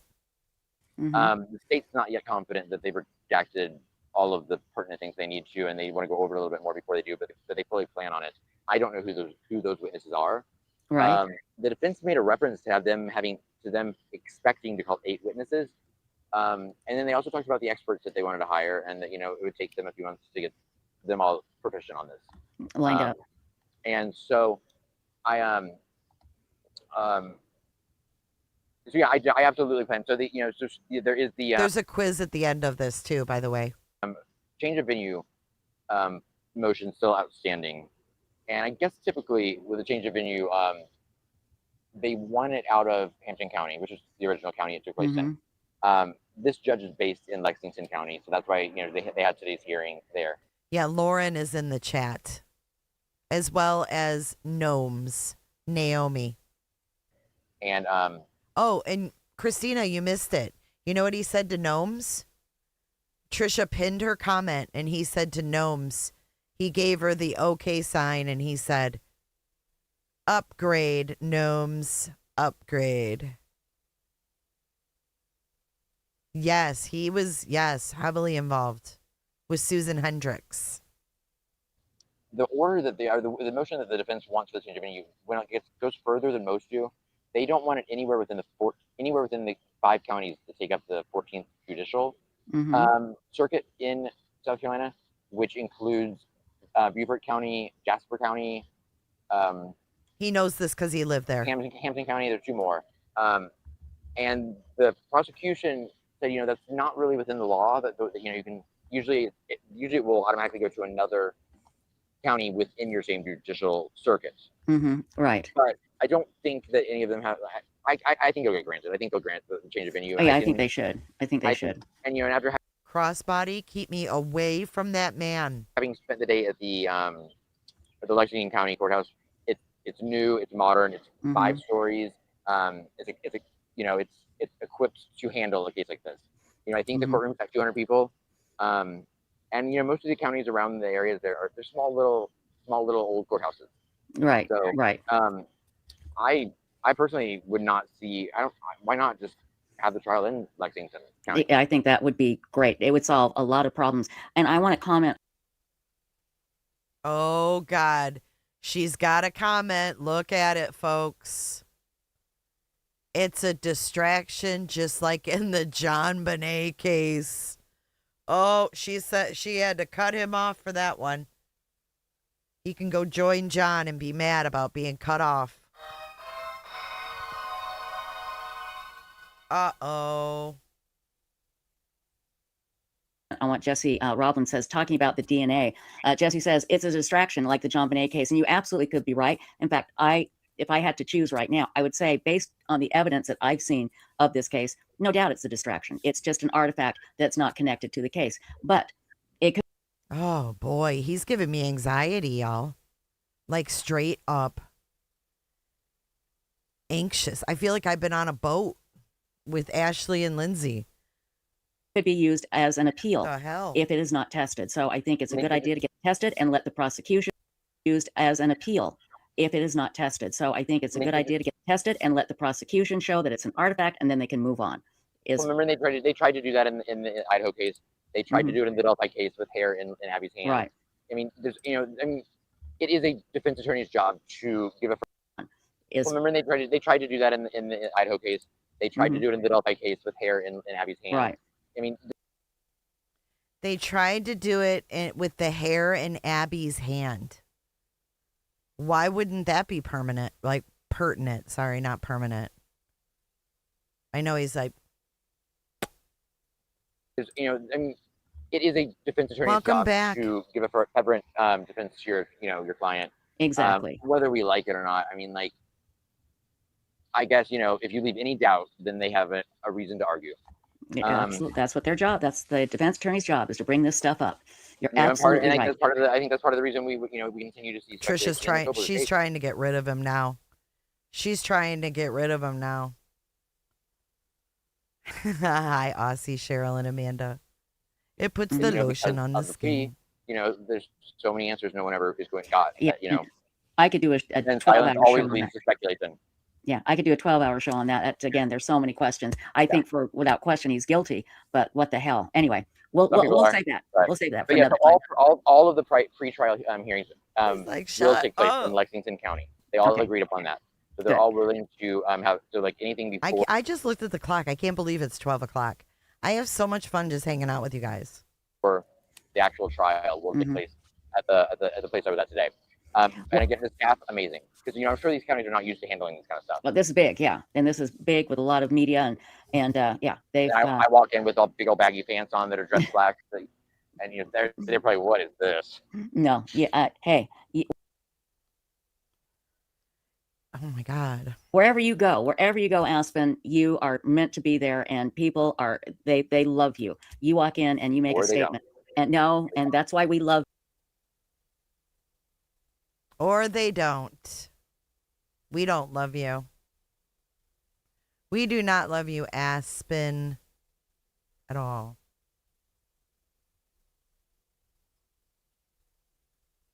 It's only 11 o'clock at your house?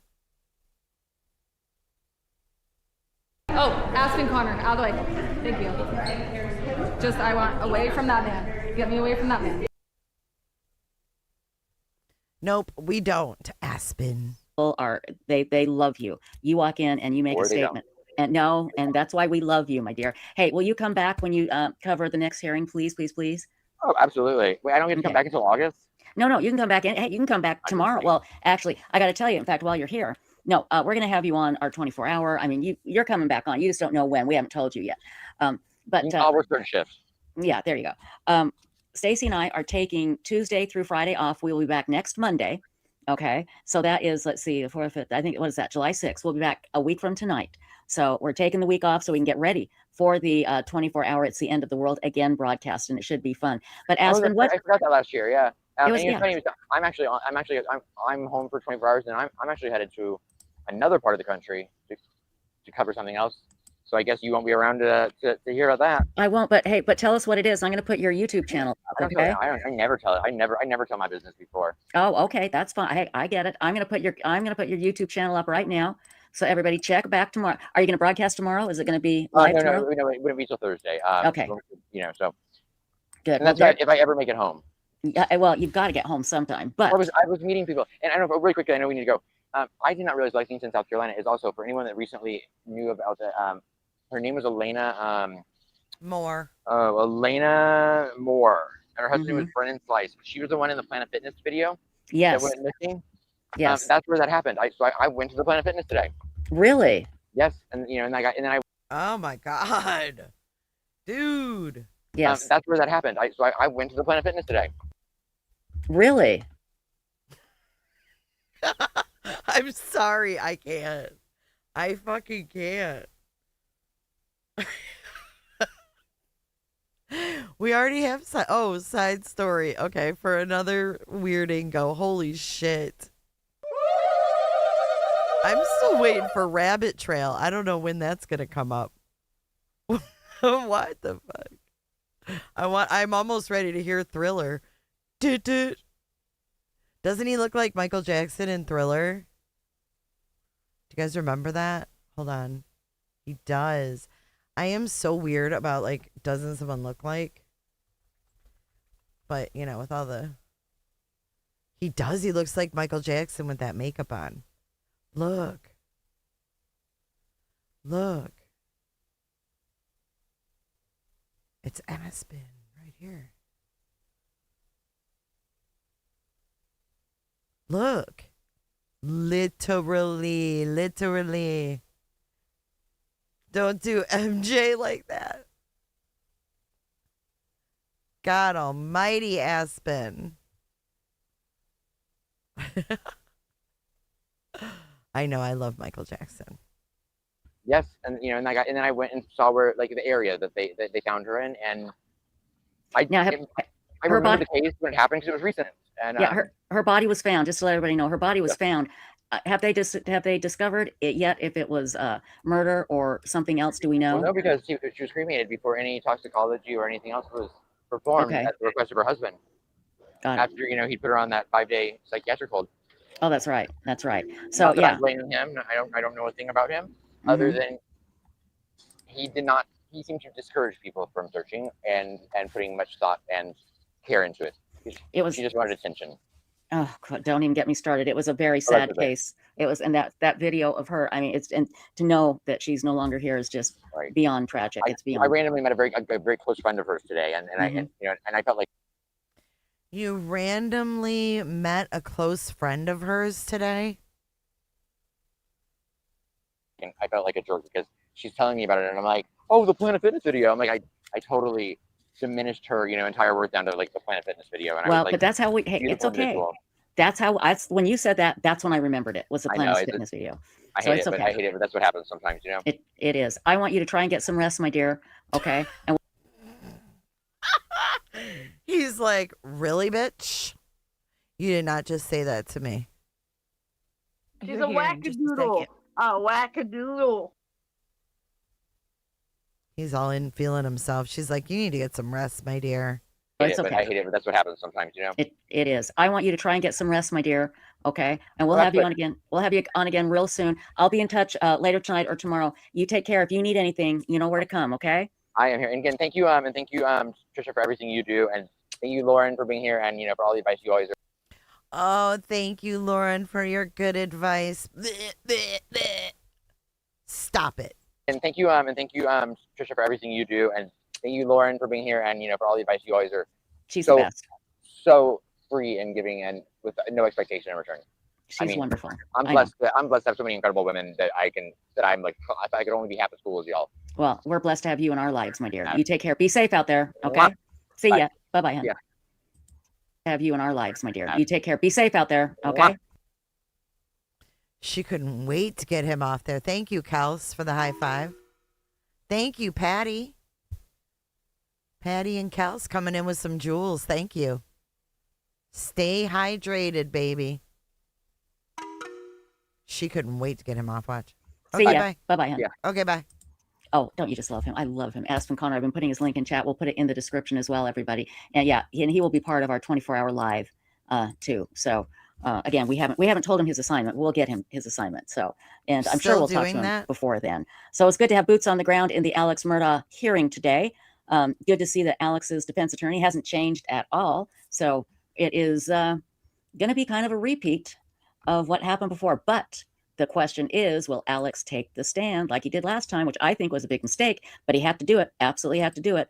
And he may do it again. You might not be able to keep him off the stand. Here is the Murdaugh discussion on Web Sleuths right here, everybody. And our members have been doing a great job discussing. Okay, that's pretty much it. So yeah, there was no interesting point. Sharon, that's funny. We're going to mark that off. Rabbit Trail, that must have been in the beginning when it was just her and Swamp Stacy, because they did some other shit in the beginning of this one. They were talking about that baby, and that baby that was, yeah, we didn't watch that part. That's fair. I've got another video though. We gotta play one more before we leave tonight. Okay, just because it's funny as fark. And because I can laugh at myself. We're going to watch the freaking... Yeah, she was like, okay, Stacey, okay, bye. We're going to watch the scooter video because I haven't seen this in so long. Like, since we got back, and it's so funny. Dude, Tricia has no backbone at all. But, okay, are you guys ready? This is the day I got run over by the scooter at CrimeCon. Rabbit Trail is a version of waxing the woo-woo. Oh my God, we got to see what... Okay, wait a second. Hold the phone. I got to see what context they use that in. Where the hell is it?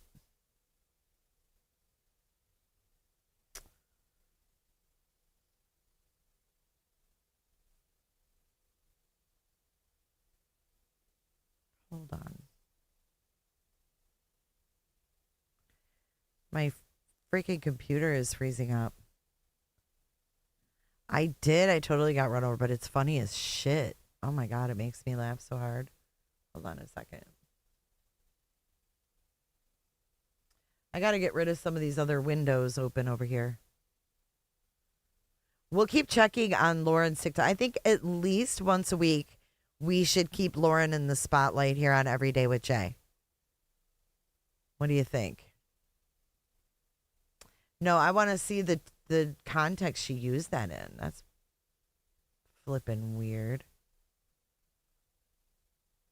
Welcome to Web Sleuth's YouTube Live.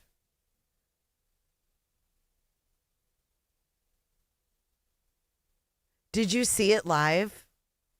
You guys put a 1 in chat if you saw this when I got run over by the scooter in the live. All right, let me just check this transcript really quick. Hold on. Attorney General coming in November. The person running for Attorney General that won the Republican primary, Cinderelli, has been on coming in hot with team already 14 months. Shut up, Aspen.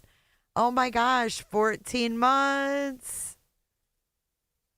Thank you, Cinderelli. Oh my God, a lot of you guys. Did you guys laugh when it happened? I changed it, Cal. Sorry. I said it in the beginning. I changed it to Cooter Chat.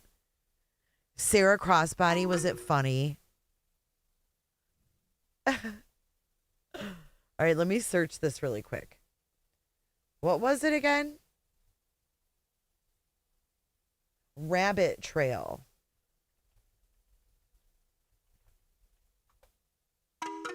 It says no results found. I think ChatGPT played a joke on me.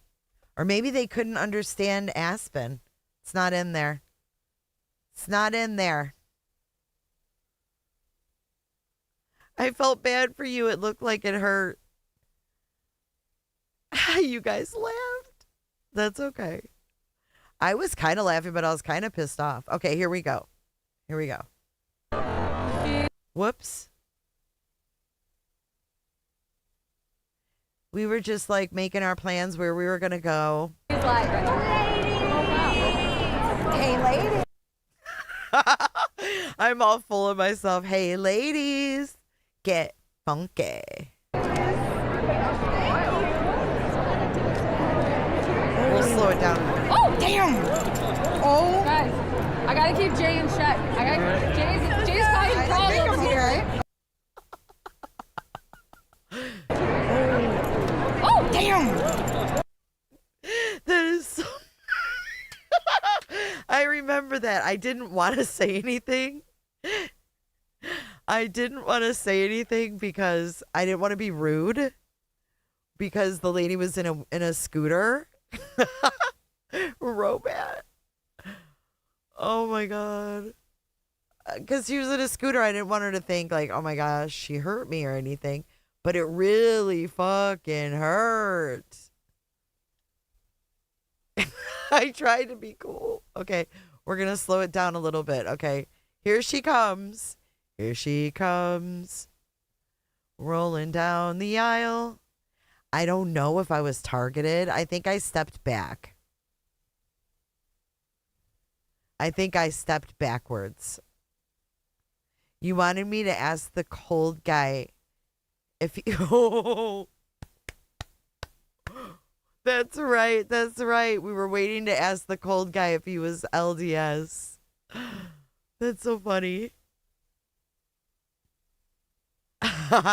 Okay, watch. Here we go. Hey, ladies.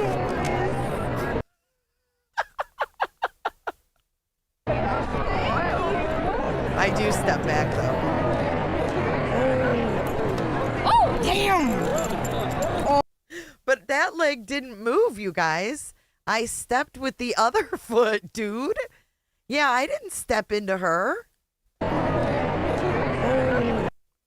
Watch.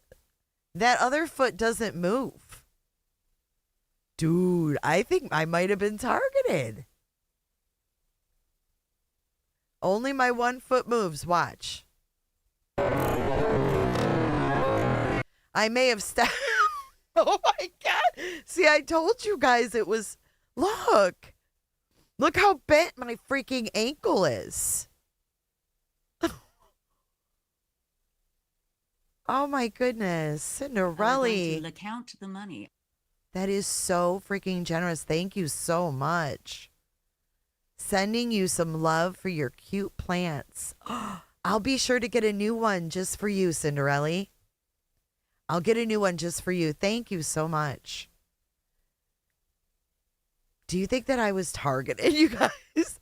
Dude, I told you that shit was going to hurt. If I would have stepped forward or back, it wouldn't have mattered. I told you, and that thing had like heavy duty tires on it. Thank you again, Cinderella. That was so nice. Totally targeted. Oh, damn! and Christina's like, oh! Look at my foot was stuck under there. I couldn't get it out. Look, I'm still stuck. I'm like, bitch, get off the foot. Oh! Look how long it took her to get off my foot. I gotta keep Jay in check. I gotta keep Jay in check. It's terrible.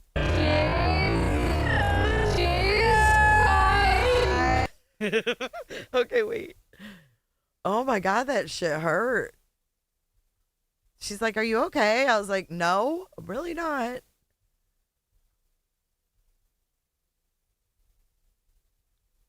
Dude, it looks dislocated. Dude, that shit hurt. I'm telling you. I was not joking. Wait. Okay, here she goes. She's just looking all around. I think she just wasn't paying attention. Here she comes. Here she comes. She's even got fenders on this bitch. She's even got fucking fenders. I told you, these are all-terrain tires. I told Janice this. I said they were all-terrain MFN tires on this bitch.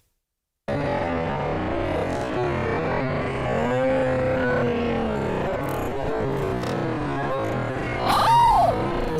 God damn!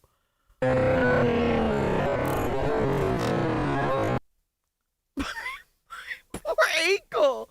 My poor ankle. What the hell? A cooter scooter. What is happening? That just ain't right, y'all. Oh, no. Susan, I know that's awful. Jerry, I would have fallen. I didn't want any paramedics. I didn't want any security after our thing with Louise. The way.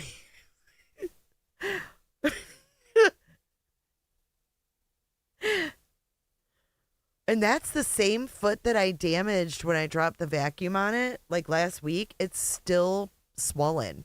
It's better, but swollen.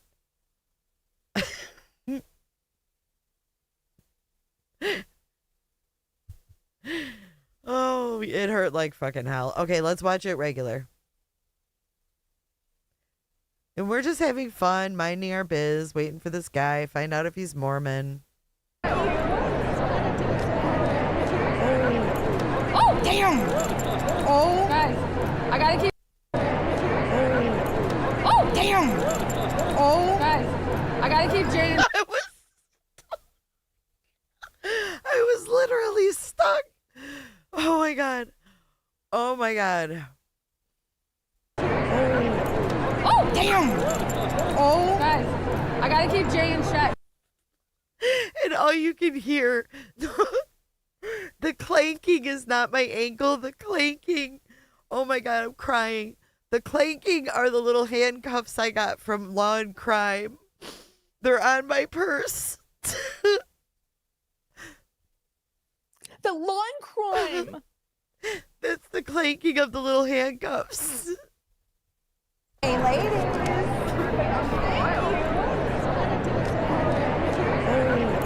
Oh, damn!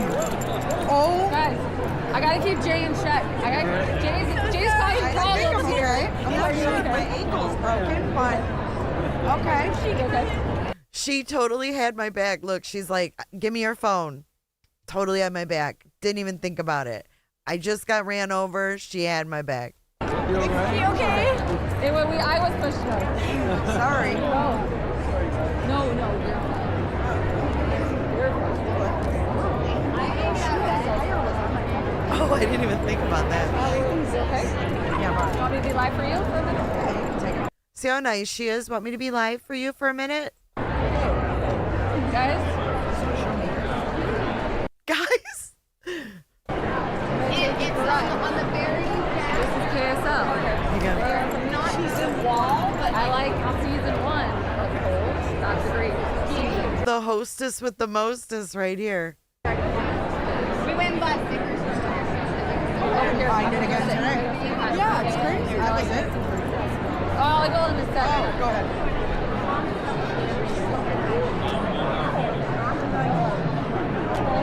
She is really nice.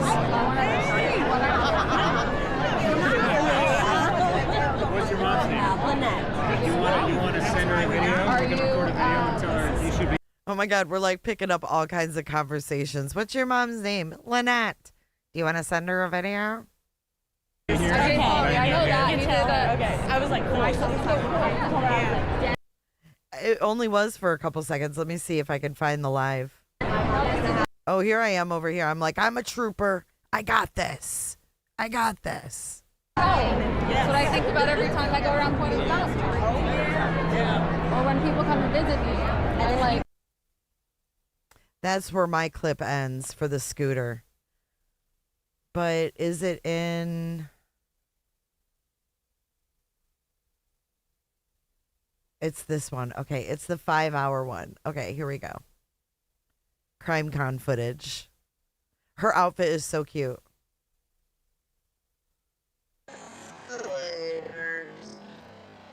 Okay, hold on. I gotta find that spot. When was that? We're going to count the money. Oh my God, Cinderella. LOL for your foot. I've been watching Tyler Robinson pre-trial, missing all the laughs. Oh my God, thank you.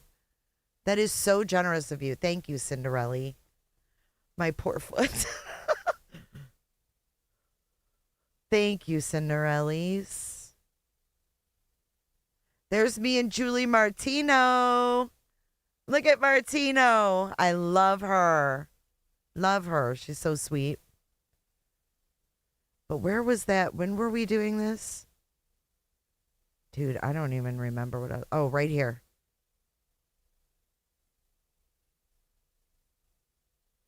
Okay, was it after we talked? Yes, it was after Long Crime because I had my little handcuffs.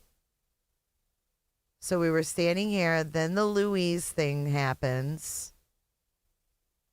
Right? Do I get hit before or after Louise? Right here. Right?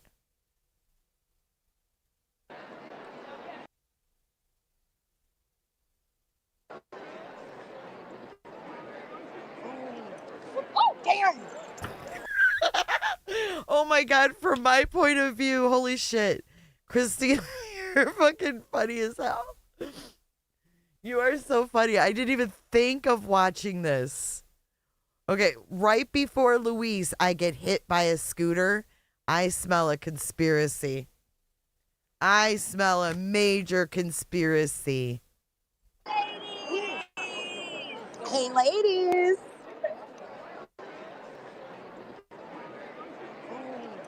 Oh, damn! Oh, guys, I gotta keep Jay in check. Jay's causing problems. I think I'm okay. I'm not sure if my ankle's broken, but. I said I think I'm okay. I don't think my ankle's broken or something like that. Wait. Jay's causing problems. I think I'm okay. I'm not sure if my ankle's broken. I'm not sure if my ankle's broken. Oh my God. Oh my God. But, okay. You okay? I think I'm okay. I'm not sure if my ankle's broken, but. Okay. Wrong, examining my fucking foot. Motorized Auntie Cheryl, it's got fenders and all-terrain tires on it. It's beyond a motorized. Oh my goodness. And look at, we're all like, everybody's around like, are you okay? How embarrassing. You okay? I think I'm all right. I was pushing her. I was pushing her. Christina. I say to you. Sorry. No. God almighty. No, that fucking hurt, man. Dude, that tire was on my fucking ankle. Jesus. Okay. Yeah, I'm all right. You want me to be live for you for a minute? Yeah, you can take it. Okay. Guys, It's street ready. I'm going to take you for a ride. This is KSL. They are from Utah. I like season 1 of Cold. That's a great season. Oh, here, I'm going to go say hi. Yeah. That was it? Oh, go ahead. Woo. I know. Like a paid hit. No shit. I feel like it was. It was an attempt on my life. I just got creamed by a freaking scooter in the middle of the aisle. Death And that thing, by scooter. and that thing had some big ass terrain tires on it too. It did. She's over there like, yeah, are you LDS? Asking for a friend. Yeah, I just got hit by a scooter. He was talking to someone, and I want to know. It did, I want to get ATS. this out of the way. It's too fucking hot in here. Oh, that feels so good. Oh, that was the moment that Sarah Crossbody gave me her fan. Sarah is so sweet too. Sarah, she's like, oh my God, she just got run over. It was a hit and scoot. Yes, you said it was like a paid hit, and then you gave me your fan. And that thing. Listen. I feel. Again tonight. That was it? Oh, go ahead. Woo. I know.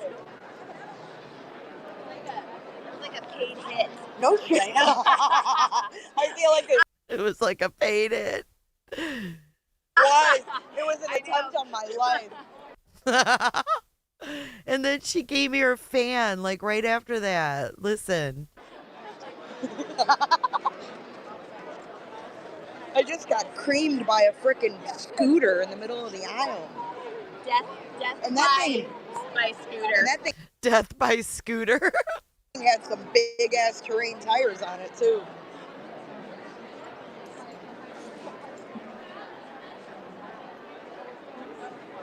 Yeah, I just got hit by a scooter. He was talking to someone, and I want to know. I know, I want to get this out of the way. It's too fucking hot in here. Oh, that feels so good. See, Sarah to the rescue. They were so good to me, Kels. They really were. What person? That lady, Christina? I don't know. We're going to count the money. Oh my God, Cinderella coming in with another 50 on us, Jack. Wow, thank you so much. Coming in hot, just like the fajita. One last shebang. You deserve the big hitters. Damn, thank you so much. It's a beautiful day to be an American, man. That is so freaking nice of you, Cinderella. Thank you. You would have flopped on the floor like a fish out of water?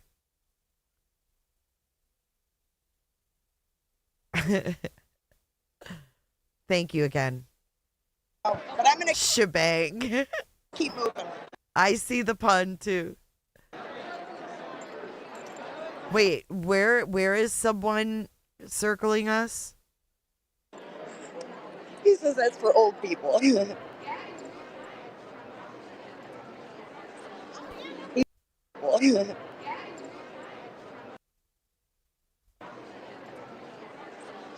He's wonderful. Love Scott Reich. Your footage? Where is yours? On your channel? Is it on your channel? You have me getting hit by the scooter on there?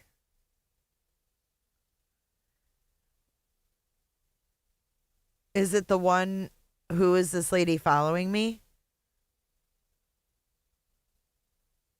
think it's this one. Okay, hold on.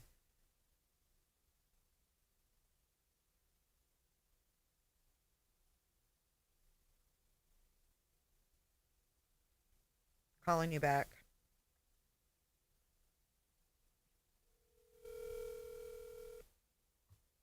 Okay. Hey, okay, you're on live. Okay, so go to what you played right before this. Let me move you. Is it your video? Yeah, but the one you were playing right before you pulled up your live. I wasn't playing yours. I know, but the one that was on your J for Justice or every day, or was it the J for Justice channel? That came from my 360. Oh, the one of what's his name? Like when you get hit by the what is it called? Oh my gosh. Oh, wheelchair. yeah. Okay. Hold on, I'm all fucked not up. That. Oh my. No. No, hold on. Okay. I was going to your channel, so just give me a second. Oh, got it. I gotta get because that's that's hard. That's why I was like, put me on speaker, girl. Let's go. yeah. I have it saved as unlisted. So hold on, let me pull it back perfect. up. Oh, look, Okay, it's fun watching the Scooter. All right, here we go. I forgot this is your footage. Let's get back. I don't even know where the fuck I thought I got this from. Like, oh, that is so it's funny. so confusing. I didn't even think. Watching your live, I'm like whipping around my 360. I know. Like, I didn't even think to watch my live. I just thought this was the footage we had because I don't know. There's so much. Here she comes. Oh no, there's so much. I haven't even gone through it all. Okay, so skip to when I walk over to KSL. Okay. Let's watch me get hit again first.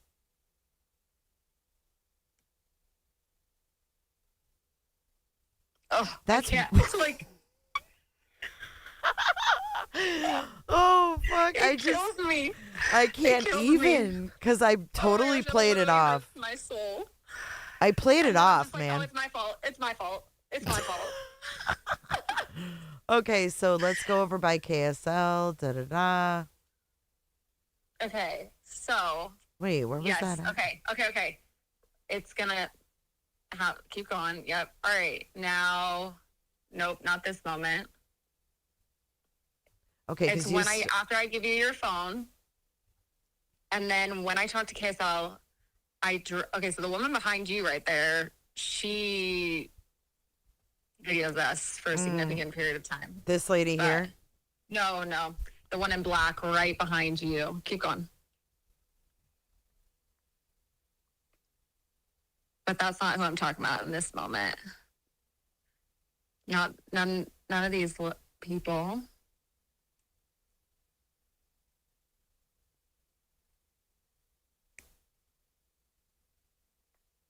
Okay.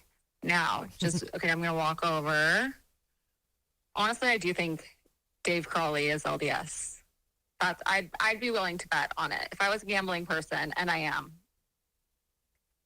So I would be willing to bet. Okay, let's see. Wait a second. It's going to be right in the gap between my legs. There you go. Okay.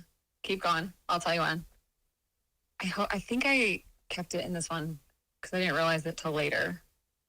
Keep going. Okay. Nope, not the lady in this hat. She's blonde. Okay, she's right in the right of the screen between the woman with the pink hat and the purple shirt. Now watch this, guys. I think you have a little bit of a lag.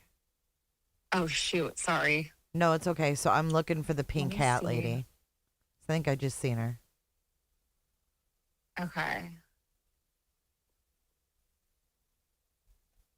So in my lag, I'm gonna pause. And you'll see, yes. Okay, so you'll see a blonde in between pink hat lady and the woman in jeans, or right next to me.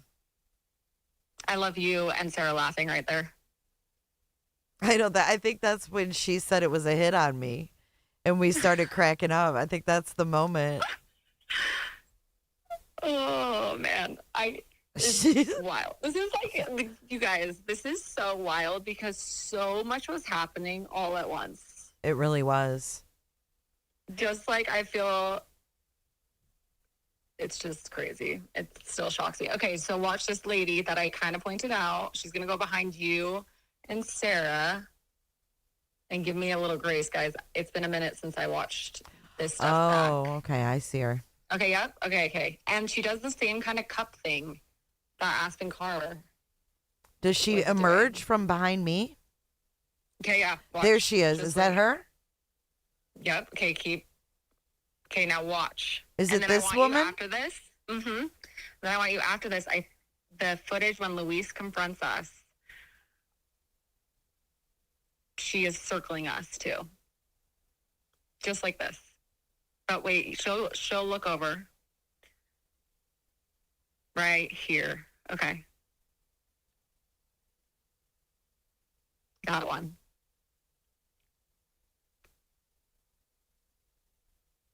Just wait. I It's kind see. of blurred. Yep, I okay. see. She's holding up her phone like Aspen did. Mm-hmm.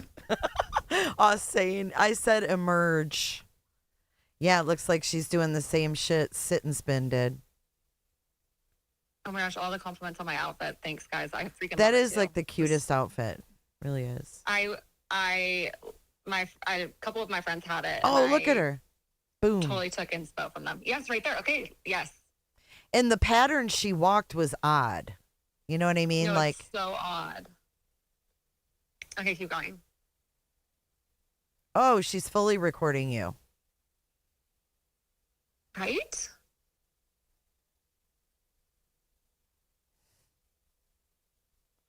Who is that lady? I wish there was a way to get. She's in the Louise video too. Yes, she circles us, fully circled us in that one. Where does she walk off to? I think this is going to end in a second. Yeah, I think my legs. She's either right my here. Legs and body block it, but she ends up. We pass her at some point, I think. I can't remember. I'll have to go back and look. But I do remember for sure she circles us. I wonder if you pull it up on mine. Or I think you played it too, where Luis is talking. My 360 angle. I think I went over that in a live, didn't I? Yeah. So, but I don't think we caught that person. Right, but I should be able to pull that live stream up for it. Yeah. And I think that I did post, no, I didn't post that longer one. I think Tricia might have. Let me look. I guess Tricia's in your chat. Tricia, you posted that one, right? Or am I thinking maybe Andy posted it? Okay, hold on. Let's see. Okay, this is the... I've got it chaptered. Christina confronted. Okay, would that be... I think I got it right here. I'll let you catch up. Okay, yes. Okay, perfect. You guys think in chat that she was recording? Or do you think it was just a random incident? I'm totally willing to be wrong. Like, I acknowledge that I might be overthinking some of these. Okay. I think that the only thing that we have to keep in mind, too, is that there's all these booths all around, and they could 100%. be looking for their friends or recording their favorite podcasters or what the fuck ever. So, all right. 100%. Okay, so is this... Or they could be like me and just recording themselves. Is this the one you wanted me to... Yes. Okay, yeah. Okay. So it was after you, Janice, and Sarah had come up. Okay. Oh, there's so much I want to say right now, but we'll do one thing at a time. We need to do this live. And yes, Ozzy, Cheryl, and Amanda, everyone was walking around videoing on their phones. You're so right. But there was like there is a difference on some of them where you're like, oh, they definitely had a purpose. Yeah, I agree. And it was very weird every time well, at least for me, I can't speak for you, because we weren't together all the time. But when I would walk past... right before this, I wasn't with you guys because I left you guys. I went and talked to Gigi's parents, and then I came back, saw you were recording Garagos, so I was like, oh, I'll go find this woman, Andy Kopsa, was like, wanted me to find. And so I was looking at each booth for that person. Oh, there's that picture. For those who are wondering. Anyway, so that's what I was doing. I went to go find that person while you guys were doing your thing. And then this happened. Yeah, that's the picture that he had right there. That's what was sent to him or whatever. Yep. Oh, I hate how my body betrays me in this moment. But I do say, like, let's go out there. And I'm like, you totally did. You totally did. And he says no. Yeah, he's a fucking asshole.